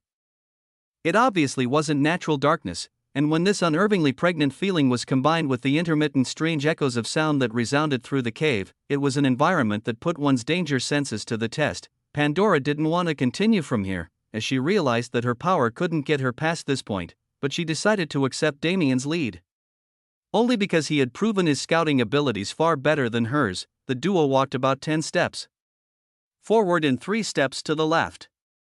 They zigzagged to the right and continued moving forward for 6 more steps before Damien suddenly stopped. Is it perhaps a pattern? There must be a trap on the floor. Pandora sent her awareness into the ground, just in time to witness Damien's foot sinking into an unknown mechanism. It was already too late to do anything about it. Before she knew it, the stationary abyss around her started moving. No, she began to fall through it. The path Damien chose was neither forward nor up, but straight down at the fastest speed possible. Prisons are usually kept near world cores for maximum security, and treasures should follow the same pattern. His reasoning was simple yet effective. The duo fell for almost a full minute before the narrow trench that could barely fit their 2 bodies widened massively into a huge cavern. They floated to a stop, allowing themselves to be displaced as they landed on the ground and spread their awarenesses. Damien frowned. That's strange. This world has no world core. Where do the realm laws come from? At their current depth, they should have already been able to sense its powerful fluctuations. Actually, isn't this cavern exactly where it should be? But Damien immediately activated his celestial authority and felt the breath of the world itself, the frown on his face deepening with every passing second. There is something acting like a world core, and it is present in this cavern. However, the world core itself, it had been too long for Damien to know whether it had disappeared or it never existed in the first place. His attention turned to the center of the cavern. There was a massive stalagmite that reached halfway up the cavern's height. It scaled like a mountain in the otherwise flat landscape. Damien walked up to it and raised his head, peering at its peak. His previous reasoning turned out to be far more accurate than expected, because not only did he sense the mystical aura of treasure, he saw clearly the being crucified on this stalagmite. Holy light star, just what the fuck is this place? Damien's frown finally traveled to the rest of his face, his expression turning extremely solemn as his ears pricked up, the sound of approaching footsteps, the feeling of that murky aura that he'd never forget. The enemy was already here. Chapter 1023 Intention 1. 5 people entered the cavern under Damien and Pandora's watch. The two groups gazed at each other from their respective places, neither moving prematurely. Damien's solemn expression persisted as he used all-seeing eyes to inspect the enemies. Damn, a high commander and 4 second and third class Nox. This group was far beyond what the realm should have allowed. And tracing their eyes, their goal was also clear. That man must be. Damien suddenly got flashbacks to the situation he experienced in the 3000 Beast Mountain range, a sealed demigod that was close to breaking free from his shackles, a catastrophe caused by the collision of such world-breaking forces that killed hundreds of millions of beings. You are talented humans to make it here, the man at the head of the Nox group started, his gaze landing on Damien. Do not needlessly waste your lives here. He spoke as if it was a foregone conclusion that the two of them would die in combat against his group, and he wasn't necessarily wrong. With Damien's combat strength, he could at most take on the underlings. Their leader was far out of his capacity, and Pandora and Damien didn't have many chances to see her strength, but he didn't think she was stronger than him. You tell us not to waste our lives, but aren't you just going to kill us anyway? What's the point of talking? He said cautiously, entertaining the idea of escape. The Nox High Commander scrutinized him before speaking again. There is a way to survive. Join us. Do not place your fates in the hands of this doomed universe. Pfft. Damien scoffed unwittingly, and even Pandora turned her head to the side in amusement. Do you think anyone who can make it to this stage would join you? The only ones you could possibly convince are those rabble with the mentality of bratty children. The one who quipped back wasn't Damien, but Pandora. At the same time, a mental transmission entered Damien's ear. We have to take care of these trashes before they can accomplish anything. Do you have a plan? Damien's eyes widened as he looked over with no idea whether or not he was hearing things. Was this the same stale and petty person he'd been dealing with thus far? He immediately regained composure and responded, not really. That guy is a high commander, and neither of us has the strength to deal with him. If he gets to the being sealed on the spire, it'll be over for us. That person is alive but sealed. He should be a Nox demigod, I see. Then we should kill him as well. Damien almost couldn't hide his blank stare. What was this attitude? It was like she was saying it's just killing demigods, right? What's the big deal? But she wasn't talking to someone ordinary either, so her words weren't as nonsensical as they normally would have been. I can take care of a sealed demigod. But you'd have to hold off the High Commander. Damien finally responded, only half serious. However, Pandora didn't seem to notice his sarcasm. High Commander. It can be done. When you move, I shall move as well. Damien couldn't stop the smile forming on his face. What a daring individual. In front of the Nox, Pandora's entire demeanor changed into that of a true Holy Land Saintess, and Damien, this is too fun of a gamble to resist. He was confident in saving himself at the very least, and if Pandora wanted to risk herself, why should he interfere? The exchange between the two took place in a split second, and with the way their expressions changed, it looked more like they were laughing at Pandora's quip rather than formulating a plan. And unlike the two of them, the Nox were not amused in the slightest by the situation. All you geniuses choose death. It is a shame to see. The High Commander sighed. Very well, if that is your wish, I shall grant you deaths befitting of warriors. The name of your killer is Malik. Remember it well. The High Commander, Malik, took a single step forward, and Damien moved instantly. Good luck. He shouted as he exploded with strength and jumped into the air, climbing up the spire. Humph. Pandora responded with a snort and moved to stand between the Nox group and Damien. She clapped her hands together and maintained a praying position. The artifacts on her body began to shine with magisterial light. Master, please aid your child, she whispered the words, and as her prayer floated into the air, her garments changed into mystical smoke that coalesced over her head. Pandora's form was revealed wearing the beautiful top disciple robes of the prismatic sun Holy Land. Long locks of her navy blue hair swam in the air like an ocean, and while her piercing eyes and sharp jaw made her face look extremely serious, her beauty was also truly unparalleled. It made sense for her to wear garments that hid this appearance, lest it destroy worlds. In the star-filled orange manna that encased her body, this beauty was even more enunciated, only, it was shadowed soon after by the being that formed from the smoke atop her head. "Disciple, why have you summoned me? Don't tell me that little assembly was too much for you." A heavenly voice oozed out of the mystical beauty in the smoke, filling the entire cavern in a contrastingly dominant way. Malik didn't take his second step once that being appeared. "You are, The figure's eyes turned to the Nox High Commander scornfully. "I see.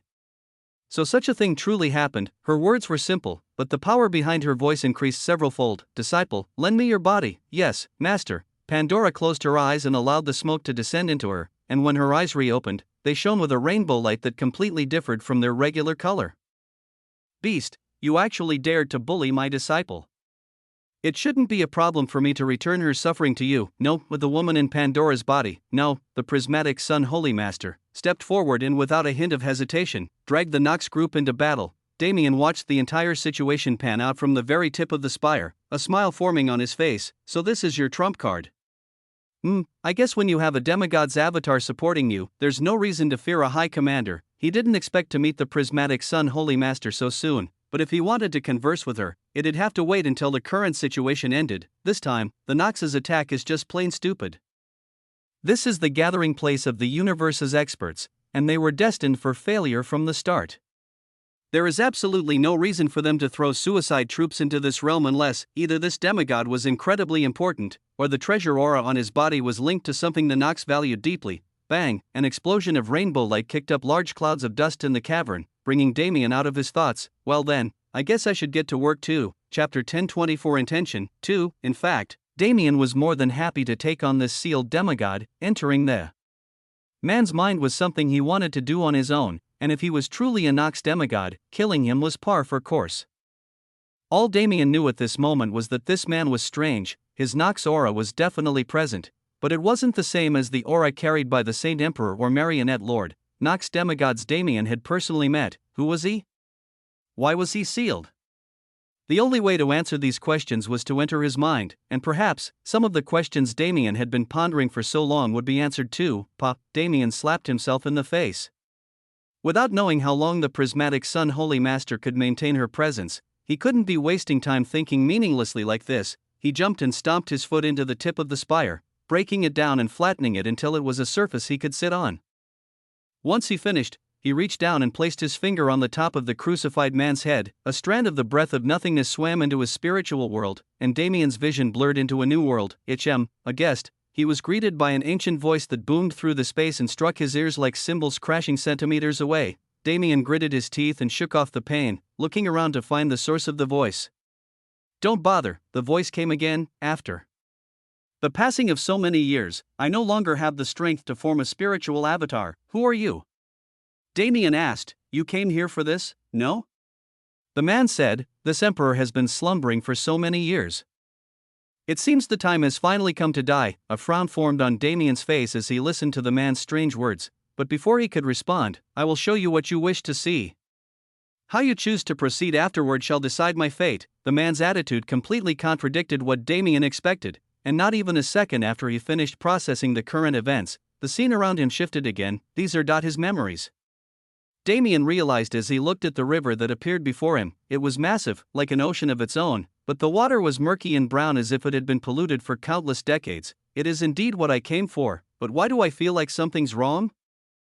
Damien once again reminded himself, he was in the mind of a demigod.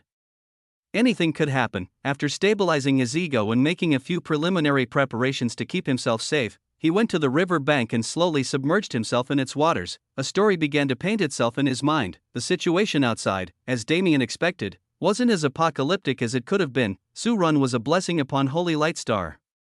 His banner attracted countless geniuses who followed him and acted together to counter the Nox worshippers, and his mysterious gray mana was perfect for eliminating the bloody environment and correcting the world's laws. The latter mission was a difficult one.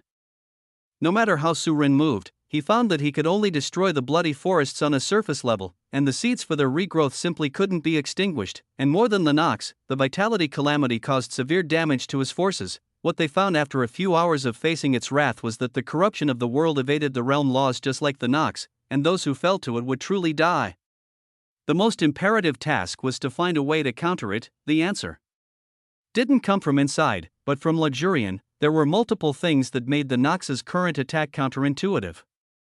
One of the greatest was that, while the experts present were already strong, there were even more strong experts and forces arriving in the Sky Castle by the hour, which meant an endless stream of geniuses was entering the mystic realm. Not all of these geniuses were loyal to the universe, but since the forces arriving in the current days were usually those with respect and status in the universe, the majority were those who would put their lives on the line for their homeland.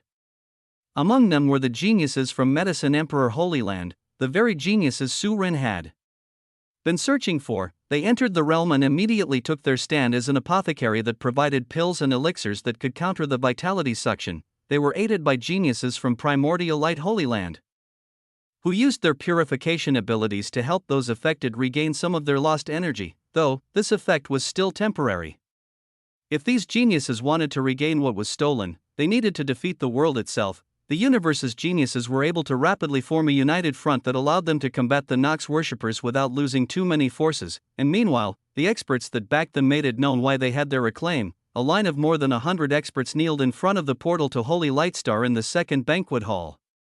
Their arms and legs were bound by rope that radiated with the aura of divinity, and their faces were black with shame. They weren't killed, they were sat in front of their previous comrades and humiliated. It was like they had 4 massive letters written on their foreheads: "Fool, the fools who dared to betray the universe, fools who let power get to their heads." How could such fools be given easy deaths? No, they were sat in front of everyone and forced to watch as their geniuses were slaughtered meaninglessly due to their idiocy. And they were sat waiting for the torture that was sure to come, to attack. In Luxurian was the stupidest thing they could have done. This Sky Castle was the lifeblood of the Heavenly Clan. It was built with so much specification that it was impossible for traitors to infiltrate it.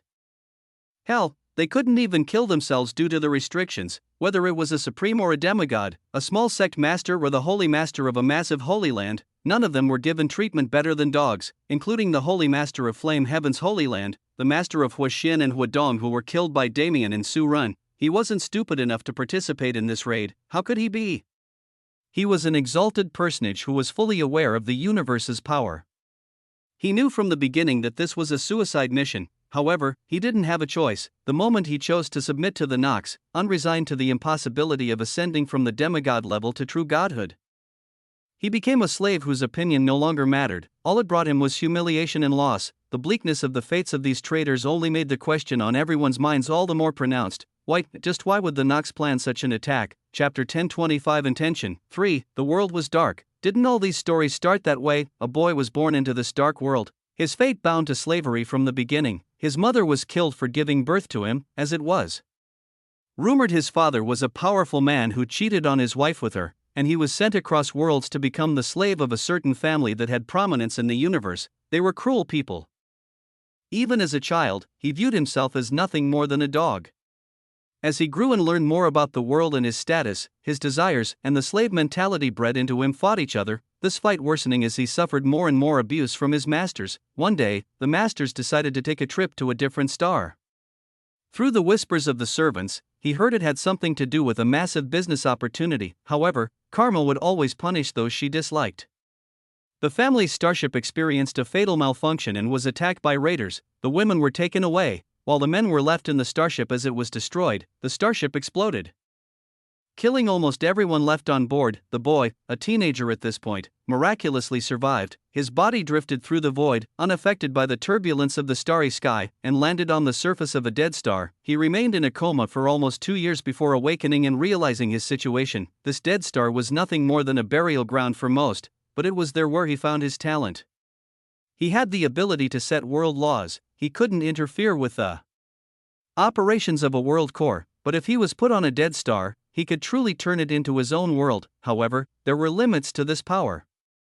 Each world he set the laws of would be tied to him in mind and fate, and he would feel every change they experienced tenfold. He first realized just how double-sided the coin of his talent was when one of the dead stars he bound was hit by an extinction-level meteorite. For 7 days and 7 nights, he experienced the worst pain imaginable to man, as if he was being burned alive and drowned at the same time. He was hardly sane when he came out the other end, and he immediately broke his connection with every star, accepting the loss of power wholeheartedly. He retired to a secluded cabin in a relatively small world hidden somewhere deep in the universe, hiding his existence from enemies and allies alike. He finally gave himself a name, the first one he'd ever had in his life, Hassan. However, he wasn't able to live in peace for more than a few years. Somehow, the Nox found out about his talent and sent a squad filled with Supremes to kidnap him. They took him to one of their worlds and tortured him brutally. They left him near death without even the ability to scream or cry in pain. Once again, he nearly lost his sanity. That was the moment the Nox had been waiting for. They entered his cell and shoved a parasite into his mouth, forcing him to swallow it. The parasite spread its influence through his body, and soon enough, he realized that he no longer had control over his actions. This was the beginning of his life as a slave to the Nox. His captors dragged him across the universe to bind several worlds. A total of 37, 36 of which were transformed into infected source worlds. The 37th was Holy Lightstar, or rather, Hathor, the world that existed before the angels claimed its ruins. Once the task was completed, the Nox ran out of use for him. After seeing how his state deteriorated every time he bound a new world, they sealed him in the middle of a temple on Hathor and switched his human heart for a god-rank artifact, the Glass Lake Heart. The Glass Lake Heart had a single purpose. It allowed its bearer to keep their mind clear from corruption under any circumstances, regardless of the danger level. This treasure was originally meant for good, but it was instead used to keep Hassan's mind from collapsing under perpetual torture and force him to maintain the world laws of the infected source worlds. These world laws were set by the Nox according to their whims. Hassan became an accessory to the creation of true plagues that claimed the lives of billions upon billions of innocents, and at the same time, he had no choice but to maintain the corrupted laws of Holy Lightstar that made it impossible for anyone to find his existence. He was Holy Lightstar's world core, and as the Nox already controlled him, wasn't it simple for them to bypass the laws set through him?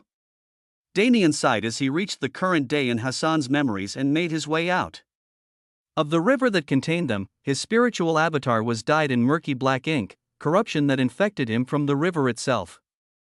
Damien allowed the forces of his own body to clear this corruption, sending the Nox mana elsewhere, and he peered into Hassan's spiritual world, hoping to see a glimmer of his appearance. Unlike Damien's expectation, the man had no ulterior motive for being so cooperative. He was in limbo in a near-death state due to the destruction of many infected source worlds, and he had been waiting for someone to come and kill him for many years. Until now, the Nox never interfered with his existence, but now that they'd made a move, a path to him had opened for the first time in over 100,000 years. It wasn't a coincidence that Damien and Pandora managed to find their way into the cavern.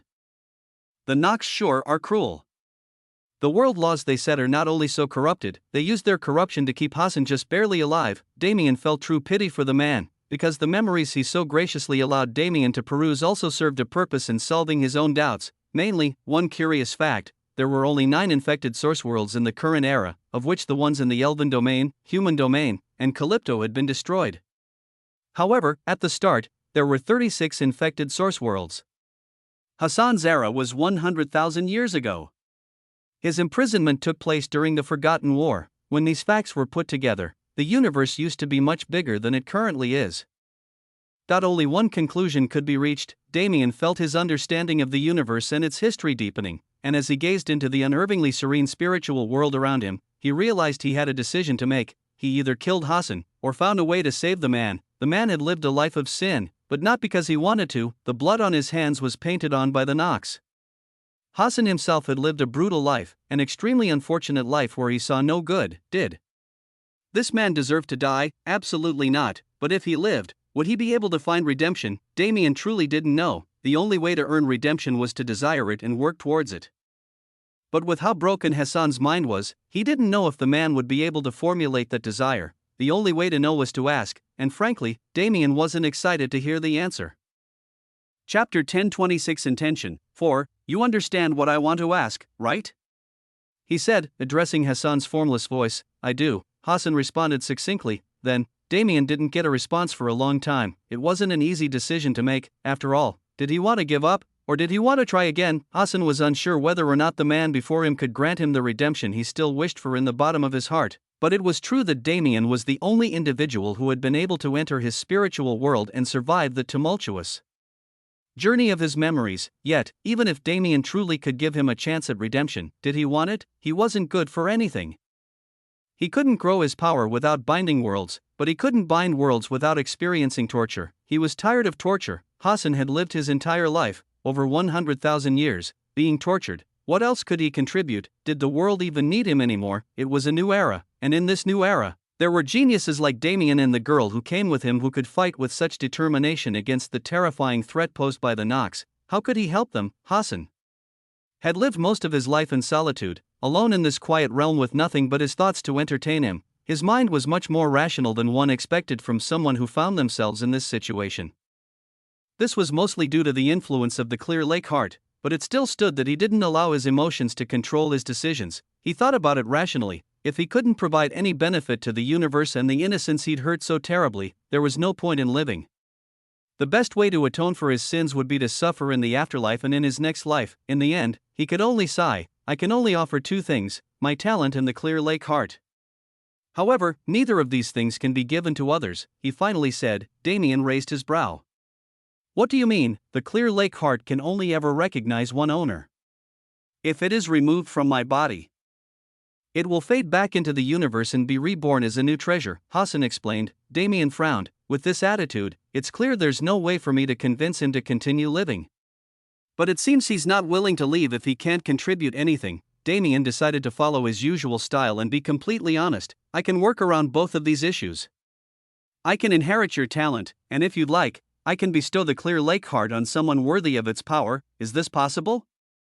Hassan asked incredulously. Maybe not for other people, but it is for me. The only question is, are you truly willing to die? That I am. Hassan made his stance clear. Damien sighed. This was the third. The experts of the olden era were never willing to live in this new generation, and Damien couldn't blame them. Everyone and everything they knew was gone, and as strangers in this new world, their only purpose would be to be used as tools of war. Nobody wanted to live such a dire fate. Damien could only acknowledge their existences and carry their stories within him, so their legacies never died out. Whenever you're ready, I can start the process. Do not worry. You will not feel any pain, Damien said firmly, and Hassan nodded. Even though his spiritual form was incorporeal, Hassan smiled radiantly. Very well. Do what you must. Damien gently allowed void mana into Hassan's spiritual world. With the latter providing not a single hint of resistance, it was an incredibly smooth process, and when he finally gathered enough mana, he uttered that sacred word, devour. Hassan closed his incorporeal eyes. The clear lake heart kept his mind lucid at all times, which meant pain could never inhibit his thoughts. Rather, he felt the pain much more clearly due to the heart's influence. Yet, in this moment, even though he could feel his life force and spiritual world being sucked away in a vacuum of mysterious force, he didn't feel any pain. The feeling of death slowly encroaching upon him, the feeling of drowsiness that lulled him into the eternal sleep he'd been longing for. He cherished it to its fullest, finally free from the torture that life had been. Eventually, Hassan's body wilted into a soulless husk, and his spiritual world became nothing more than an empty plane lacking any ego. Damien felt his body changing. That pleasantly painful feeling of the void physique altering his body overcame him, and the trait, Law Controller, manifested itself on his status window. When the process ended, he opened his eyes and swept his palms through the air. Shing, shing, shing, shing. The chains stabbed through Hassan's arms and legs were cut away, and his body disappeared into the sanctuary. Perhaps to Damien, this was just another encounter with an unfortunate senior. Perhaps to Damien, this interaction would be nothing more than one of many legends that led to his eventual ascension. However, to the universe, it was something much greater. Hassan was dead, which meant his influence on the universe would begin to fizzle out. Those 6 remaining infected source worlds wouldn't feel the effects for a few months due to the solidity of the laws established on them. But Holy Lightstar felt the influence of his passing almost instantly, and Damien himself soon realized that Hassan's gift to him had propelled him into his second revolution of the extreme peak. The prismatic sun Holy Master's mana held the same rainbow color as her eyes, and its effects were equally mystical. As she fought against Malik and his group, she displayed prowess far surpassing Pandora's level, utilizing a law that held such profundity it could be compared to Damien's spacetime laws in pure aura fluctuations. However, despite the strength she held as an individual, she was still confined to Pandora's body, unless she wanted to turn her disciple into a waste by overexerting her body and promoting her strength too much. She had to conform to several restrictions. The problem was that Malik had his full strength, So the best the Holy Master could do was fight him evenly. Their battle had gone on for several minutes already, and Pandora's body was reaching its limits, if there wasn't a change soon. It was like the gods listened to her wishes. The entire holy light star shook. There was no massive mana pulse or other catastrophe that accompanied this shaking, but something changed. Holy light star became a dead star, with no world core, with no world laws. There was no longer a means to maintain the calamity cycle, nor was there such thing as a restriction remaining in the realm. The Nox lost their advantage, and the vitality stolen by the realm itself was returned to the air and reabsorbed by those it was stolen from, with Damien's Pyrrhic victory against Hassan. There was nothing left to be said. This battle was already won by the Grand Heaven's boundary. Chapter 1027 Proceedings 1.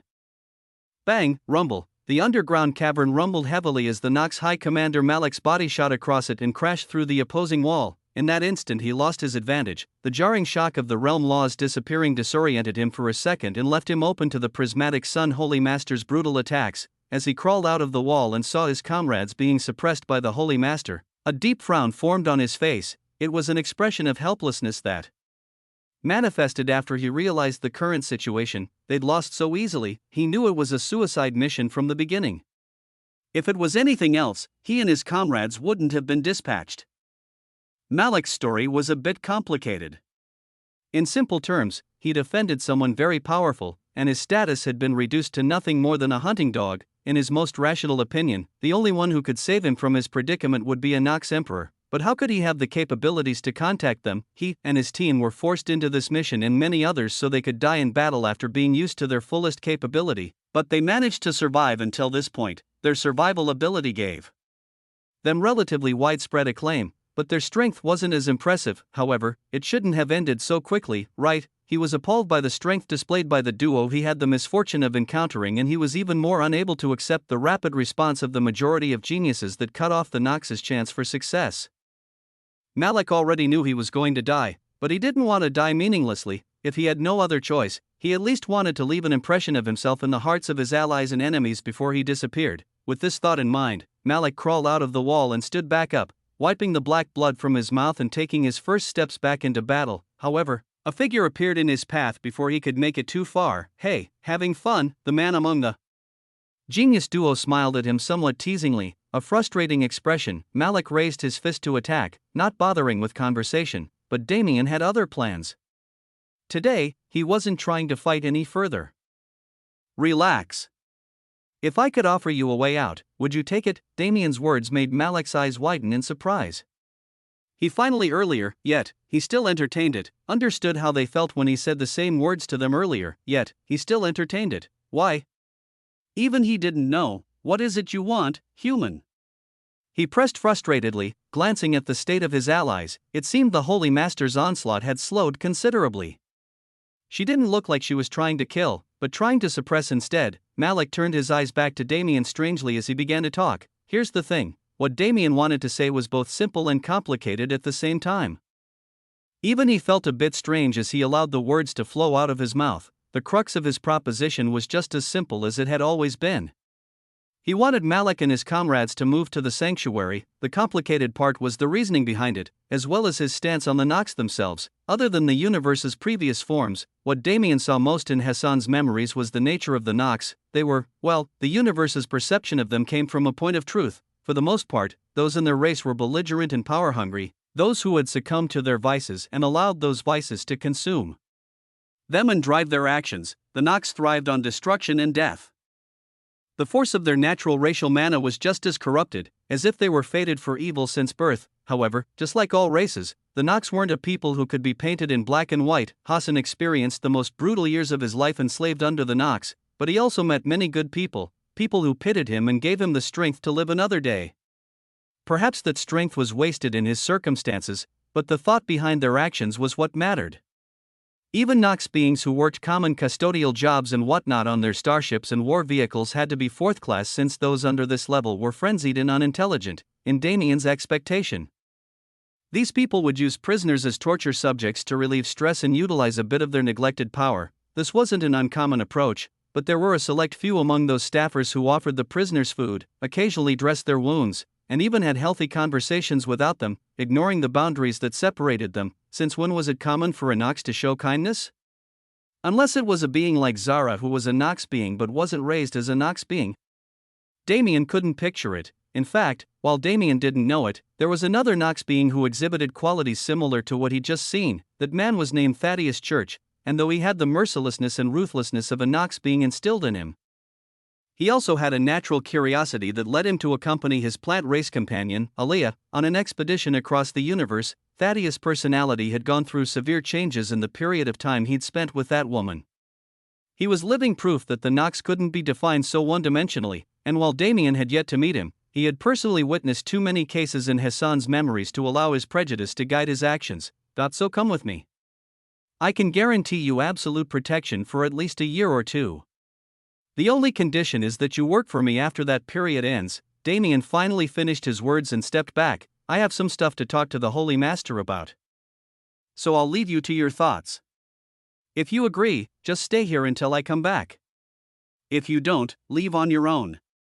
I won't stop you, nor will she. Damien walked over to the other side of the cave, attracting the Holy Master's attention. As she went over to him, Malik's comrades were freed from her barrage and given time to rest, time which they used to regroup with him. Malik watched this take place incredulously. Did Damien forget that he and the Holy Master were still not as strong as their group?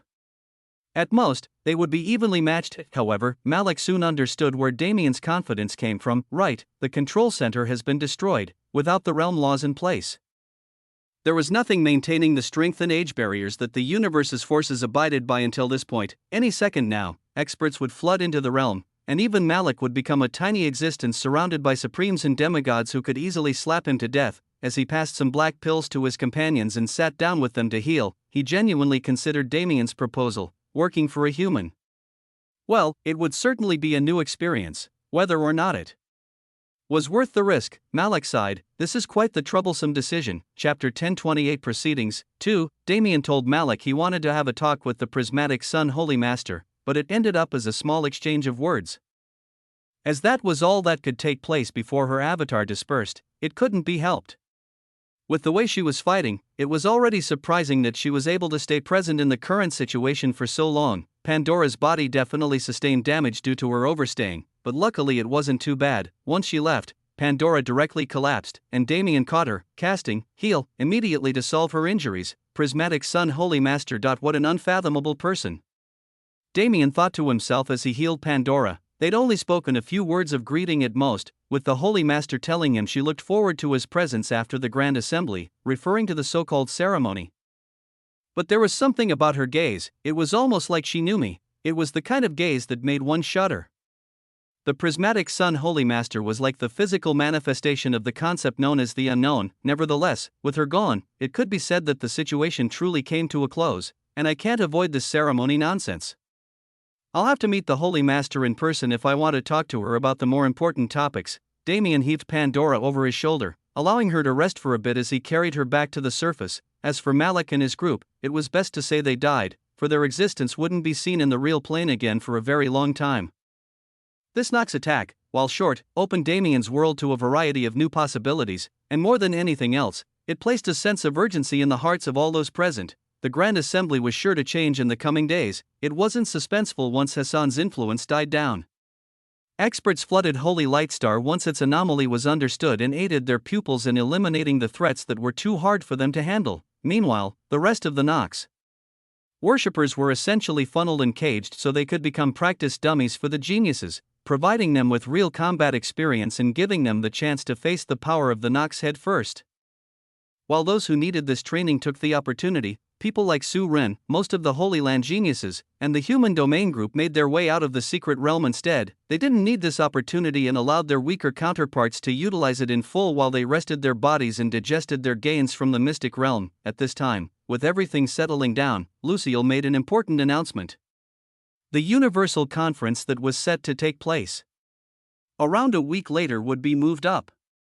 In 3 days, the Grand Assembly would begin moving towards its originally intended purpose. In the wake of this, the forces that had yet to arrive at Ligurian made haste. And one by one, they touched down on its grounds. Blood Azura Holy Land finally made its appearance, with Immortal Blood Azura bringing some of his strongest elders as well as a few of his sons with him in an incredibly powerful lineup. Following their group were the Golden Dragon Clan, Supreme Soul Palace, Blacksmith Association, Heaven's Army officials, and many more. The largest players in the universe finally gathered in full, and while the experts among them took the 3 days before the conference to network and form alliances, the geniuses had other plans. For those who didn't have Damien or Sue Ren's power level, the Holy Light Star was an eye-opening experience that taught them the insignificance of their existence. They were motivated to train even harder, and Luxurian's training facilities became extremely crowded, with the arenas being the most visited place. Among these geniuses was Atticus.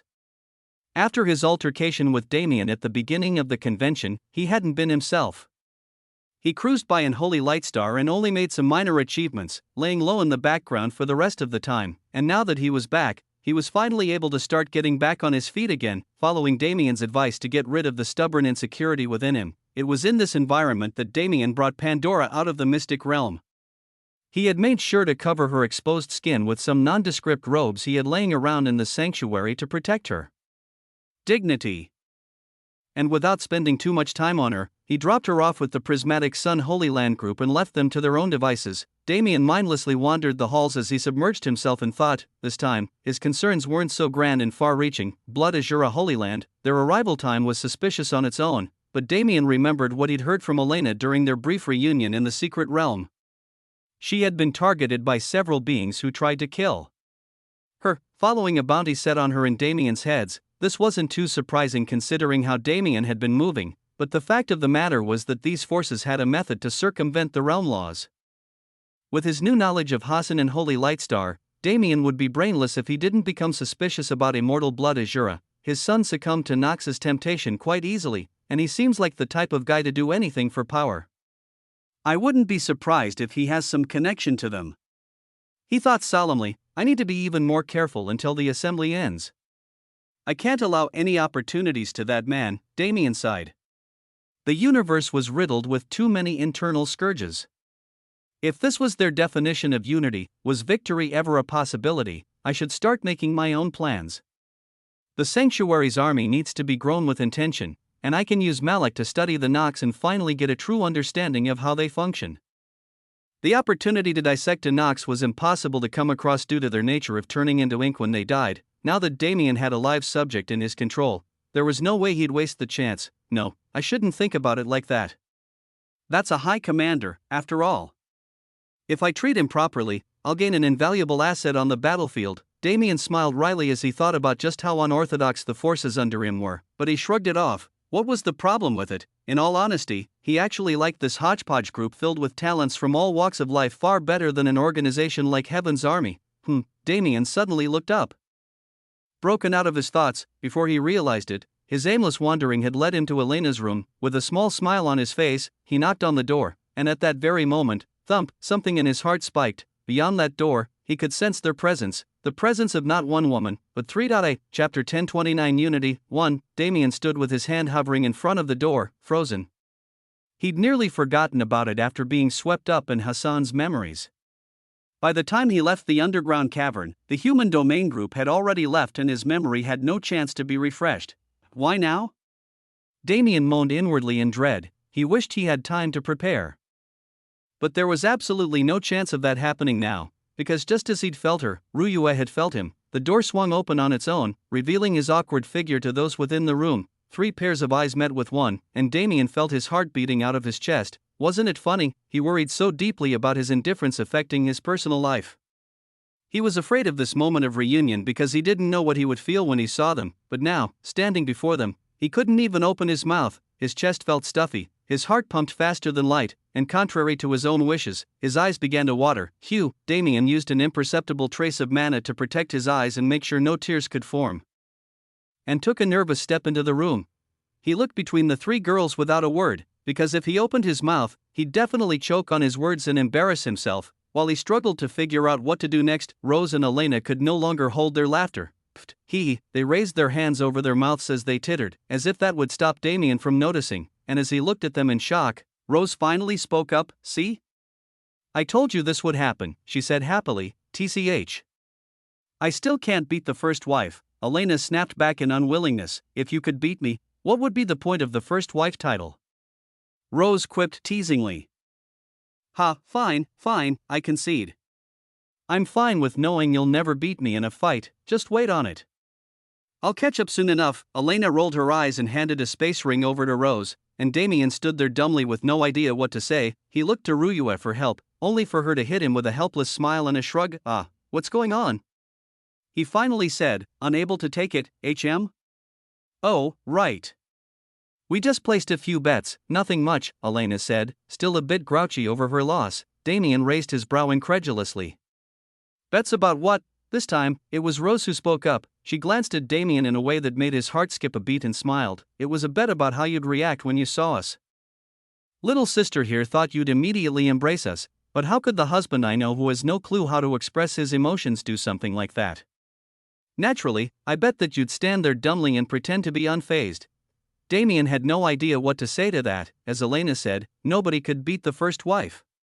She knew him better than the back of her hand, and just like it was in the past and would be in the future, Damien felt incredibly thankful for Rose. Because of her, the awkwardness in the atmosphere completely disappeared. Damien walked up to the bed where the three of them sat without a single hint of hesitation in his heart and wrapped his arms around them. Pulling them into his chest, as he felt their arms wrap around his waist, he closed his eyes. I truly, truly missed you, he finally said. Rose was right. He had no idea how to express himself, and he had no idea how to show love. He could only say these words and hope they could understand the feelings that stood behind them, the feeling of security they gave him, the feeling of longing that had been suppressed deep in his heart ever since he made his first advent into the divine realm on Dawn World, the feeling of tranquility that he could only ever experience when he was with them. He wanted them to know how much those feelings meant to him. They were his only safe haven in the universe that he'd cherish for eternity. The embrace of the four became that of three after a minute or so as Elena quietly left the room and gave Rose and Ryue their time. After all, she'd had plenty of time alone with Damien before the grand assembly. Now wasn't the time to be selfish. Last time, I left on a bad note. I'm not going to act so selfishly anymore. She had a true bond with the two women she called sisters, and just as much as Damien, she felt the weight of it when she reunited with them. They were family, and there was no need to be selfish around family. Even after Elena left, the embrace of the three didn't end for a very long time. They sat in silence and enjoyed each other's presence, a pleasure they'd long forgotten. And at a certain point, Damien felt the side of his chest getting wet. Take some time and be alone with her. Come see me once you're sure she's happy. Damien's eyes widened as he heard the voice that entered his head. He looked down with furrowed brows, but shook his head with a smile in the end. He left a soft kiss on Rose's head, and in the next moment, he and Ryue vanished from the real plane. Rose was left on her own, but the expression on her face showed nothing but pure happiness. The growth she'd experienced in the past 2 years allowed her to overcome many of her insecurities. The misconceptions she had about her duty as a first wife or her status among the harem disappeared entirely as she got closer to Ryue. And she realized that all her previous worries were meaningless. In a sense, she reached the same conclusion as Elena. What need was there to bring things like status or position into matters of family? That was precisely what led her father's harem to ruin. Her husband, the man she loved, and her sisters, the women who would stand by her until the ends of time, were the most important people in the world to her. In front of them, there was no need for pretenses, coincidentally enough. The dynamic that would bring harmony to their family wasn't formed through time together, it was created through individual birth, as they grew more powerful and obtained a greater understanding of the universe's truths and reality. They also began to understand the value of relationships. Wasn't Blood Azura Holy Land the perfect example of what happened if one let them go? A future where they cared for nobody but themselves, where they were willing to sell their souls for power, was not a future any of them wished to see. Therefore, each and every one of them threw away their personal grievances, their selfishness, and their greed. From this point forth, they would be a symbol of unity. Chapter 1030 Unity 2. The setting was an area similar to a one-bedroom apartment hidden somewhere in the sanctuary's many dimensions. Two people arrived in this place, embraced in each other's arms. Ryue lost control by the time they arrived. Silent tears streamed down her face and dampened Damien's shirt as she dug her face into his chest and hugged him tighter. Damien responded in kind, touching his forehead to hers. He didn't say anything yet. He noticed when they were in Elena's room earlier that she was being extremely quiet and was just as concerned about her as Rose. He understood what Ryue was going through more clearly than anyone else. After all, he held a piece of her soul. As Ryue became closer and closer to the natural force of Een, her demeanor also experienced a change, becoming far colder and less expressive. Almost like how she was before she met Damien. However, the change wasn't a negative, it merely meant her immersion with her laws was far higher than the average person. A testament to her talent, Ryue was someone who didn't expose her feelings to anyone. Rose could read her thoughts through her expressionless facade due to their closeness, but even she couldn't bring Ryue to emote like a normal human. Ryue as a person mirrored ice, yet her love burned powerfully within her heart. That was where she put all her emotions. When she saw Damien again, she wanted to let it all out, but in her core, she wasn't someone who could show emotion in front of other people. When she and Damien were finally alone, the dam blocking those emotions broke into millions of tiny pieces, and everything Ryue had been holding since their separation was poured out in full. Damien brushed his hands through her hair gently as she cried. Even he was forced to reinforce the mana protection in his eyes to make sure he didn't cry. His emotions were connected to hers, but he didn't know how to calm her agitated state. As he thought of various ways to cheer her up, Ryue pulled away from his chest and lightly grabbed his collar. She was a tall woman, standing at 5 feet 10 inches, and she only slightly needed to tilt her head to look directly into his eyes, yet the subtlety of her movement made it all the more mesmerizing. Damien stared into those beautiful golden eyes, slightly puffy from crying, and immediately got trapped in them. He stood there in a daze, admiring Ryue's beauty until she finally spoke up. "You," she said, her voice barely over a whisper, "you still owe me?" Damien raised his brow at her unexpected words. "I owe you? From when? You don't remember." Ryue made an extremely cute pouting expression as she spoke, something Damien never expected to see on her face. His smile was warmer than a spring breeze. "How could I remember? I let you win so often back then I forgot what the score was." "Stupid." Ryue pounded his chest lightly with a harumph, turning her eyes back to us soon after. "No more hiding. I want to make it official," she finally said after a moment of hesitation. "Make it offi that you don't mean."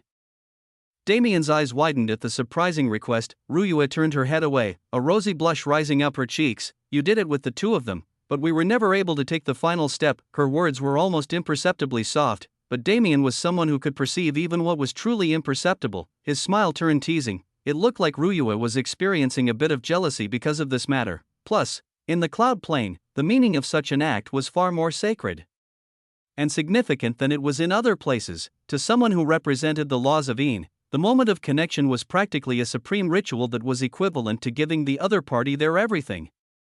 No holds barred, for all eternity. For Ryue to bring it up first, and so quickly. "What did I do with the two of them?" Damien couldn't stop the urge to tease her a bit, but before he could get a single glimpse of the expected response, Damien's eyes widened. Ryue pulled him by his collar and firmly planted her lips on his, deeply kissing him. Damien rapidly adapted to the change of pace, bringing his hands up to Ryue's face and pulling her deeper into him. He gently picked her up and walked over to the bed, gently laying her down and climbing on top of her in a single motion. Ryue was always the less dominant party in their relationship, but for some reason, in these most important moments, she was always the one who took the lead. Since she had such determination, Damien couldn't disappoint her, could he? He knew it too. He and Ryue had grown out of their most difficult times together, and though they'd both long held the desire to become one, neither of them was sure if they were ready for it. It was mainly Ryue's issue, since she'd long known what it meant to give herself to a man. There was a reason why even her own father had lusted after her at one point. All of their plots had been thwarted by those who cared for her, but the scars left by their words and gazes needed time to heal. In fact, she'd wanted to take the final step before they left for Niflheim. But time and the situation with Elena and Rose didn't allow it. Now, she laid on the bed, staring up into the eyes of the man she loved. She reached out her hands and caressed his face, assuring herself that this moment was real. She really couldn't be saved. She wanted all of him, and she wanted it for eternity. She couldn't stop herself from wrapping her arms around his neck and pulling herself up to taste his lips again. Damien's movements became more daring as their kiss deepened. He ran his hands along her body, exploring its curves and gently removing the barriers that separated his skin from hers. Their clothes were gone soon enough, and Damien finally pulled away from their kiss. Taking the opportunity to see Ryue's body in full for the first time ever, she was as enchanting as a starry night sky. Her hair, whiter than snow, spread across the bed under and behind her and painted a hypnotic backdrop that perfectly framed her beautiful face. Her eyes were slightly watery and filled with love and arousal, forming an extremely alluring picture that almost made it impossible for Damien to focus on the rest of her body, but he was glad he managed to tear his gaze away. Ryue had the body of a goddess. Her breasts were large, perky, and perfectly shaped, and her slim waist curved into scrumptious hips and incredibly plump buns. Her legs were long, her skin was smooth and fair, Did her perfection need more explanation? Damien finished admiring her God-given gifts and gave her one more deep kiss before he cupped her large breasts in his hand, lowering his lips to the rosy pink cherries that decorated their peaks. His other hand snaked down her waist and found its way to a sacred garden that had never been witnessed by anyone else. Ryua moaned sounds of heavenly bliss as she experienced pleasure she never knew existed, pleasure provided by the only man who would ever enter her sight. Damien gave her his everything. He explored every inch of his body with his hands, his mouth, and finally, he gently placed his dragon at the entrance of the cave it so deeply desired to enter. In this hidden place away from any eyes, two lovers finally united as one, a unity that wouldn't be broken for many, many hours to come. Chapter 1031 Unity 3. Damien and Ryua's battle didn't end until many hours later, but even after finishing, they didn't separate. In fact, Damien set up a time dilation in the space so they could have several days to themselves without having to bother with the outside world situation. Damien had a huge smile on his face the entire time as he foolishly reminisced on that first night, and as he watched Ryua become more and more animated as the days passed, his expression only melted. Further, what was there to say about this time? Damien and Ryua didn't really do anything at all. They talked about many things as they shared their experiences. They talked about nonsensical things and reminisced on the past. And they sat around showing each other affection while living the comfortable life of a married mortal couple. At the moment, Ryua sat on the couch in the apartment, watching TV attentively with a bowl of popcorn in her arms. Meanwhile, Damien was in the nearby kitchen with a wry smile on his face as he watched her. The contrast between Ryua's celestial beauty and her NET habits when she's given the opportunity is scary. He thought to himself, seriously, this girl really knew how to kick back and relax like a shut-in. Then again, Ryua in nothing but an oversized shirt is an addictive sight. Damien almost cut himself as he blazed through ingredient prep and stared at her in a daze.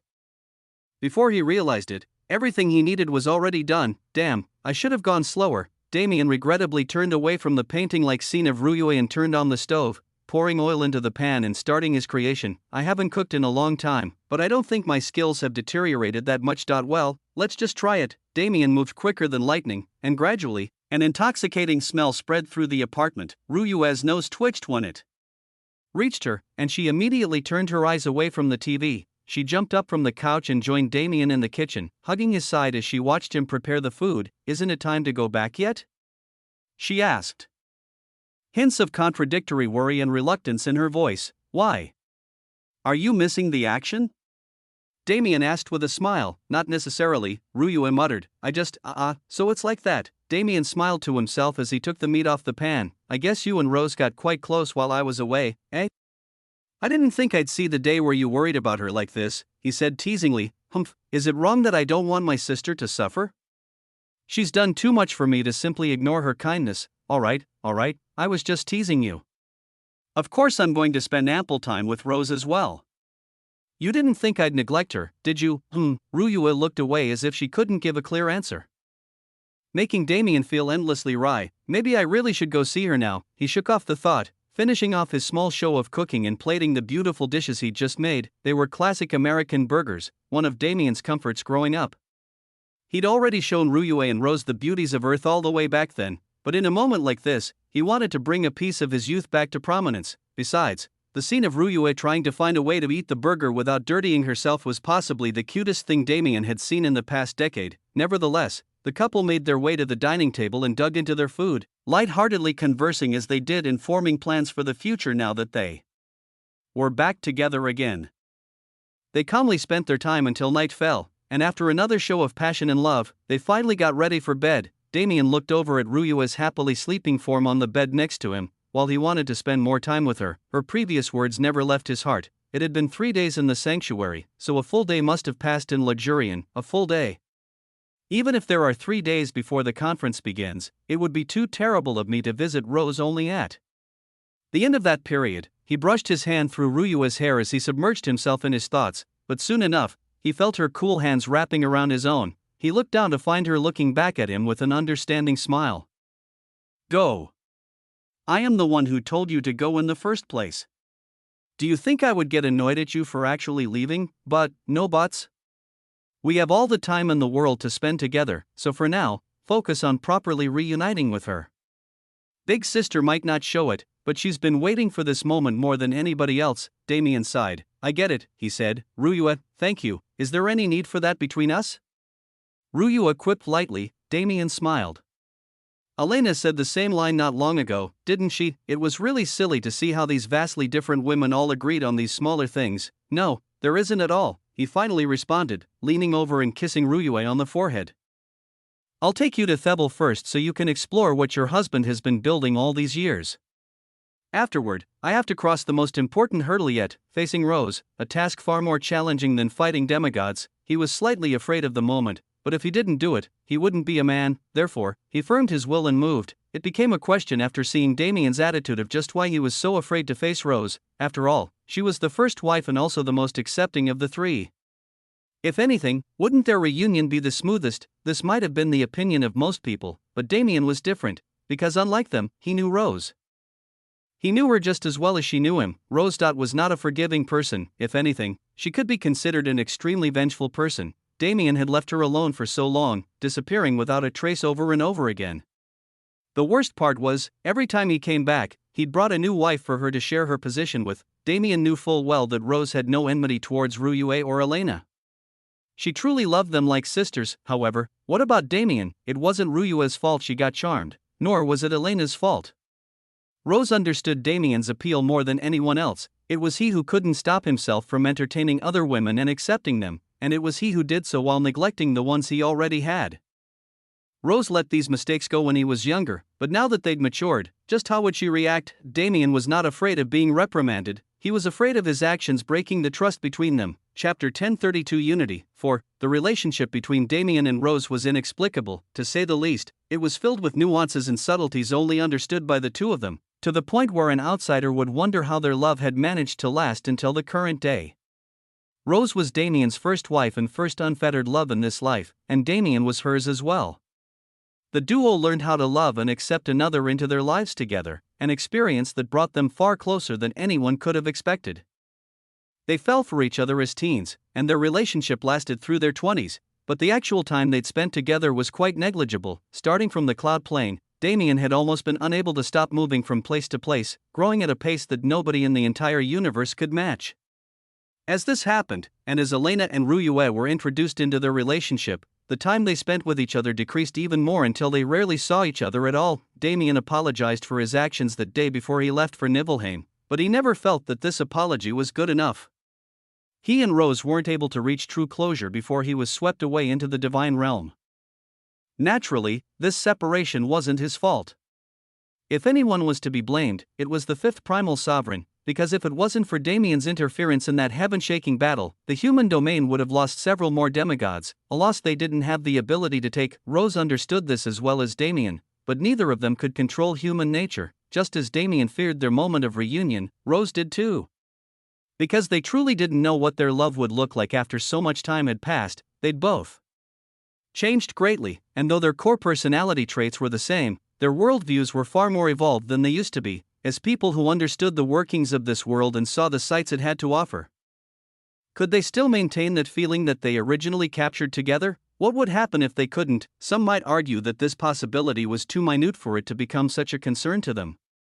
With the lifespan of a powerful practitioner, a separation of several years meant nothing. There were couples who'd be separated for thousands of years at a time and still maintain their love, only, Damien and Rose were still young.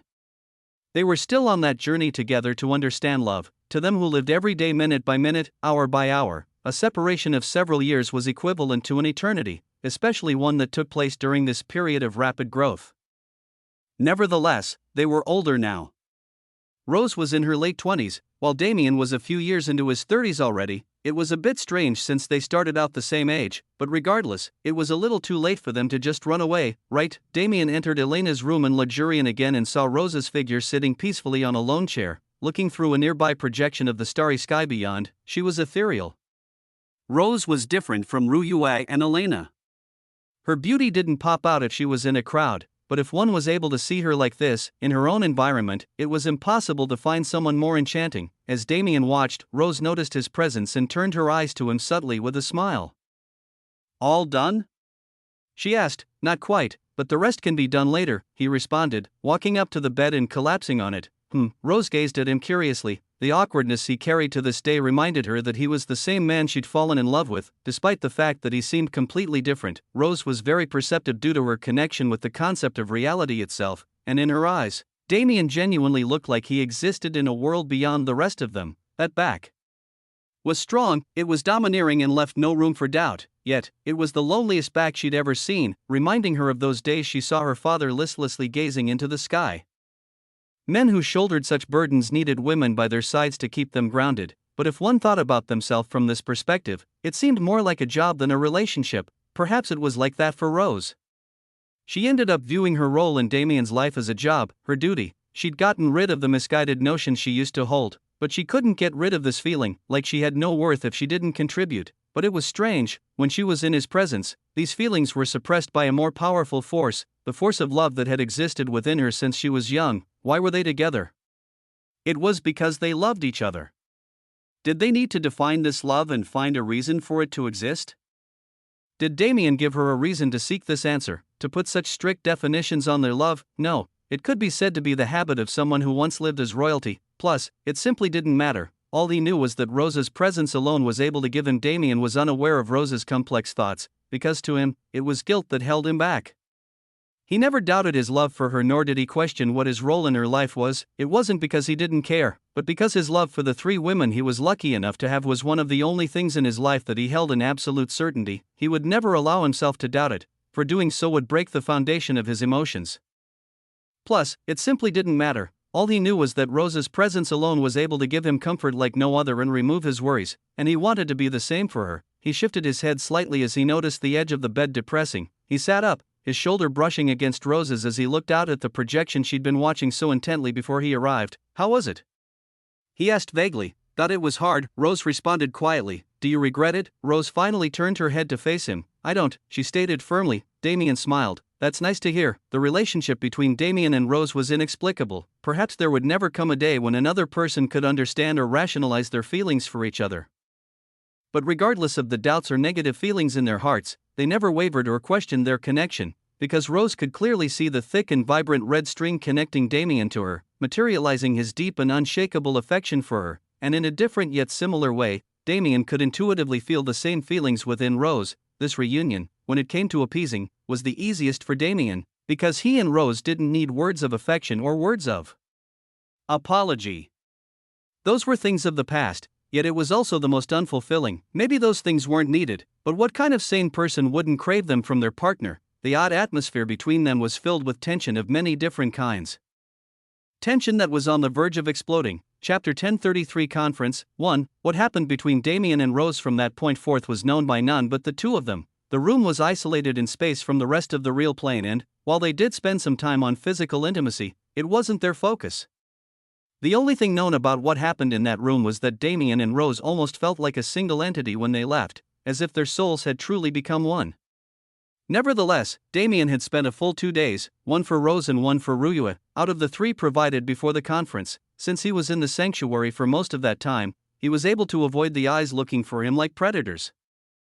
But his disappearance only led to an increase in these people's interest. After all, Damien had performed many impossible feats in Holy Light Star. The only times he was invisible to the experts outside was when he and Schwer were in the central region of the Holy Light Tomb and when he fell into Hassan's restriction, his fight against Su Run, his use of the sanctuary, his impossible healing ability and mystical techniques. All of these things were clearly seen by a large crowd of onlookers, and Damien suddenly became the hottest topic. This was the natural reaction of all living beings to the unknown. It was true that the younger generation was powerful and worthy of admiration. But most of the important characters among them were already well known in the universe, and even if they weren't, their origins could be traced. Contrasting them was Damien Void, a man who mysteriously appeared in Grand Heaven's boundary and made his advent by cruising through the universe unrestrained, making a name for himself in all corners of the universe. In these 3 days where Damien's name was often discussed, his entire history in the wider universe was pieced together, from the very first moment he entered the Dawn world to his adventures in Hidden Death Valley, Calypto, Ion, Beast Emperor Star, and even the Void Corridor. His legend that always remained separated into its individual parts was formed into a cohesive whole. And it was a daunting whole to look at. Even more conversation took place regarding the traitors who attacked during the Mystic Realm opening. Their fates needed to be decided. It was too easy to kill them and be done with it. Unfortunately, it was highly likely that they had restrictions on their bodies and souls that would prevent them from giving any useful information. As such, it was finally decided that Supreme Soul Palace and the Royal Demon Clan would jointly handle them, using their methods of physical and spiritual torture to hopefully evade the restrictions. While the atmosphere was filled with anticipation for what was to come, Damien spent most of his time with his wives.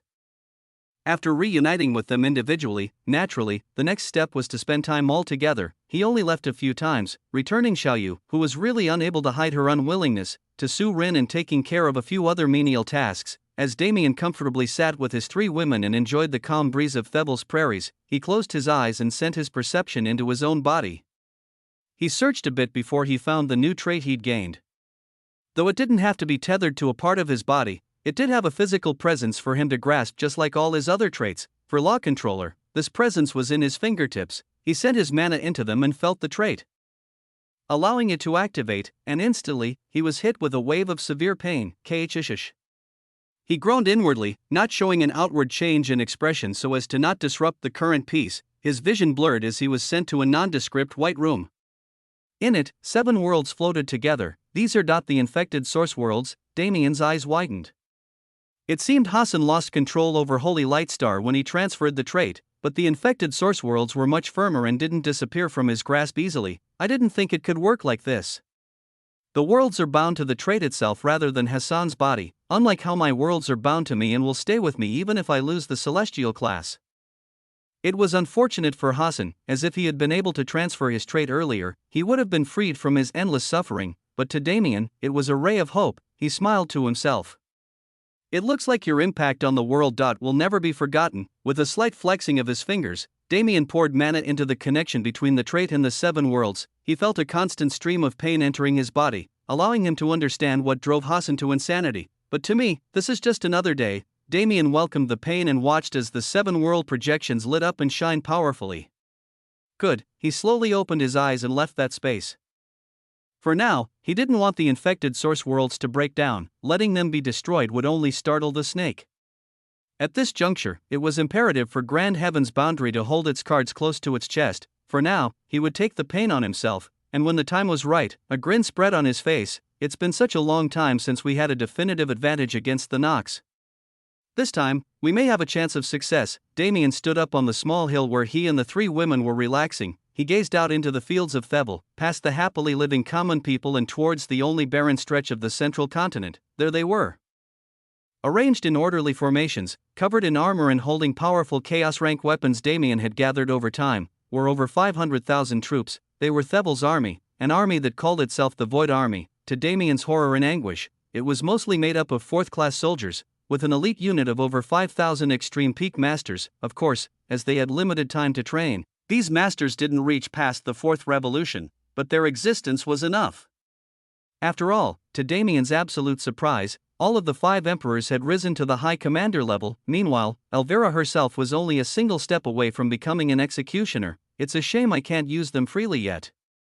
Depending on how the situation evolves after the conference, I can slowly reveal my cards. This was Damien's personal army. They'd been training essentially since Damien first took in those from 3000 Beast Mountain range, and had gradually grown to its current size. Damien knew they wanted to experience the bloody battles of the outside world just as much as he wanted them to, and he genuinely couldn't wait for the day they finally made themselves known. But it's good that their increases in strength are solidifying the Sanctuary's universal law. Once I start forming more worlds in here, maybe their training speed will increase even more. Damien had a hunch. He was somewhat certain that his existence was able to boost the training speeds of those around him. The Sanctuary was the best example, but so were the people he held close like his wives. The strength shown by the human domain pleasantly surprised him, but it didn't seem natural. If his inference was true, his identity held far more secrets than he originally anticipated. Chapter 1034 Conference 2. When it comes to the Void, is it even worth being surprised anymore? As I learn more about it, it seems more and more like it can just do anything it wants. Damien shook off the thought for now.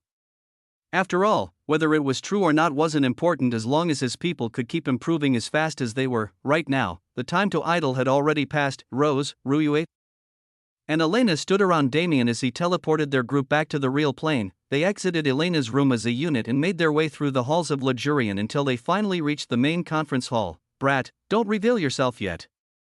You've put in good work in the time I haven't seen you, offending so many people. Nice work. A sound transmission immediately entered Damien's ear, and he couldn't stop himself from grinning. Damn old man, he sent back, don't think you'll be able to talk down to me for much longer. I'm almost there, you know, Don't overestimate yourself. Even when you ascend, I'll still beat you all the same, Damien smirked. We'll see about that. He responded cockily, ending the conversation. After sending mental transmissions to his 3 women about what Tianyang told him, he naturally separated from them, as if he'd only met them in the hallway moments ago. He didn't need to have a long talk with Tianyang to understand the situation. For now, the fact that Damien came from the human domain was being hidden both for his and their protection.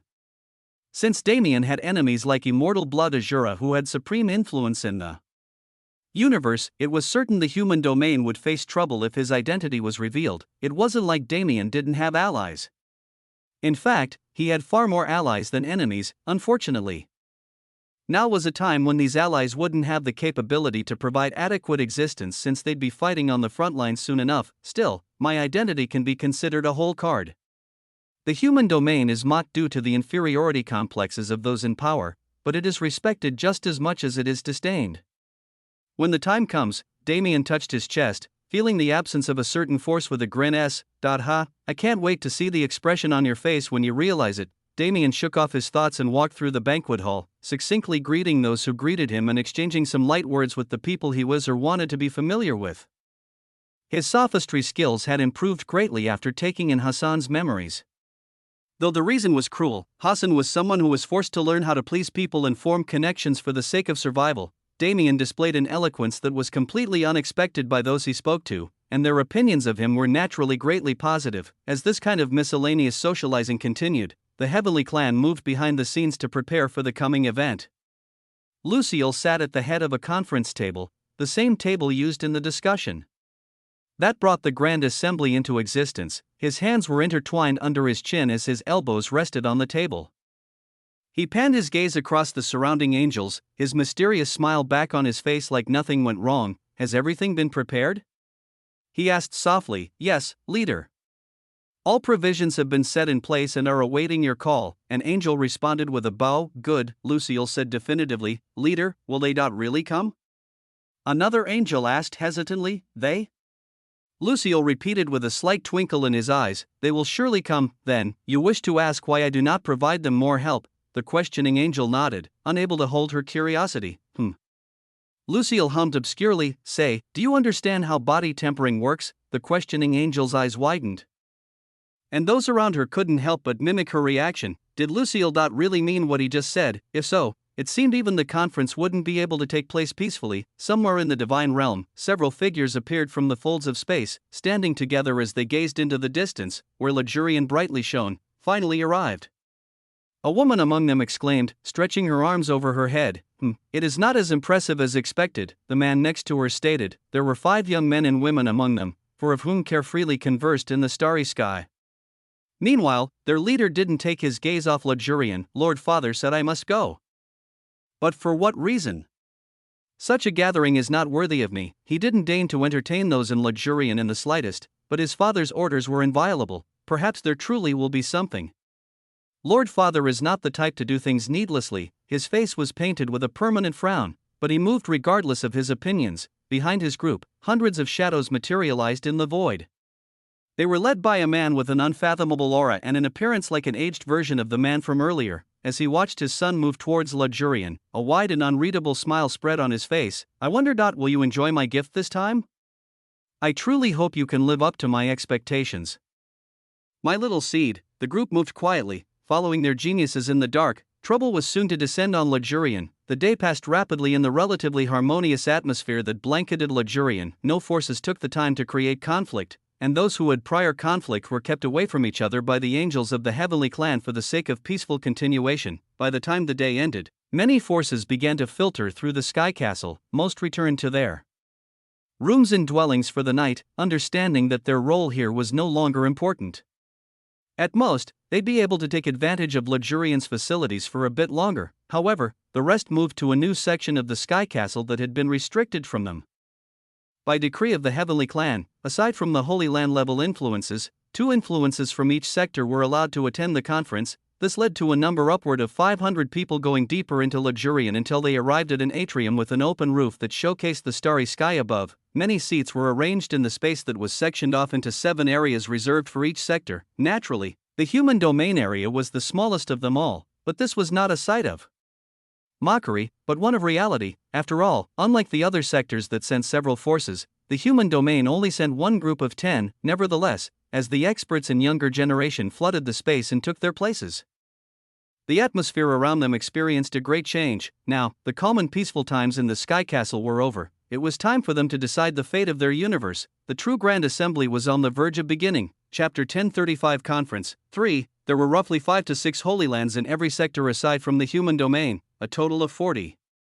Along with the subsidiary forces that joined them, there were a total of 53 influences in the atrium. After they'd all taken their seats and organized themselves, Lucille and his fellows from the Heavenly Clan, as well as Lucifer and his group, took their places in the head of the space. They were the arbiters of this conference, a privilege granted to them by their position as the strongest influences in the universe. My fellow practitioners, now that we have arrived in this place, it is time to drop all personal feelings and plan for the future, Lucille said, standing up and facing those around him. There are 3 main subjects that this discussion will cover.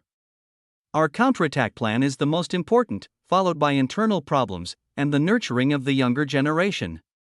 The order in which we address them will be decided through a vote that we will hold now. Lucille snapped his fingers and a formation activated, lifting dark barriers between each group so they couldn't influence each other's decisions. After establishing privacy, he listed the topics and allowed those present to cast their votes. When the barriers fell, he spoke again. Then, we will begin with a discussion of our internal struggles. A few whispers spread through the audience as they questioned why talk of the younger generation didn't start the convention, but they didn't cause a fuss. The topic of internal struggles didn't pertain to the relationships between influences. These personal matters were left for them to sort out by themselves. The only exception was if their conflicts impacted the big picture. The main point of consideration was traitors. Everyone had surely experienced it on their own, but the raid on Holy Lightstar was a true eye-opener to just how corrupted the universe's internal structure was.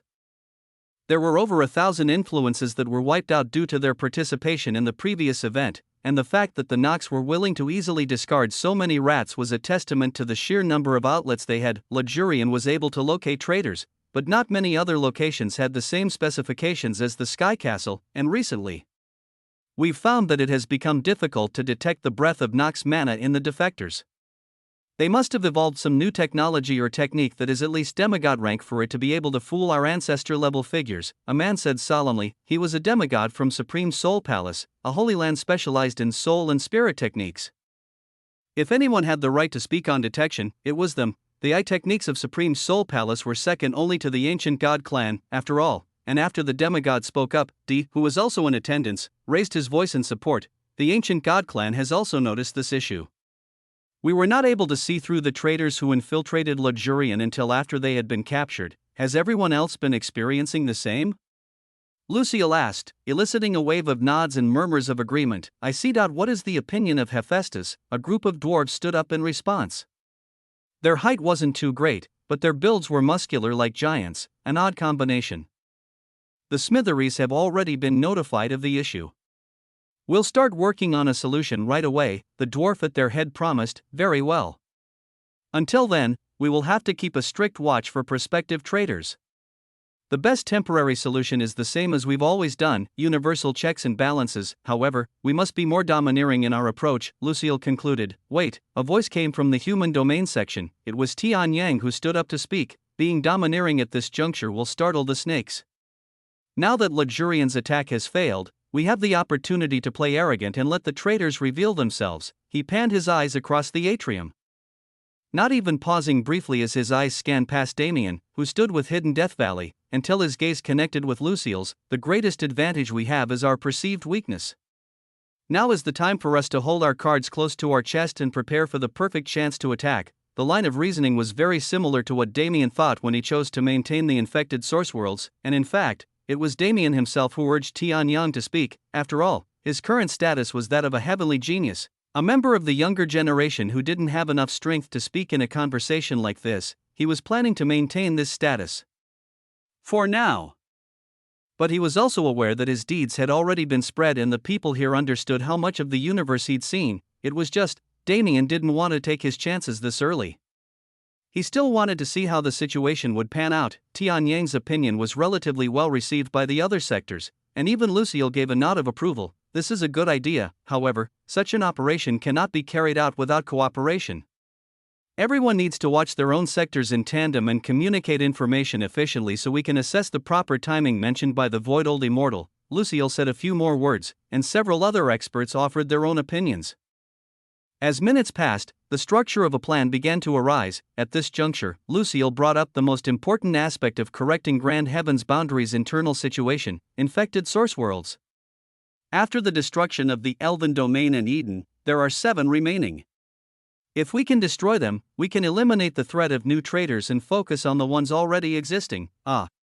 Parcial suddenly gasped, realizing he'd forgotten to tell Lucille an important fact. Lucifer spoke up in his stead. Actually, there are only 6 infected source worlds left. His eyes turned to the human domain group in amusement. Isn't that right? Tianyang grinned. That is right.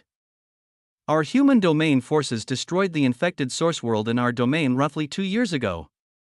Since then, we have been focusing on eliminating traitors and cleaning the domain, but at this time, we can proudly declare that the human domain is free of Nox influence. Tanglingzi finished his words. It was the second shocking revelation of the conference, and perhaps the greatest one so far. Admiration wasn't enough to describe the feeling the crowd felt hearing this news. To thoroughly root out the Nox from an entire domain was unheard of. After all, even if one could kill every traitor, as long as the Nox occupied a world in the domain, new traitors would always appear to replace them. Infected source worlds were strange and unexplainable. Even if one killed every Nox produced by it, halting its production or destroying the world totally had been impossible to this point. This was due to the convoluted world laws they held, laws that protected the core facilities of the worlds and gave them an ability bordering on immortality. But unlike the infected source worlds of other domains, the unnamed world was filled with surprises, such as the 5th primal sovereign and the untouched world core that Damien stole. The influence of Hassan's law bindings on it was far weaker than those on other worlds, and the situation in the unnamed world was vague to begin with, while the human domain's victory could be considered a product of supreme luck. Nobody else needed to know that, did they? Chapter 1036 Conference 4. The human domain's news had a relatively negative impact on the rest of the universe, mainly for the reason that it gave them hope that their infected source worlds could also be destroyed. However, worlds with infected cores like Calypto were usually unsalvageable, which was the reason why Damien's purifying and binding of Calypto held such deep meaning. Nevertheless, fate hadn't abandoned them yet. Perhaps previously their hope would have led to their downfall, but the situation of the infected source worlds had changed. Damien smiled as he listened to the various conversations that took place as plans began to form to get rid of the scourges of the universe in one fell swoop. From the looks of it, this conference would be relatively harmonious for a bit. Damien could clearly feel the killing intent trying to break his mind subtly emanating from Blood Azura Holy Land, and he could also feel the surrounding experts quietly paying attention while pretending they didn't sense anything. But their killing intent is just because of our grudge, I guess. Surprisingly enough, there's no Nox mana on them. Unlike the ancient God Clan and Supreme Soul Palace, Damien's special eyes weren't inhibited by the Nox's new methods. The same person who couldn't stand politics and sophistry, the major influences aren't stupid enough to directly submit he wasn't able to see any traitors in the atrium. But he'd seen plenty of dark characters while he was entertaining those who wished to speak to him the day before. If not to scout them out, why would Damien ever attend such a dreary function? Regardless of his newfound eloquence, he was still the same person who couldn't stand politics and sophistry. The major influences aren't stupid enough to directly submit themselves to the Nox. At most, they'll use lesser disciples without much status as scapegoats to hold the connection for them. If they have dealings with the Nox, it'd be more similar to business than subordination. It was difficult. The people he was currently dealing with had been at the top of the universe for long enough that they knew how to control their expressions and auras to give nothing away. And their geniuses were uninformed in the first place. He couldn't glean anything from them, nor did he care for the current conversation. He had his own plans for the universe's traitors, and he was sure they wouldn't escape his grasp. Nevertheless, Damien paid slight attention to the affairs being discussed and faded into the background as the topic shifted and morphed. Finally, after almost 6 hours of discussion, The basis of a plan was formulated and the next topic came into conversation, the plans for counterattacking. It was a natural segue from clearing the infected source worlds. How were they going to keep the Nox from interfering while they made such a big move? It was clear they couldn't be passive anymore. Under Lucille and Lucifer's guidance, the Holy Lands coordinated the forces they held and the forces under them, distributing them through Ion and the starry sky. The crux of the plan was to form an absolute net that was impossible to penetrate and line its edge with an unending stream of attacks that didn't give the Nox a chance to interrupt them. It was a solid plan on paper, but it was hard to say how the execution would go. Regardless, there was nothing to do but wait. It's annoying. Things take too much time to happen, and it's not just because of politics. Maybe I should. A sudden idea came to mind. Damien understood what he could do for the universe immediately, something that didn't need to wait for ages and ages to come to fruition. Coming here was really beneficial. Even though these conversations don't affect me much, I'm able to visualize the future much better because of them. Damien had never experienced this before. He was always alone, and when he joined an influence, he never cared to reach its highest level and become a part of these conversations. He finally felt like he was part of the universe, wholly and truly, and as he rationalized this feeling, the topic made its final change. It had been an entire day, and the allocation of forces hadn't made much progress. This was the stage when the Holy Lands fought their subtle fights and attempted to compete needlessly, and as Lucille and Lucifer weren't willing to deal with it at an important time like this, they postponed the allocation discussion to a later time. The final act of the three Lucille mentioned began, and fierce discussion began centering around the younger generation. It was curious. Every influence was naturally biased towards their own geniuses, but after the Holy Light Star showed them how those geniuses ranked against their peers, they were no longer able to show that bias. Instead, it was a generally healthy process where the majority of opinions matched, until Damien's name came up. Damien Void, a name that had been spoken almost egregiously in the past few days and weeks, was a genius among geniuses, a man who came out of nowhere and matched the universe's top genius in strength. Once his history was put together, his age was also approximated. Damien Void was definitely not 40 yet. It was an inconceivable notion that was somehow absolute fact. He was a genius that all people unanimously agreed must be supported, or at least, that's how most thought it was going to be. Wait, a man stood up in the Blood Azura Holy Land section and raised his voice. His name was Adrian, one of Immortal Blood Azura's many sons and the current spokesperson for their Holy Land. I understand what this young man represents, but we should not put too much effort into him. His origins are unknown and he has shown a history of leaving his allegiances to pursue strength. His loyalty cannot be trusted. The man's words seemed dubious to those who appreciated Damien's talent, but surprisingly enough, several voices of agreement rose to follow them. In this critical period, it is better to support geniuses from our Holy Lands who have valid backing. Everyone here knows Hidden Death Valley has no standard for the disciples they accept. If Damien smiled inexplicably as he tuned out the man's words and turned his gaze to the old man who sat behind him. So this is how you want to play? He thought to himself in amusement. Immortal Blood Azura acted like he didn't feel Damien's gaze, while the man who spoke turned to face Damien and furiously pointed at him. How can we know this man isn't a traitor? He finished his words with a bang, eliciting several gasps. You should control your children, Damien responded within the silence, kicking his feet up on the table before him and grinning. Children? The man repeated in confusion. Hush, I'm not talking to you. You, seriously, control him. You don't want to be making baseless accusations, right? Immortal Blood Azura turned his eyes indifferently, glancing at his son. Adrian stopped immediately, quick to the point where he genuinely choked on his words. Quite arrogant, Immortal Blood Azura uttered. His voice wasn't loud, but it filled the space with terrifying energy. Are you going to deny his words? Damien shrugged confidently. Not bending under the pressure. Why wouldn't I? Are you going to keep pushing this bullshit about me being a traitor? Immortal Blood Azura's lips curved just slightly. I have no reason not to. After all, I witnessed your betrayal personally. Chapter 1037 Conference 5. I have no reason not to. After all, I witnessed your betrayal personally. Immortal Blood Azura's words shook the atrium, but they weren't allowed to fester for too long. Immortal Blood Azura, do you mean to insult me? Damien is my own student. Do you think I cannot sense the difference between a young hero and a traitor? Alucard was the first to speak up, coldly glaring at Immortal Blood Azura. Indeed. Immortal Blood Azura, do not think you can use your status to harm the younger generation. Damien is the savior of our clan.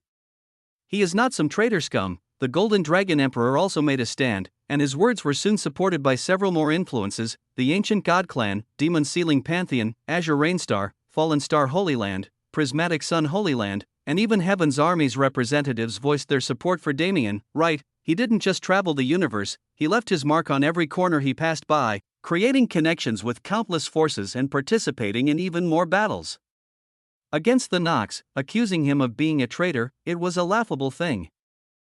Why would a traitorous man thwart the Nox's plans with such determination over and over again? Immortal Blood Azura's expression soured with every force that stood up, but he didn't lose his composure until the final one made their stand. The crux of your problem is the fact that you don't know his origin, right? Tianyang grinned, causing Damien's eyes to widen. In his eyes, the human domain could be defended with enough effort, but his disciple could never be defamed like this.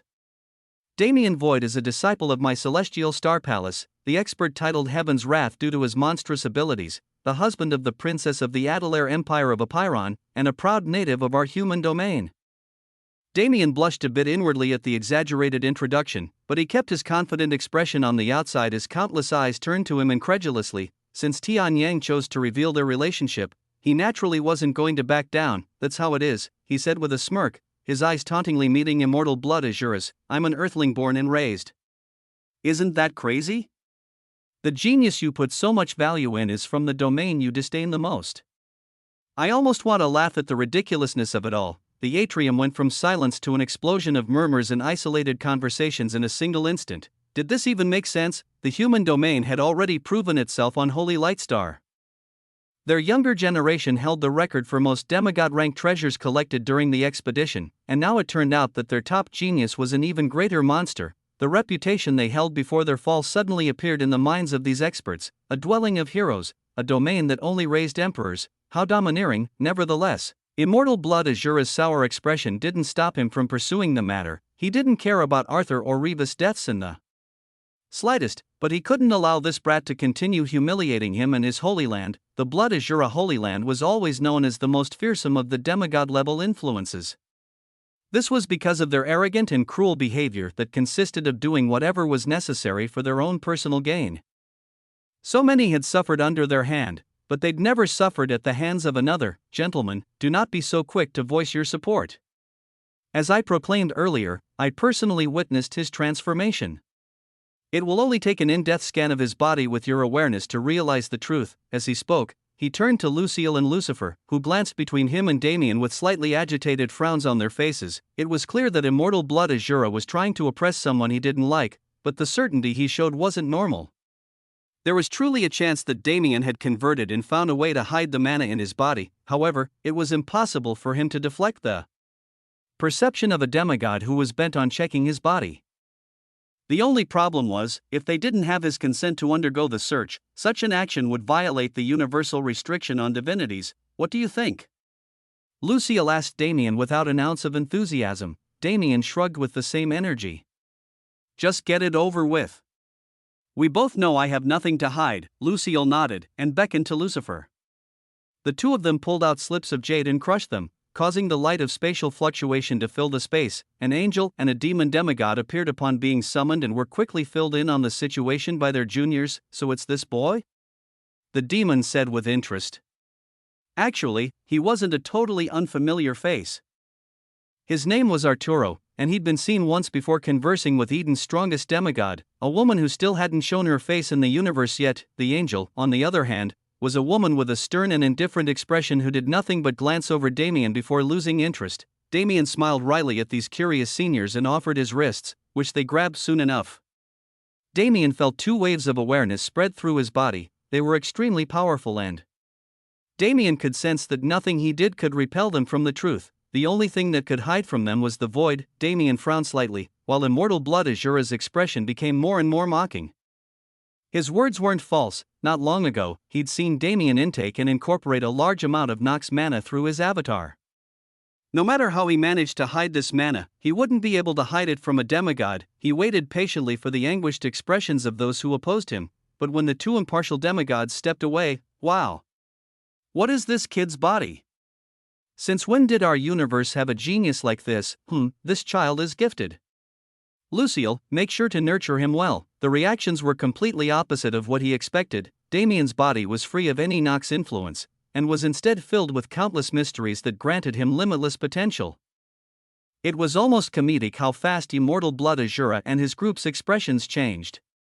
Their gloating turned into confusion and eventually shame as they received the scornful gazes and words of their peers. Perhaps Immortal Blood Azura had seen Damien absorb Nox mana that day, but Damien had long since gotten rid of it. Knowing this exact moment would come, he spent time in Beast Emperor Star clearing the corrupted mana out of his system and feeding it to Zara, who hid in the sanctuary. Great! Damien exclaimed as he watched the situation rapidly evolve. Now that this has been solved, I can slowly start bringing Zara out again. It was great news indeed. Zara had been cooped up in the sanctuary for a very long time now. And it was about time she showed her face again. Damien had genuinely been waiting for this moment to happen for a very long time, and now that it was passing, his excitement was palpable, especially now that he had front row seats to the Roast of Blood Azura Holy Land. Chapter 1038 Conference 6. As mentioned before, Blood Azura Holy Land was incredibly forceful in their approach towards others, and there was no such thing as an influence who was friendly with them. They were either subordinates or future subordinates, and this exact attitude made them a great deal of enemies and a bad reputation. Immortal Blood Azura never cared for these things before.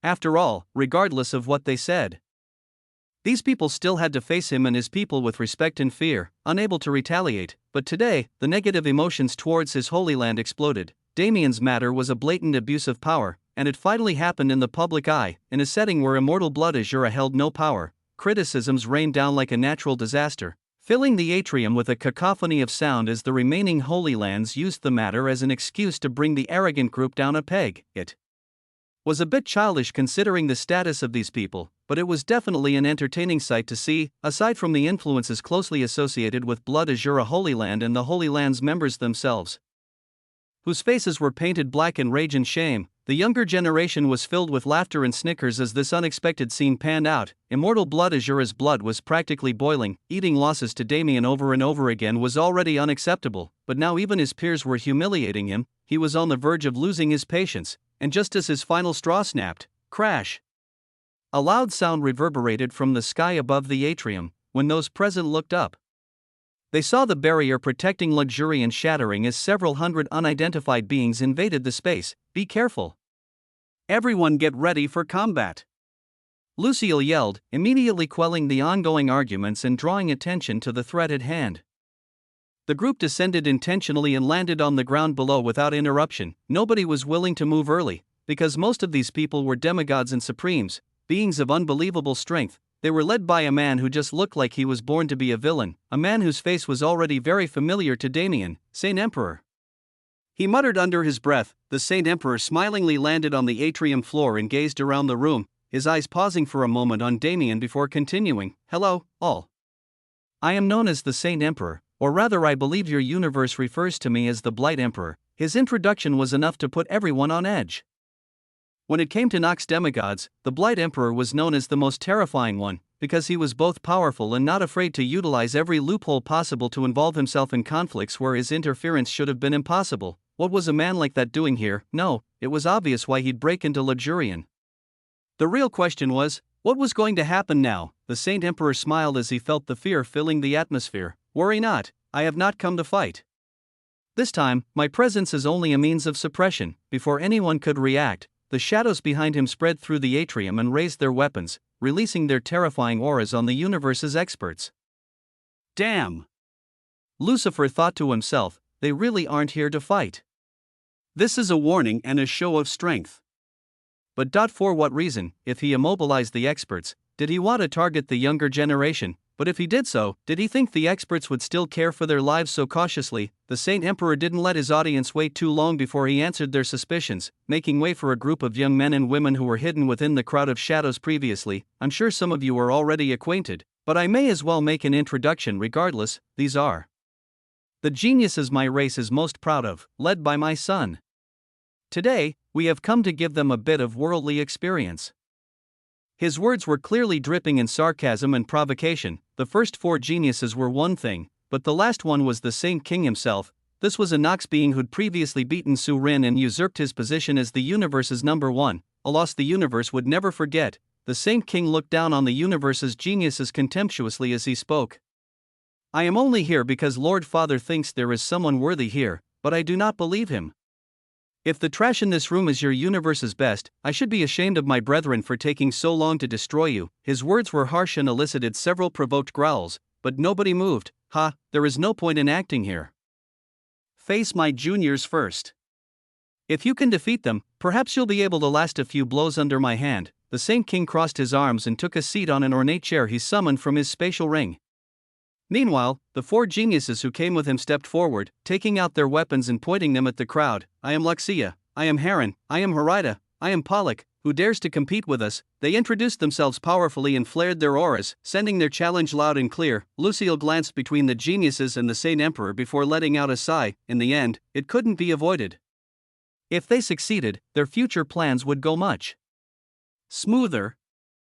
But if they failed, they'd lose momentum before they even began their counterattack. "Go. Show them the power of our grand heaven's boundary." His words weren't many, but they instantly motivated the young men and women in the crowd. 4 people jumped out to face the Nox geniuses before the rest. 3 of them were Rose, Ruyua, and Elena, who were eager to test their power and compete to see who was the best. The last was a miscellaneous genius from a holy land in Hephaestus. The 4 duos faced each other with their weapons raised and their bodies readied for combat. As Lucille said, it was time for Grand Heaven's boundary to prove itself, while tensions increased immensely in Luxurian. A great calamity was taking place elsewhere. Boom, a pulse of formless mana tore through a beautiful jungle, destroying billions of kilometers of land and obliterating all life that was present there. In the next instant, the realm regrew itself and the resident fauna reappeared as if the apocalypse never overtook it. Still, the ground was covered in strange patterns caused by the stress of constant destruction and reconstruction on a grand scale. This area that could be considered a sub-universe of its own, yet it was being destroyed tens of times every hour. All due to the presence of a single being. In the center of that land, perched atop the tallest mountain, was a being so large its shadow was painted in the clouds. That being was coiled up around itself and breathing calmly, hibernating. However, there was a massive bloody wound on the side of its body that created a stark contrast from its otherwise peaceful appearance. Every time a drop of blood fell from that wound, the mana it carried burst into the realm and destroyed it in full. This being was clearly dying, but at the rate it was going, it would definitely take the sub-universe with it to the afterlife. Chapter 1039 Disruption 1. The fighting began almost instantaneously. Nox and denizen experts crowded the hall in a way where neither could make a premature move, and all eyes were focused on the 4 pairs of geniuses currently in combat. The central area of the atrium had been expanded by formations into a true arena floor that gave these geniuses space to fight. Ruyua fought against the one named Luxia. Her spear was drawn from the beginning, as the fluctuations of the enemy's weapon were extremely terrifying. The 2 women faced each other in melee combat first. Ruyua's spear clashed against Luxia's staff with immense force. Shockwaves spread from the impact, cracking the ground around them and putting heavy pressure on their wrists. "Strong!" Ruyua exclaimed inwardly as her eyes hardened. The Nox truly weren't to be underestimated. This Luxia's physical strength was already so domineering. Her mana couldn't be weak either. But either way, Ruyua wouldn't be the first to fold. The only mana she used was infused into her body and weapon like the path of a true body practitioner, and though she couldn't use the moon goddess spear arts without mana, she wasn't dull. Ruyua derived a fighting technique out of her main spear technique a long time ago for situations where her mana would be detrimental to her, and now was a perfect time to test its worth. Horizontal flow. Ruyua's spear cleaved parallel to the ground with a relatively slow speed but extreme power behind it. Humph. Luxia snorted condescendingly as she released mana into her staff and slammed it into the ground in Ruyua's spear path. However, at that moment, a change took place. Swoosh! Ruyua's spear suddenly sped up and twisted like a snake, impossibly maneuvering around Luxia's defense and piercing towards her stomach. Bang! The spear made contact with a mana barrier, but Luxia was pushed back several hundred meters with blood flying from her mouth. Ruyua smirked to herself and launched forward, chasing the enemy. "Since I took first blood, I'll fight my way." As she spoke, her mana flared and the temperature dropped staggeringly. The ground was coated in a thin layer of ice that solidified every time Ruyua's feet touched it. The icy atmosphere spread with Ruyua until she reached Luxia, raising her spear with killing intent in her eyes. Moon Goddess Spear Arts, Cleave, Shing, it was a beautiful strike. The spear moved so exquisitely, yet with such indiscernible speed, that it was like a lens flare in the eyes of those watching. The spear cleaved as Ruyua commanded, following the principles of Een, she'd only regain contact with the swift, flexible, and unavoidable. These were the thoughts that flew through Luxia's mind as she watched the blade near her. With no other choice, she exploded with power and shoved walls of inky black mana into its path. Bang, bang, bang, bang. Each wall was torn down as fast as it was put up, but it seemed pointless for them to exist at all, for while her spear continued forward on its path, Ruyue concealed herself and snuck behind Luxia, raising her finger to the back of the woman's head. Obliterate. There was no sound.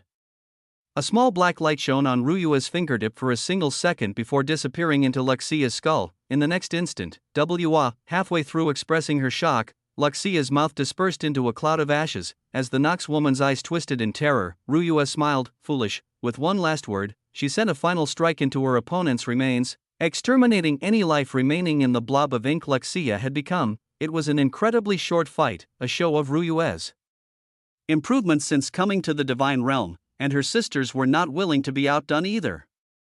While Ruyue was fighting Luxia, Elena set her sights on the other woman of the group, Harida, and frankly, she was almost pitying her opponent. Since achieving transcended death and becoming accustomed to its properties, Elena had truly become the bane of all things related to death, and the Nox. Wasn't the Nox's mana based on the concepts of death. As soon as she pulled out her newly comprehended concept, the battle was already her victory. The Nox named Harida wasn't bad by any means.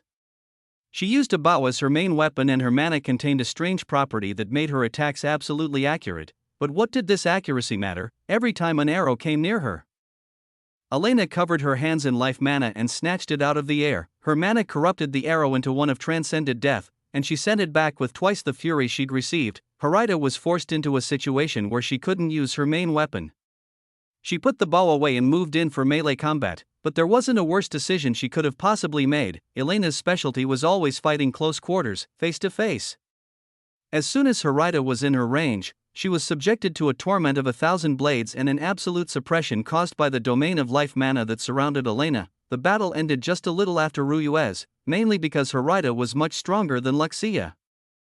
But neither Nox women had pleasant deaths. In fact, Luxia might have had it easier since she felt no pain. Harida, on the other hand, was corroded by life mana until she finally couldn't take it anymore. An ironic and excruciating way to die. Truly, Elena held the appearance of a grand Valkyrie vanquishing evil. And finally, the quickest among the three, Rose's opponent was the man named Pollock.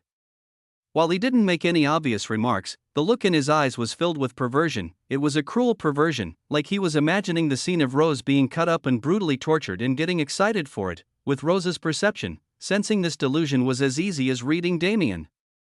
The ability to turn fantasy into reality, to make illusions so true that they couldn't be distinguished from reality, or rather, constituted a reality of their own. This was the path Rose was pursuing, and her attainments weren't small at all. Papal found himself in a white room, his body returned to mortality, and with him not able to make a single move, he was strapped to a chair and brutally tortured until he was finally burned alive and killed. How could he have known that it was all an illusion? All Rose did was place him under her control, walk up to his unmoving body, and sever his head, but the pain he felt was so vibrant that even in that final moment when the illusion dispersed, he couldn't recognize reality. Rose's victory wasn't just convoluted, it was a shocking display to all present. Rose became a name on people's watch lists, enemies and allies alike. Nevertheless, the three battles fought by human domain geniuses were proudly won as people had come to expect from the human domain. The Nox was brought down 3 pegs in just a few instants, and the expression on the Saint King's face was priceless.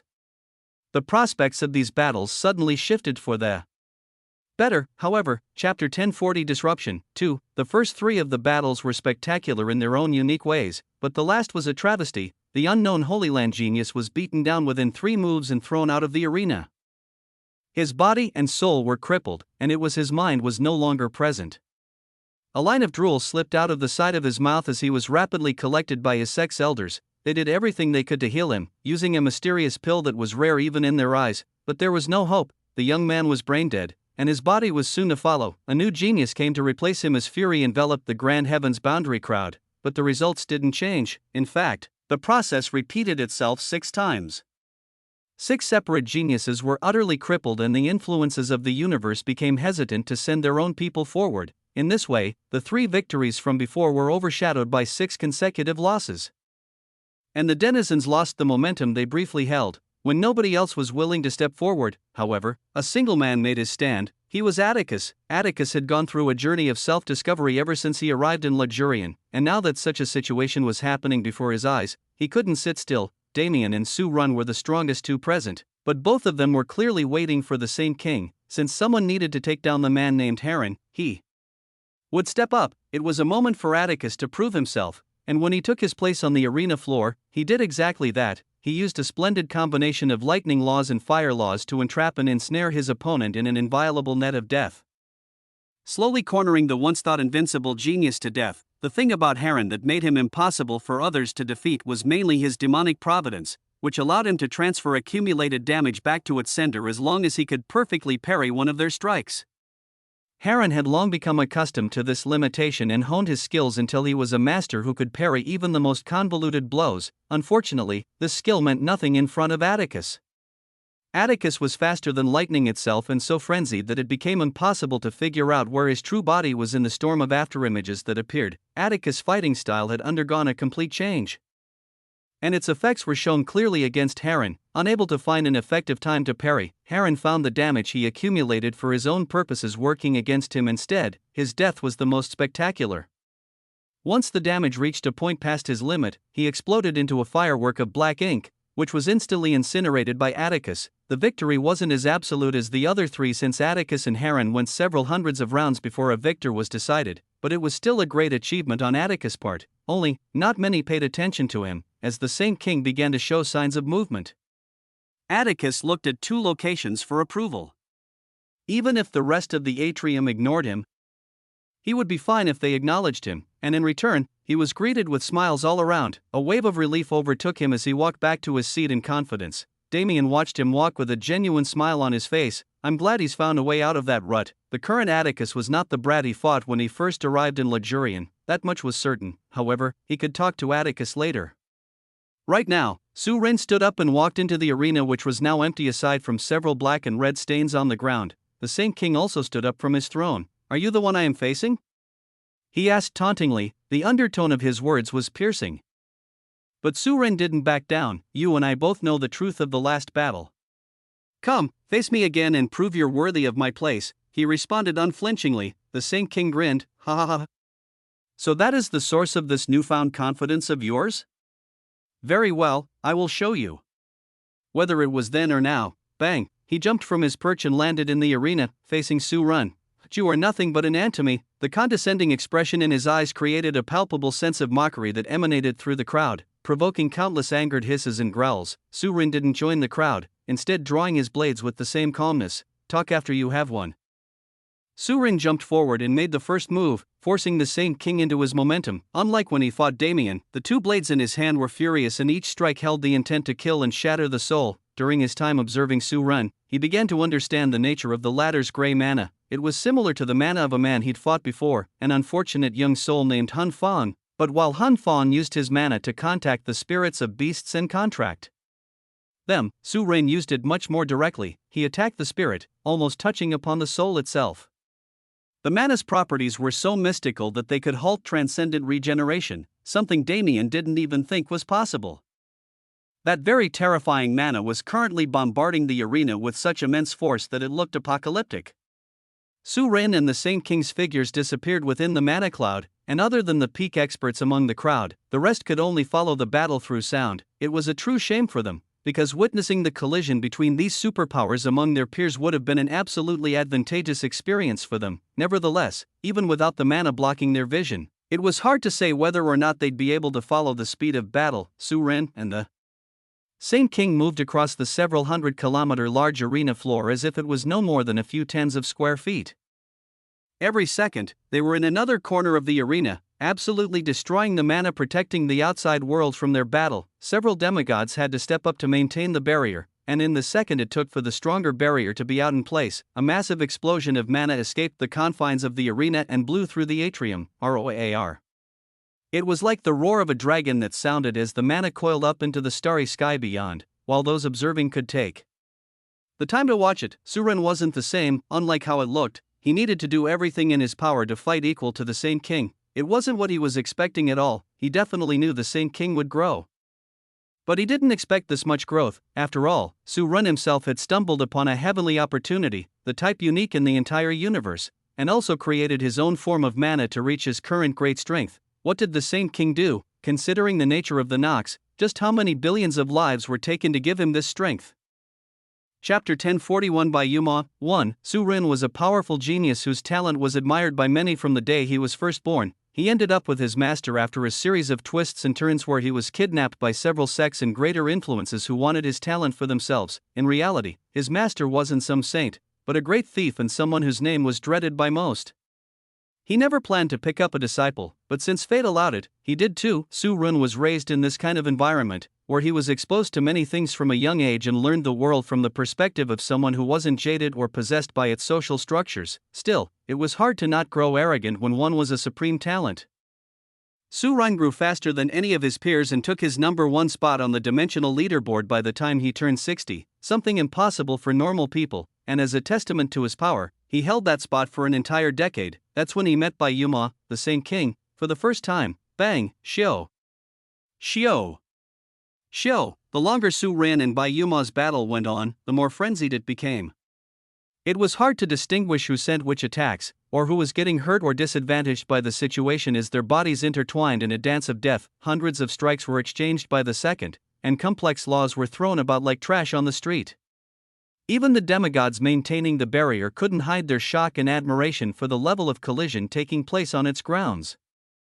Su Ren's eyes were narrowed into pinholes as they dashed around and took account of the surroundings.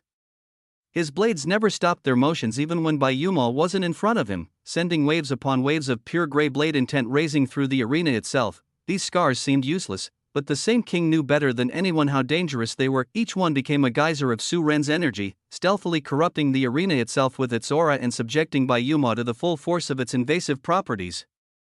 "I see you've mastered this little skill," he said as he swerved through the minefield of mana and approached Su Ren's body. "However, this is not what you promised last time."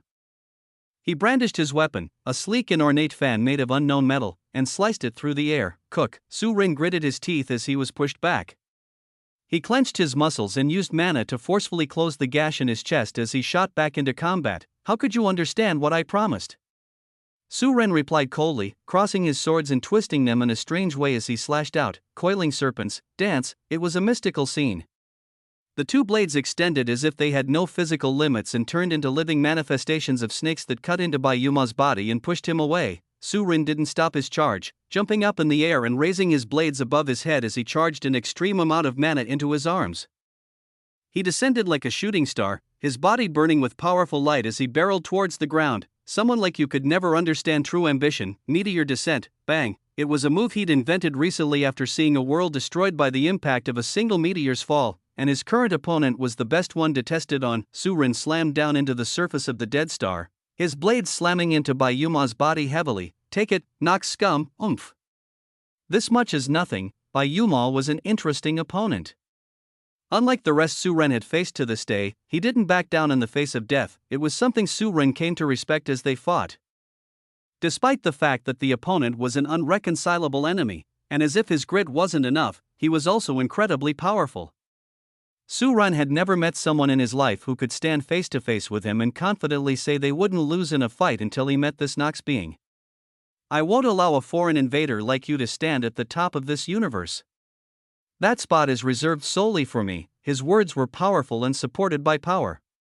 Yuma, just like Su Ren, had never seen an opponent like him. It was one of his first true excursions into Grand Heaven's boundary. Before this, he'd been corralled around by his seniors and forced to fight against genius after genius to raise his standing in the universe and accomplish his final task of topping the dimensional leaderboard. This was an important step in his father's plans, a move to divide and humiliate the opposition, and he understood that his place in it was extremely important. However, he wanted to experience these things alone. He didn't want to just say there were none worthy of him. He wanted to prove that he was an existence who couldn't be touched, whether within or without the universe. Su Ren was the final obstacle in his way, and while he wanted to win this fight justly, he didn't think he could do so without ruining his father's plans. Su Ren and Yuma respected each other's strength, but they were destined to be enemies from the start. And with Yuma prioritizing the Nox's plans over their battle, the respect they had for each other shattered. the force of Su Ren's meteor descent burst the entire arena floor into chunks of debris that chaotically buzzed through the air as they were swept up by the mana currents. At the center of the impact zone, Su Ren and Bai Yuma stood at a standstill. Su Ren pushed forward with the force he accumulated, while Bai Yuma used the force of the earth to support himself while he blocked Su Ren's blades with his open fan. Scary. The metal of their weapons screeched and sparked as they fought for dominance. Su Ren and Bai Yuma never broke eye contact, their gazes holding a number of unknown emotions, even as they stood in this deadlock. Their auras clashed and ruined the environment further, neither of them willing to give up their edge. If their fates were different, perhaps they could have even been friends in this life, but this was not possible, because just as Su Ren put training above all else, the same king put his father above any and everything. He was nothing more than a slave to that man's whims, but he was totally content with this status for some odd reason. Su Ren couldn't understand it as someone with that independent mindset of a practitioner, and it felt like every time they fought their beliefs were challenged and placed on the table to debate each other, whether it was right to be independent and grow on the path one believed best, or whether it was best to grow under an umbrella and never leave its shade, or was it simpler, perhaps at the very core of the matter, it didn't matter what their beliefs were. They merely refused to lose to each other. It was a relationship that Su Ren once had hoped for, but as time passed and as he faced Bai Yuma now, he realized it wasn't possible, because that man would never change his ways. How did the battle end? Su Ren could have sworn he was just fighting, but in the next instant, he found himself on the ground, unable to move or control his mana. He gripped his chest. Feeling the disgusting energy swimming within, he sat on the dead star alone and slammed his fist into the ground with hatred in his eyes. He'd been defeated by cheap means and left for dead without an ounce of respect. At this moment, he lost his #1 spot on the dimensional leaderboard without an ounce of resistance. The grand things he'd said during that battle. Were they all meaningless? In the end, there was no such thing as fairness in this world at all, not then, and certainly not now. Chapter 1042 Bai Yuma 2. How did Bai Yuma win the first time? Actually, the battle was extremely anticlimactic, because while Su Ren and Bai Yuma definitely started out fighting valiantly with their lives on the line, they ended with one poisoned and the other disappeared. The mana Bai Yuma left in Su Ren's body that day never left him. In fact, the growth path of his unique mana was shifted entirely for the sake of suppressing and controlling that mana so it didn't spread further and cripple him. This was why it specialized in the spirit. It was directly suppressing whatever strange existence that mana was and keeping Su Ren alive while maintaining its external advantages. Still, that mana was impossible to cure, even for his master, and today, almost following the exact same flow of events, Su Ren inadvertently coughed, his face pale. The mana in his chest was acting up again, or rather, it was being excited. He looked down at Bai Yuma hatefully, his blade still entwined with the latter's fan, and gritted his teeth in anger. Again, this is the strategy you use. Su Ren was almost certain this moment would come, but he wanted to hope it didn't. He didn't want to lose here because of an old crippling injury. He didn't want to show this side to the people who admired him, but he acted on his hope, because he wanted to see it get crushed. Only then could he throw away the respect he once had for this man. Swoosh! While Bai Yuma watched, Su Ren jumped away and retreated to the very end of the arena, shocking those who thought he held the advantage in the previous attack when he vomited a mouthful of black blood. Apologies, but this is not a fight for our entertainment. I have already mentioned this. Our purpose is to crush you thoroughly and make sure you don't have the face to rebel anymore. Bai Yuma's response was cold and direct. Human emotions were reserved for humans. There weren't many other races who could see people so individualistically and hope for their redemption regardless of hatred or opposition. The Nox? The only such emotions they knew were negative. Sportsmanship simply didn't exist to them, and there was no such thing as sacred in this world. Su Ren sighed. He exited the arena quietly without addressing anyone, turning his eyes to the hidden Death Valley seats. He, the Blade God, never had a chance against the man who could control his greatest weakness. But it wasn't just him anymore. Do not gloat for too long. This stage is no longer mine, Su Ren said with a smile, leaving Bai Yuma curious. Was he saying that there was someone else? At that moment, Bai Yuma suddenly caught his father's expression out of the corner of his eye. He's grinning. He wasn't stupid enough to believe his father was proud of him or grinning because of his victory. If so, then, so you're the same king I've been hearing so much about. Pretty cool powers, but you use them in the bitchiest way possible. It's almost a shame for them to be yours. A voice came from the side of the atrium. Damien stood up and jumped into the arena, slamming his foot on the shattered floor and spreading a wave of mana through it. Rumble, instantly, it was like time reversed. The arena restored itself to peak condition within seconds, and Bai Yuma could feel a portion of the energy he used returning to him. This dot you are? He asked. Me? I'm the reason your dad brought you here, Damien responded condescendingly. Bayuma wanted to demean Damien, but he couldn't ignore the fact that his father's smile was growing wider with every word the man said. Is it true? His father said he'd find an unexpected surprise in Luxurian, and seeing that Su Run was still corrupted, it clearly wasn't him. That meant this man was someone his father considered better than Su Run. No, his father never placed Su Rin in his eyes. So what did this man have? What made him special? You're staring at me pretty hard, huh? Did you fall in love or something? Quiet, bang. Bayuma sent an abrupt burst of mana at Damien, a burst that exploded within sparks of an instant and didn't give him any time to dodge. However, chill. You should definitely recuperate your mana before we fight. I don't want you to say I cheated later. Damien's voice came from several tens of meters away, far closer than he was originally. Bayuma almost lost composure. He saw everyone and everything is below him except one person, his father. His father was a great emperor that even other emperors feared. His father was the definition of absolute power. Now that someone that very man respected and anticipated appeared, Bayuma's entire world was thrown for a loop. How was he supposed to approach this battle? Damien didn't plan to give him a chance to decide. You're a man who likes to use tricks to win, right? Then I'll show you a few tricks. Perhaps a few days ago he would have been wary of this fight, but now, he was no longer the same. Hassan allowed him to reach the second revolution, and though Damien didn't feel like anything had changed, he felt like his mindset and presence were gradually shifting outside his perception. The current him didn't need to be afraid of the Saint King in the slightest. Damien turned to the Saint Emperor with a smirk. Is your butler doing well? Quite fine. He is thoroughly enjoying the presents you gave him last time. Oh? Then he should have come. I've been dying to see him again. I'm sure he's the same. However, today is not his day, is it? I see. So I should give those gifts to your dear son instead. Be gentle with him. Damien rolled his eyes at the obvious sarcasm in the man's voice. The Saint Emperor was impossible to read, and while Damien didn't want to do anything that would progress his plans, what other choice did he have? He wasn't just avenging Su Ren, but protecting the universe's face. It sounds like a matter of pride, but it's much more serious than that. Damien glanced back at Bayuma, who had yet to gather his thoughts, and shook his head. It's a real shame for you. The Saint King raised his head with a frown. What is? Nothing. Since I can't face your dad yet, I'm going to have to give you the beating I've been itching to give him. Bayuma scoffed at the audacity. Did he think he was so great? This human, laughable, whether it be human, demon, or a god themselves, none would be able to stand before him, Bayuma, and act arrogantly. This was the creed he lived by for his entire life. The Saint King threw away his hesitation and flared his mana. It was the same inky black mana that every Nox had, but there was something else contained within it. Something far more vile, something that was the source of Su Ren's curse. Using all his power from the start, the Saint King pushed his foot into the ground and, bang, he sent a hammer-like punch flying toward Damien's face. Chapter 1043 Bayuma 3, bang. Bayuma's fist was packed with all the power he'd recuperated during the short time before he attacked Damien. The just recently repaired arena floor cracked into pieces again, and the winds whipped fiercely under the fists. Pressure, however, this was no trouble for Damien. He shifted his body to the left and snapped his arm out, grabbing the Saint King's wrist mid-swing and using his own momentum against him. Bang! Bayuma's body flipped under Damien's influence and slammed against the ground below.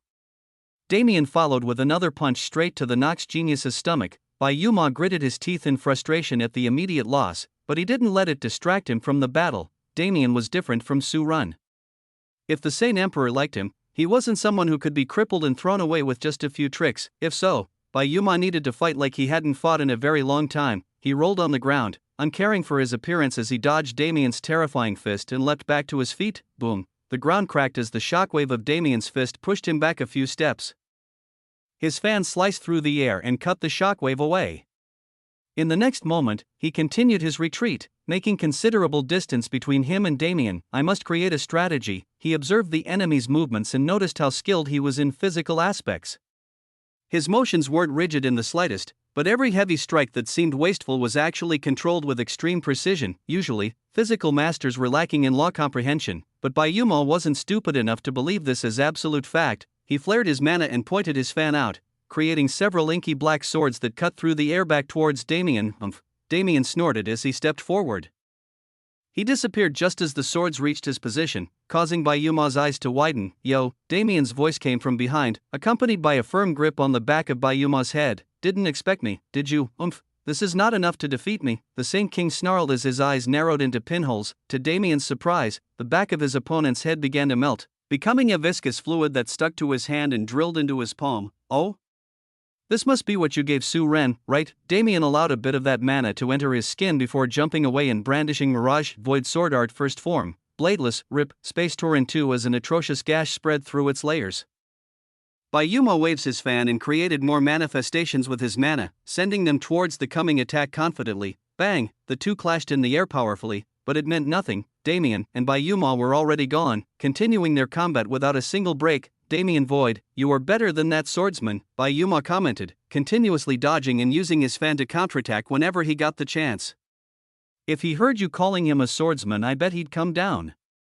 Here and beat you until you can't recognize yourself anymore," Damien responded spitefully, drawing hell and firing a thickly compressed black bullet from point-blank range. Extermination.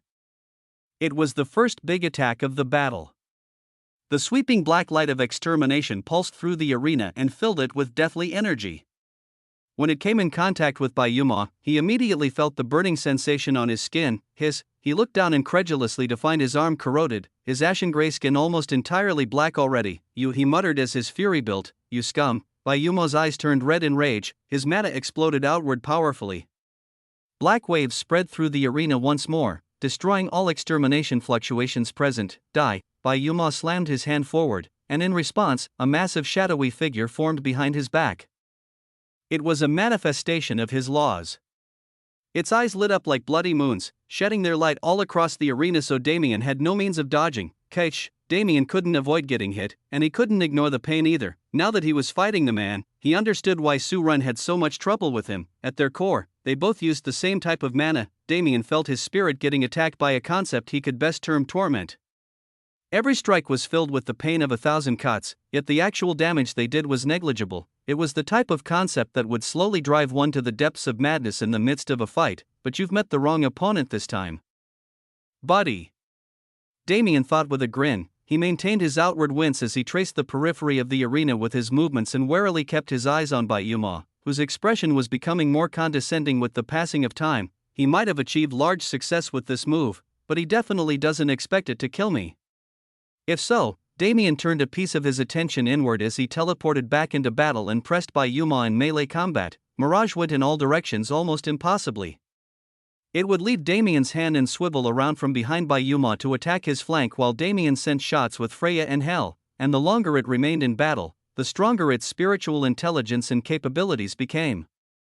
It was a mystical thing to see, almost like a sign of natural weapon evolution, but these signs were so preliminary that noting them was useless. Instead, Damien used the distraction Mirage provided to scan his internal situation and find the poison he allowed into his body. It should be this. It truly was a fearsome energy. Even though Damien was fully controlling its movements and the effect it had on his body, the area it was allowed to contaminate was thoroughly poisoned. Even Damien wouldn't be safe from a force like this if he didn't have the void physique to clear it from his body. "But you probably aren't willing to do work, so I'll do it myself." The void physique was a trusty companion. But whenever Damien faced a battle that was important for his future, it always took a back seat and forced him to do things on his own. It was a method of testing and also a method of training to make Damien worthy of its full power, and at this point, he didn't get angry at it anymore, because he was slowly acquiring the ability to control its facilities on his own.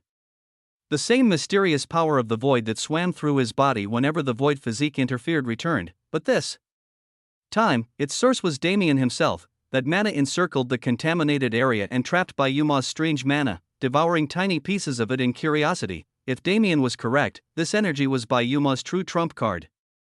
And it wasn't so simple as an ordinary poison, so before Bayuma realized that he'd corralled that energy, he needed to devour it and comprehend its inner workings. Meanwhile, Chapter 1044 Bayuma 4, the previous set of events took place in a matter of seconds.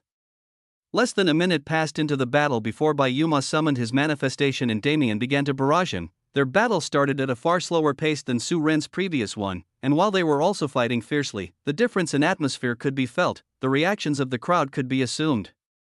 Generally, they didn't have much complexity as they didn't hold many thoughts towards the battle. The only person who had extremely complex emotions towards it was Su Ren himself, who watched each collision from the edge of his seat. As time went on, the battle became fiercer as well. Damien and Bayuma stopped testing the waters and used greater and greater amounts of mana, infusing more complex concepts into their attacks by the second. The arena was already being torn apart at a rate quicker than in the previous battle, but Su-Run had a strange feeling. This isn't the Damien I fought. The Damien he fought was far more forward and far less caring about safety. He would charge into battle with no thought of surviving unless he killed his enemy. His current cautious approach didn't feel right to Su-Run. And while the man himself didn't know it, his observation was spot on. Damien had been fighting against his usual characteristics for several reasons, but the need had already vanished, because now, Damien had a thorough understanding of the kind of damage the Saint King could do to his body. It'll be dangerous, but what fun is there without danger? The main thing Damien noticed after their first several thousand clashes was that Bayuma's mana capacity was massive, almost great enough to compete with him, regardless of strength. If they kept fighting as they'd been, they wouldn't be finished for another day or two, and that was only if one of them ran out of mana. The Saint King has strength, but it's completely different from what I have. If I have power over the environment, he has power over living beings. The thought made him frown, but Damien didn't lose his conviction. Whatever happens, happens. His eyes instantly sharpened, and his body vanished. Void Sword Art 6th form, Worldbreaker, BOM. Bayuma had been standing steadily until this point. Despite Damien's harassment, he didn't lose his cool or lose ground in any way. Surprisingly enough, Bayuma was quite the skilled melee fighter. His fan became a blade unlike any other, slashing and piercing with a sharpness that would boggle one's mind. Even Damien wasn't safe from it.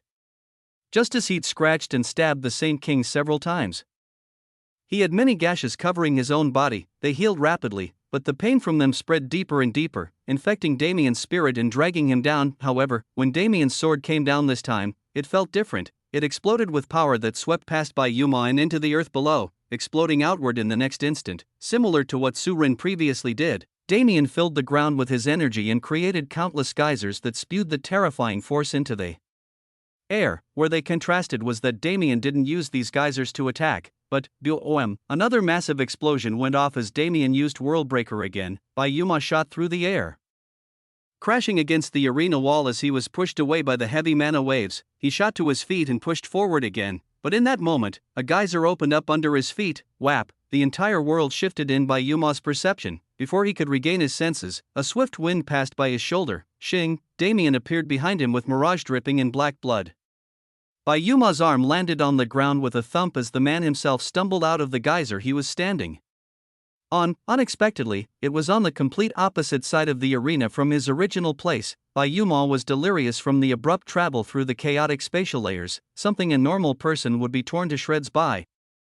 And he hardly felt the loss of his arm. Void Sword Art 5th form, Dimensional Severance. A black line of light approached him from behind, bent on cutting him into two perfectly even pieces. But in that final moment, enough. Bayuma's voice was different from before. It was filled with malice and unknown darkness. The pressure from that single word banished dimensional severance to non-existence. 3 streaks crawled up both of his cheeks, his sclerae were dyed black, and a pair of devilish horns appeared on his head. No more of this. The arm he just lost regrew itself, painting a gruesome picture as Bayuma turned around to face Damien. Die, fool. BOM. An absolutely catastrophic mana pulse filled the arena. The corrosive energy the Saint King previously used as poison was now clouding the air, and the original Nox mana he used was suppressed under its shine. Damien frowned as he felt it invading his body. It was disgusting, especially since this energy was so familiar. That guy. Did he just remove a seal? That's what it felt like. His power suddenly jumped to another level, and the complexity of his laws was at a point where even Damien had to be wary. The main problem was his mana. That energy, Damien had felt it twice before. It was first inside the Void Corridor when he was being transported to the Divine Realm, and second when he was in Ion. Coincidentally, at the site of another Void Corridor, Damien's knowledge showed its strength here, allowing him to understand the nature of this energy instantly. Its abyss energy, the latent energy that made up the abyss and gave it its fearsome reputation, was in the hands of the enemy. Repel. Damien's body was surrounded by several layers of spatial mana that functioned similarly to dimensional cages, except these were specialized in expelling external energies. He frowned when he saw how fast the layers were being destroyed, but there was nothing he could do about it. Until now, I've injured him a few times, but I've never struck him seriously. Even his arm being severed meant nothing in the grand scheme of things. Damien teleported continuously and observed the Saint King, who was currently covered in a suit of domineering armor made of that black yet vibrantly colorful energy of the abyss, and by the looks of it, he was getting acclimated to the power boost he'd just received. Logic says this is the best time to attack, but logic is always wrong in situations like this. Damien kicked a loose chunk of rock out of the ground and loaded it with mana before launching it at Bayuma's body, just as he expected. The rock was immediately trapped in an incorporeal net that broke it down to its foundational elements and absorbed it. How troublesome. Damien didn't like being a masochist, so he also didn't like entertaining that side of him. But it seemed this time, I'm going to get hurt a fucking lot. There was no escaping fate, and as Bayuma exited his trance-like state and came back to reality, the battle between Damien Void and the Saint King could finally begin in full. Chapter 1045 Bayuma 5. Bayuma was certainly a character. If one only interacted with him a few times, they'd find him someone without much personality, a person who had nothing of his own. Aside from his arrogant manner of looking down on the world, however, Bayuma was hiding much more than he showed. The Saint King wasn't someone who could be ignored as just another young master with eyes on top of his head. His current appearance was that of a death god. He was doing nothing but standing in the middle of the arena floor, breathing slowly with his eyes lightly shut, but the air around him was filled with a sense of oppression that couldn't be ignored. He let out a deep exhale, withdrawing the aura around him until the arena became uncannily still. All eyes were on him. Without fail, the entire population of the atrium was watching with bated breaths for his next move, and he vanished. Bang! Damien's eyes widened as he felt a fist impacting his face. His body rocked to the side as he took several steps to regain his balance, but before he could, another barrage of fists attacked his face and chest. Bang! Bang! Bang!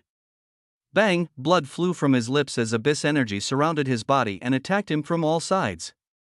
Damien was suddenly thrown into what felt like a blender that was trying to tear him into tiny chunks. Damn! He exclaimed inwardly, internalizing the attack force and planting his feet deep into the ground. His arms went out instinctively, crossing before his face and taking the impact of Bayuma's punches. He finally had a chance to rationalize the situation. He's moving too fast. It's almost faster than teleportation. No, it truly was a hair faster than teleportation, which was incredulous to even think. How could one describe speed that was quicker than instant movement? The answer was that one didn't. Boom. Damien moved his arms away and allowed Bayuma's fist to hit him. He used the force to push himself away, teleporting as well to make distance. He drew Mirage without waiting a second and summoned his mana, Void Sword Art Third Form, Dance of the Void. His body became incorporeal. Thousands of altar images of him filled the arena floor, blocking Bayuma's vision and taking his attention away from Damien's main body. Petty tricks. Bayuma slammed through the air and destroyed afterimage after afterimage, turning thousands into hundreds within a second. However, he didn't expect that each afterimage had the ability to attack on its own. His body was cut in several places despite the newly formed armor, a consequence of Damien's influence on space itself, but each injury healed instantly. Meanwhile, Damien's main body was flying across the arena, hidden with dimension, observing the changes in the situation sullenly. This transformation is influenced by his abyss energy. If I get too involved, I don't know how the Void physique will react. Damien was a bit wary about it, since he had no intention of revealing his greatest secret in front of the entire universe, but he couldn't just sit back and do nothing because of this fear. I need to be prepared to control it. He grabbed Hel and Freya in his hands and clutched their triggers without mercy. Bang! Bang! Bang! Bang! Hundreds and thousands of black and white bullets filled the air, crashing down on the ground like meteorites and raising hell. The air was filled with life and death mana in spades, the concepts of samsara creating an isolated ecosystem within the arena that removed it from the control of those outside. Damien's hands clapped together as he called forth his samsara intent and pulled an extreme amount of mana into his attack. Rotate, boom, the life and death mana he let loose into. The atmosphere swirled around the arena's periphery and formed a dome that traced the arena barrier. A set of laws was established regarding life and death, a set of laws that disallowed the concept of regeneration entirely. Damien sped through the air and approached Bayuma without fear, raising Mirage to chest level and pulling his arm back. Void Sword Art Second Form, Horizon Break, bang, a hole was torn in Bayuma's armor. Black blood spilled into the arena as he roared in pain. The wound tried to heal. The Saint King's skin and bones squirmed like worms to reconnect, but another energy interfered with the process and burned anything born from that regeneration. This attack could be considered first blood, but it wasn't just Damien's win. His attack gave away his position, and Bayuma's eyes turned towards him like a beast who caught his prey. You are good. he said coldly as his body vanished and appeared before Damien. Yet, it is not enough. He raised his arm above his head, gathering a ball of abyss energy, before slamming it down on Damien's chest. Damien twisted his body with gritted teeth, teleporting behind by Yuma before the attack could connect and slamming Mirage down into his neck. Boom! Mirage clashed against the Saint King's armor, screeching as it tore a gash in the thick material, but it wasn't the cause of the explosion. The abyss energy by Yuma summoned acted with a mind of its own, impossibly twisting its trajectory and hitting Damien at the same time he struck his enemy. The pain was horrible. It was like he was being swarmed by millions of ants made of poisonous mana.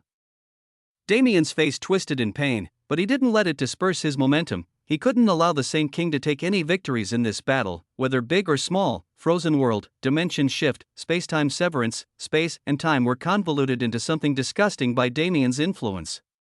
Time became inconsequential, the dimension was cut in half and then burned away, and the fabric of reality itself was torn open to consume the Saint King. Yuma's eyes narrowed rapidly as the full force of Damien's attacks appeared in sparks of an instant. He put up a thick wall of abyss energy that swallowed the chaotic spacetime and ground it to nothingness, but it wasn't something that could be done easily. Cook, he coughed out several mouthfuls of blood as he was forced to retreat to avoid taking more damage. But Damien wasn't ready to let him go yet. Void breathing first form, elemental war god. The void couldn't be shown, but void breathing was a technique that could be used with or without revealing such knowledge, because the void was all things. If it wanted to, it could disguise itself as anything. Damien's eyes turned into orbs of rainbow light as a crown of energy manifested on his head. The energies of countless elements that he had no affinity for filled his body, giving him a sense of superiority that he didn't feel the last time he used the technique. It was like, I can see the path. He grinned to himself as he charged back into combat. Once again, the entire arena became obscured to the eyes of those watching, but this time, it was because there were simply too many damn explosions. Chapter 1046 by Yuma 6. Yuma was more than a bit vexed at the moment. He pulled out a card that he'd never used before in Grand Heaven's boundary, yet Damien shone with a light that made it seem like nothing more than a natural progression of the battle. It was extremely annoying. To find out that there were geniuses in existence who could show such power was definitely a blow to the Saint King. He didn't know anything about Damien. If he did, maybe his shock would be even more pronounced, but it was because he didn't know Damien's reputation that he was able to view this battle the way he did. This was his stage, not the stage of some human who crawled out of the grapevine. Yet, his notion was thoroughly rejected by the terrifying multitude of explosions that surrounded him. His body was thrown from side to side by their force, and the combined effect of several elements impacted him in a way he'd never felt before. Searing pain came from all over his body, and the armor that he'd summoned so proudly. Crack, damn it, he growled as his eyes darted around in search of his enemy. The air clouded by mana was difficult to see through, but he didn't have to worry about that. His eyes shone with abyss energy and all things returned to nothing more than particles in his eyes. His gaze panned as time seemed to slow, and he eventually found Damien's figure not far away at all. In fact, he was getting closer by the moment. Yuma's eyes narrowed and his hand shot out. Call of the Abyss. He infused his own mana into the abyss energy to mimic its properties and spread his fingers, allowing it to naturally spread into the atmosphere, and as Damien neared, his body suddenly halted. The abyss energy in the air invaded his spiritual world and sent him into an illusion realm that mimicked the abyss itself. It was an environment many couldn't stand, but Damien wasn't the same. Crash, the illusion broke almost instantly. The abyss seemed like nothing more than a diluted version of the void, and the void could never hurt Damien. However, that split second his mind was gone was enough for Yuma to approach and grip his face tightly. Die, human. An explosion of abyss energy tore through Damien's head, ripping his skin and muscle to shreds and even cracking his skull. It was truly a deadly move. For a second, Yuma even thought he'd won the battle, but how could it be so easy? Damien's body began to change, almost showing signs of similarity with the Saint King's transformation. He grew and his hair turned stark white like his skin. His scara were dyed black and countless mystical runes covered his figure. Under Yuma's shocked gaze, Damien's head healed, his lips curling into a grin as soon as they appeared. Brat, you're much more fun than your father. Damien taunted him and sent a kick into his stomach before he could respond. He charged several energies in his foot, imitating another attack he had. Should I also call this supernova? Shining light like a sun's splendor burned through the air and exploded into Yuma's body, throwing him back and punching another hole in his figure. Damien gave chase to the receding figure, his blood runes shining as they gave him power. As he observed Yuma's form, He realized that there were several similarities to his own demon transformation that had been neglected for so long. The reason for this neglect was its inability to support him in the battles he usually fought, but if he was able to glean answers from a fight against the Saint King, this ability would once again become a crucial part of his skill set. Damien and Bayuma were like shooting stars in the chaotic sky. While Damien observed him and made moves to counter, Bayuma did the same. The burning pain of the holes in his torso made his mind incredibly clear. At this moment, he was severely disadvantaged. As long as Damien could showcase such frightening healing capabilities, there was no such thing as a chance of winning. Bayuma gritted his teeth and put down his pride. This opponent was not someone he could limit himself in front of. He reached into his spatial ring and pulled out a certain device, watching as Damien approached with a blazing aura around his body. The time for the two to collide neared, and time slowed down. Seconds turned into infinite time spans of their own as the duo stared each other down, preparing their own methods to deal with each other once and for all, until they finally connected. Damien's fist slammed into Bayuma's face, crashing through his armor and cracking his skull. Meanwhile, Bayuma reached his hand out and pushed the object he held into Damien's chest. That object turned liquid and entered Damien's body. Immediately, and despite being thrown back with heavy injuries again, Bayuma was content, because as Damien found out soon enough, his body was being altered in a way he couldn't stop. The void had always had a single restriction: its energy could only control and devour other energies. When Damien was exposed to natural poison back in the cloud plane, he learned this the hard way, and now, the substance that clouded his veins and set itself in his heart was showing the same tendencies. He could feel the difference. Transcendent regeneration is being blocked. Damien's shock was understandable. Even when his spatial abilities were blocked, transcendent regeneration never stopped working unless he had no mana. Whatever Bayuma put in his body was unseen in the universe, a treasure or material that couldn't be gauged by normal standards. It almost feels like the dark material from the primordial undying realm, if what those knocks had was a diluted version of the material.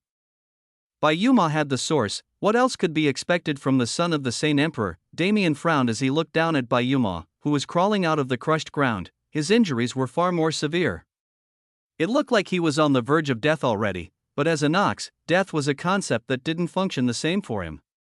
No matter how injured his body got, it wouldn't stop him from operating at full capacity. Damien was different. With his healing cut and no way of knowing how long it would take to get it back, Damien could no longer act rashly. He almost blew my head off a second ago. If that happens again, it was too dangerous. In this moment of respite, Damien's gaze unknowingly went to the Saint Emperor. That man was standing in the same position without any signs of movement, but the expression on his face was truly disgusting. It was slight, so slight that it couldn't be seen by others, but Damien saw it clearly, because he knew what the Saint Emperor wanted. That look was one of perversion and one of desire, an expression that was validated by Damien in Bayuma's battle. Damien's frown deepened. He knew he had to defeat Bayuma here, but the longer the fight went on, the less sure he became of the Saint Emperor's intentions. He had the feeling that even if he won here, he would eat a loss. It was extremely disconcerting. Chapter 1047 Bayuma 7. The battle between Damien and Bayuma had already gone on for far longer than the previous one with Su Ren. Despite the fact that each of their collisions was like a leaf floating on the river of time, so many leaves covered the river's surface that one would believe it had no depth whatsoever. Hundreds of thousands of clashes took place, with the momentum shifting back and forth between the human and Nox. Their battle power shone in the eyes of those watching and placed them at the peak of the universe, but there could only be one person in the top spot. After Damien lost the protection of transcendent regeneration, his battle style became far more cautious. He utilized long-range attacks and constantly teleported to make sure Bayuma couldn't affect him with the same severity as before. But just as he became more cautious, the Saint King became more daring. The demonic providence granted to him by his training was Abyss Controller. He could take portions of the Abyss natural energy and use them as if they were his own mana. But this wasn't just a matter of using a different form of mana, it meant he could truly control the operations of the Abyss to a certain extent, and Damien was forced to face that head-on. Damien rapidly teleported away, moving several hundred kilometers across the arena floor, but it didn't help. The surrounding space had become a net that trapped him. Its chaotic fluctuations made it impossible for him to move freely despite the reality of his abilities. After all, unless the strength difference was significant enough, the only thing that could combat a spatial practitioner was another spatial practitioner. By influencing space directly, Bayuma effectively cornered Damien in a way he couldn't before. And he wasn't finished with just this much. The Saint King's arms waved. through space like he was conducting an orchestra. However, the result of his actions was cacophony. The spatial turbulence was only one of many mechanisms he abused in this battle, as Damien tried to evade and counter using mirage. As he tried to use the twin moons to create openings for himself to approach by Yuma, Damien was always met with obstructions. His body streaked through the air, avoiding a section of collapsed and twisted space, only for him to enter a new area where all things were darker than black, a dead zone. Damien exclaimed with a frown, remembering his last experience in such a place. There was an absence of mana and laws that made it impossible for even someone of his caliber to maintain their mana capacity properly. I need to escape this encirclement. Damien thought solemnly. He dragged his body through the dead zone, swerving to avoid the blasts of abyss energy that surrounded him from all sides. Damien's body was like an eel slithering through water, the terrain unable to affect his mobility much at all, but his mana capacity was finally beginning to see the negative effects. I need to get out of this dead zone to recuperate my mana, but it's hard. There's a time distortion here too, but I can't sense it since it's built into the absence of the dead zone. His mana was draining too rapidly for this destroyed area of space to be so simple, and realizing it, Damien's frown only deepened. Looks like I have to fight directly. Yuma hadn't moved since the beginning of this new phase of the battle. While his expression made this seem like a taunting gesture or a show of arrogance, the reality was that it wasn't possible for him to move his body while controlling abyss energy so precisely. The state he was currently in was similar to Damien's elemental war god form, but because he didn't have the special physique that allowed him to easily control those elements he didn't have an affinity with, he needed to torture his body until his understanding of them was engraved deep in his soul. One day, when he was more powerful, perhaps he could effortlessly wield the forces of nature like his father, but this was a story for another time. Yuma's eyes never left Damien, who was like a flying cockroach who refused to die, so when he saw the man come to a complete stop, his expression became somewhat serious. As he expected, Damien wasn't planning to run anymore. He summoned all the mana inside him and summoned his understanding of spacetime in full. Damien's eyes were closed as he felt for those laws in the lawless space, and when they fluttered open again, a translucent silver color decorated his pupils, and his hands moved with the elegance of an emperor. Form, he uttered a single word, and the dead zone around him shattered. A secure space was formed in its place, a semblance of order that displaced Yuma's chaos. The battle changed again. Yuma and Damien no longer moved or attacked each other in a frenzy. Their collision was a true battle of experts, where superior comprehension would take the victory. The laws of spacetime and the energy of the abyss clashed fiercely. When these two forces were put against each other, abyss energy had a natural advantage since it was more all-encompassing, but when Damien added samsara to the mix, and used elemental war god to imitate the addition of the 5 base elements, the same couldn't be said. It was a wave of black against a wave of silver, 2 waves of terrifying energy that clashed in the air and invaded each other's space to attack their casters. Yuma was covered in gashes and had several chunks of his body missing, eaten by space and time themselves. Meanwhile, Damien wasn't untouched either. Abyss energy couldn't pollute his internals, but it absolutely worked on his physical body. His skin and muscles were corroded and burned away by the second, and even his bones started to feel the searing heat of the energy melting them into nothingness. Nevertheless, he stood tall. The laws he'd been comprehending were those that formed the universe's very foundation, and when he faced abyss energy, he didn't feel fear or panic. He felt anticipation at what lay beyond the bounds of this small universe. He felt like if he could kidnap Yuma and study that energy for a few years, the secrets of the universe would be his. It was a shame that such energy was in the hands of the enemy. Damien sighed to himself, wincing as he burned his wounds closed with flames and lightning. This is it. I need to act now. The decision was made instinctively. Damien could feel that if he didn't charge in and capitalize on the opportunity now, he'd lose his chance to sweep the victory in the future. His hands went to his sides and the weapons he held disappeared from his grasp. The elemental war god state faded, and in the next second, the crown around Damien's head changed to a new form, void-breathing second form, absolute mastery. Last time, Damien used this ability on his sword skills, but not this time. This time, Damien's goal was to become a true god of space. Chapter 1048 Yuma, 8. The first time Damien used absolute mastery, the feeling of being a sword master was beautiful. It felt like he had an ultimate truth resting in his body, a truth that he wanted to hold onto. However, it was impossible to keep everything he gained from that state.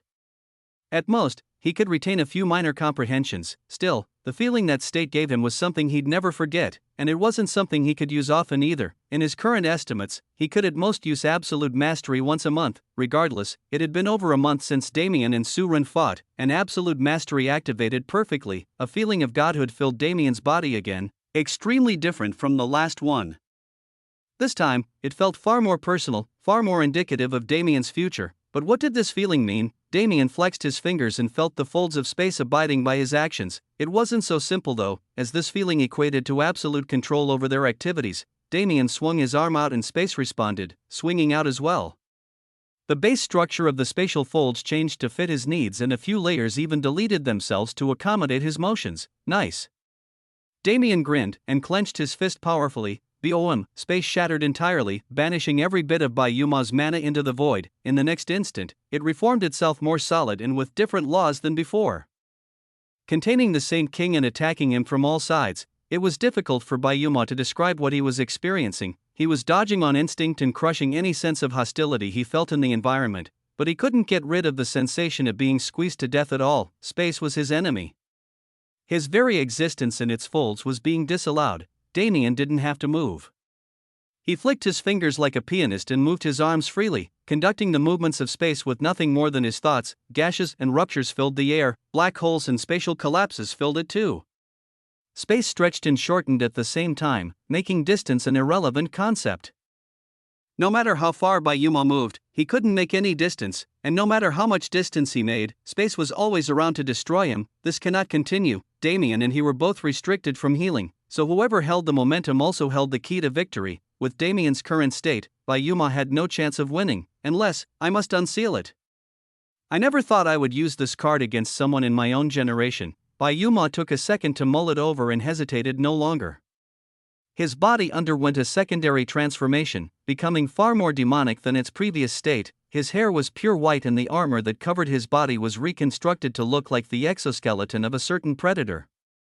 His head was left uncovered, allowing others to witness the pristine handsomeness that it represented. The current form of the Saint King didn't just share similarities with Damien's demon transformation, it looked like a perfectly complete version of it. Begone! Bayuma's thoughts were utterly cold, but his movements were brutal. Bang! He slammed his arm to the side, shattering space itself and opening a hole into the chaotic void. He looked up at Damien with a grin and began to wildly attack the space around him. If it wasn't for the countless shattered spatial fragments falling to the ground and the revelation of the chaotic void, it would have looked like he'd gone mad.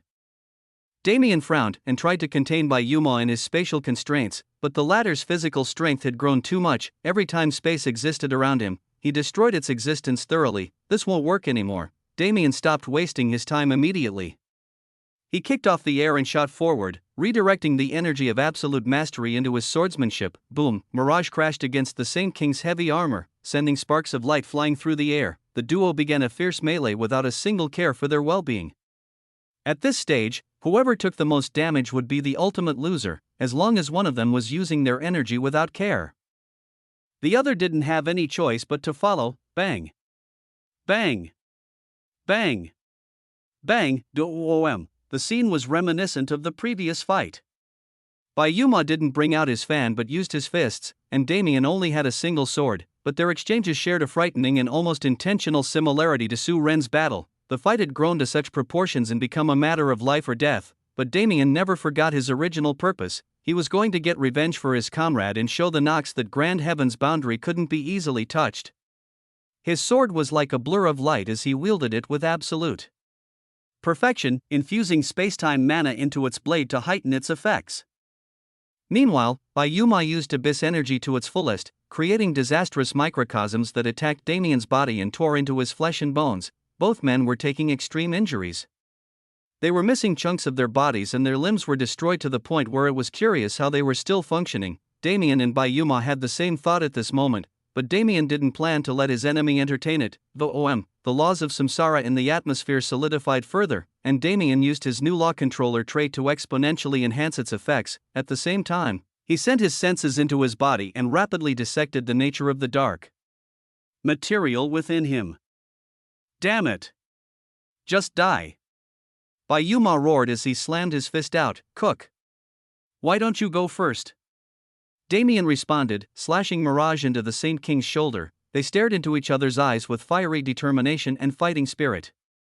Their killing intent soared into the heavens as they ripped each other apart. Damien sent void mana through his systems and encircled the dark material clogging his veins.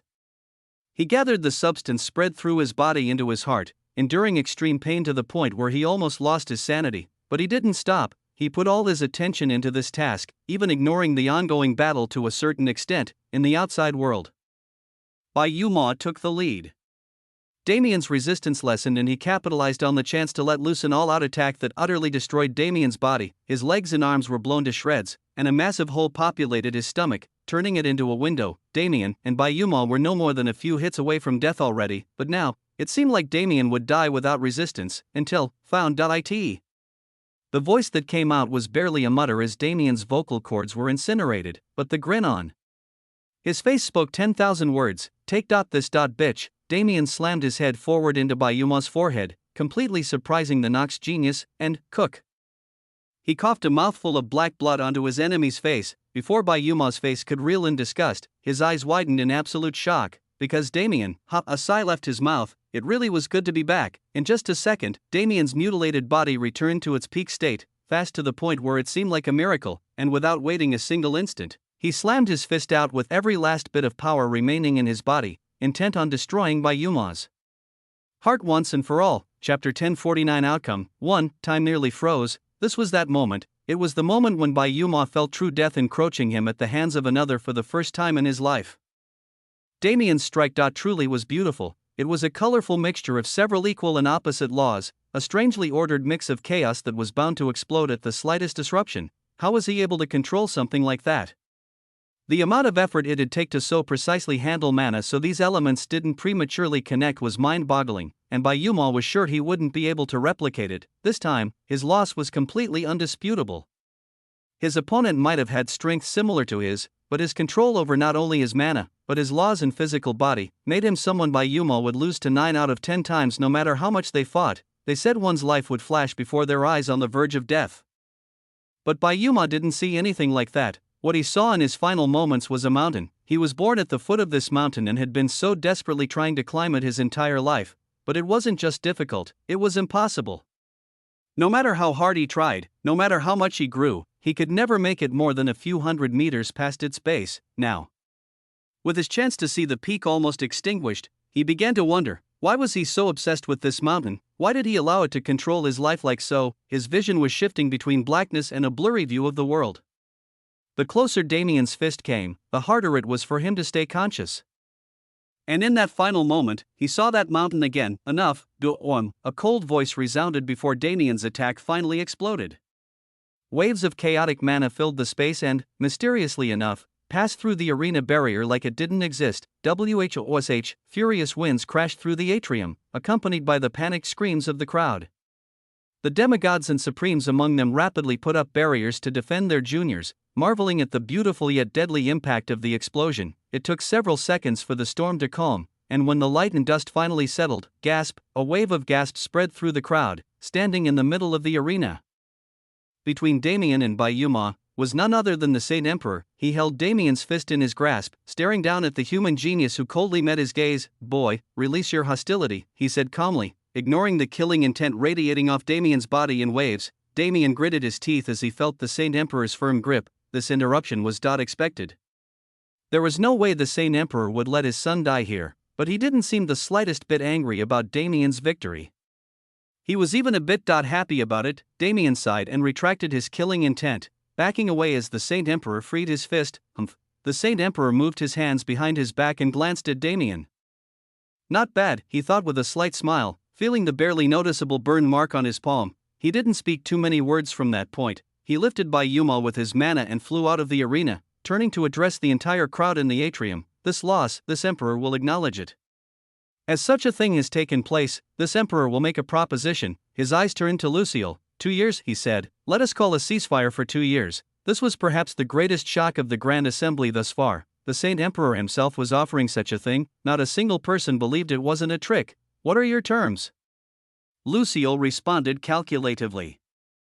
Just like the rest, He was certain the Nox Emperor would propose extremely restrictive terms. However, I will guarantee that my Nox race will not attack the boundaries of Ion for the next 2 years, and those above 4th class stationed in your universe will be retrieved. If any attack takes place without direct provocation, I will take responsibility and personally destroy those who disobey this treaty, and in return, your people will also be retracted from Ion. And the Saint Emperor smiled strangely as his eyes turned back to Damien, that man must be disallowed from participating in any plans your universe creates during these 2 years. When they pass, he will have a rematch with my son to determine the final winner among the younger generation. It was natural that many gazes turned to Damien. They'd witnessed his great victory moments ago, but there had to be a greater reason for the Saint Emperor paying specific attention to him. Damien had a frown on his face as he received their suspicion and admiration. He didn't have much of an opinion on the Saint Emperor's terms, except, why does he want me to fight the Saint King so much? Damien could find a million loopholes to abuse if he wanted to take part in the universe's matters, but the Saint Emperor's agenda continued to elude him. After all, the man's actions were too disordered. Nothing he did made sense in the grand scheme of things, and he seemed to help the universe just as much as he hurt it. The Marionette Lord was a confusing individual, but they had nothing on the Saint Emperor. Even among the Nox, he was an enigma. Lucille looked between Damien and the Saint Emperor several times as he tried to rationalize their connection with the information he had on Damien, and he paid attention to the reactions of his peers towards the Nox Emperor's proposition. If it was another emperor, nobody would trust their ability to speak for the entire Nox race, but the Saint Emperor truly held a special position among their race and showed several times in the past that he could control even those who shared his title. The terms were too good to be true, but if he was willing to seal the ceasefire with a mana oath, could it be doubted anymore? There were too many questions about intention or long-term benefits and disadvantages that made one hesitate when facing a deal like this. However, Lucille couldn't deny that this was the best course of action for the universe at the moment. He looked at Damien one more time, and Damien met his gaze with a helpless shrug. Lucille smiled slightly and nodded before turning his attention back to the enemy leader. Very well. We are willing to accept these terms. His words were the start of something great, and also the signal that marked the start of the coming calamity. The Saint Emperor smiled with a hidden glint in his eyes. His expression was arrogant, as if he'd just achieved a victory under everyone's noses, and without hesitation, he summoned his mana and made an oath with the lives of his entire race on the line. All that was left was for the universe to return his sincerity. Chapter 1050 Outcome 2. The ceasefire was signed and put into motion almost immediately, and results showed with the same haste. The Saint Emperor shared a few parting words, letting the universe remember that this loss didn't discount the threat the Nox represented, and left with his people. The expression on the Saint King's face as he was carried away was dull, almost void. It seemed there was a lot he needed to sort out in his head before he could return to his normal state. Or perhaps, his normal state was something the universe would never see again. Reports came in within minutes of demigods fleeing infected source worlds in many hidden locations throughout the universe. While it felt prideful to watch them leave, it also alerted the denizens of Grand Heaven's boundary to just how deeply the Nox had infiltrated their homeland. While the Grand Assembly was winding down for the most part, Damien still had a load of trouble to deal with.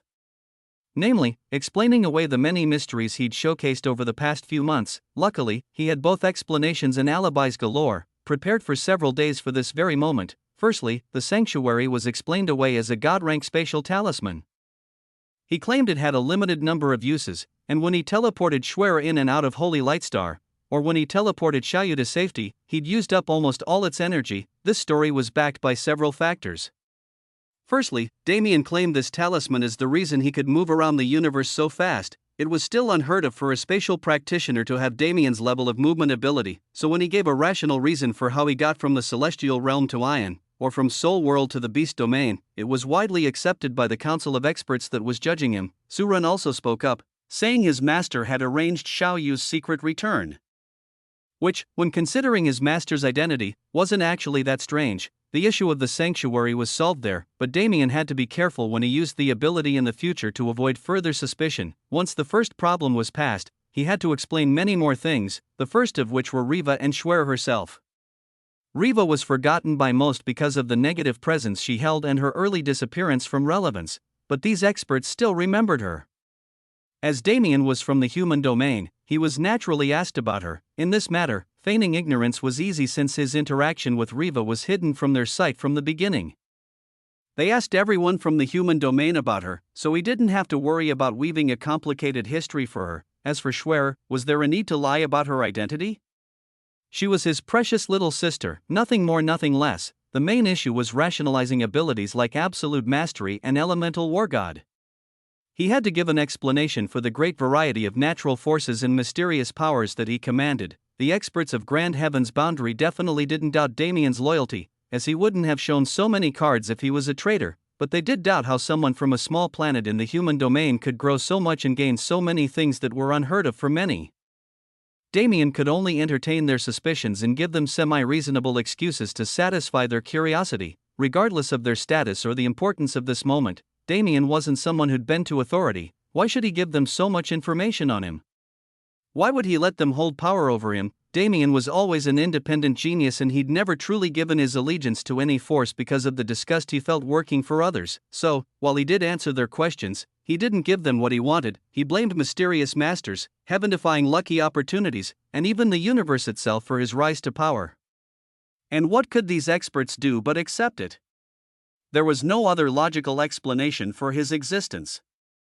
The only ones who still held doubts in their hearts were Lucille, Lucifer, and a few experts who personally knew Damien, but they didn't comment on his lies for a variety of reasons. Nevertheless, the hellish interrogation lasted several hours before Damien was finally let go. His status in the universe now far surpassed Suren's, and though he hadn't visited any mystic realms or challenge gates in the recent past, his name now sat crisply in the first-place position on the dimensional leaderboard. Damien Void was no longer someone who could move about the universe as he pleased, a stranger in every new land he visited. Within a few months of the Grand Assembly, he became a household name that could be recognized at first sight. He was the genius who defeated the Sane King, with the final event marked by Damien and Bayuma's battle, which led to something that surprised any and everyone who heard it. The Grand Assembly came to a close. Many forces had already left Lajurian when the conference started, since they didn't have the right to participate, and now that it was over, the rest made their way out as well. Chatter was vibrant among them as they made their exit, and despite the painful events that had taken place earlier and led to the loss of thousands of promising young talents, their atmosphere was jolly. The Grand Assembly gave them hope for the future, hope for victory. However, there were a few forces who didn't share their joy. Mostly those who were aligned with Blood Azura Holy Land. Immortal Blood Azura spoke no words as he coldly led his people away from Luxurian, but anyone who saw the look in his eyes backed away in fear. He was absolutely furious. Damien would definitely face troubles from them in the future, but now that they were faced with such an outcome, it was impossible for them to openly hinder him without offending nearly every big force in the universe, though this only meant immortal blood.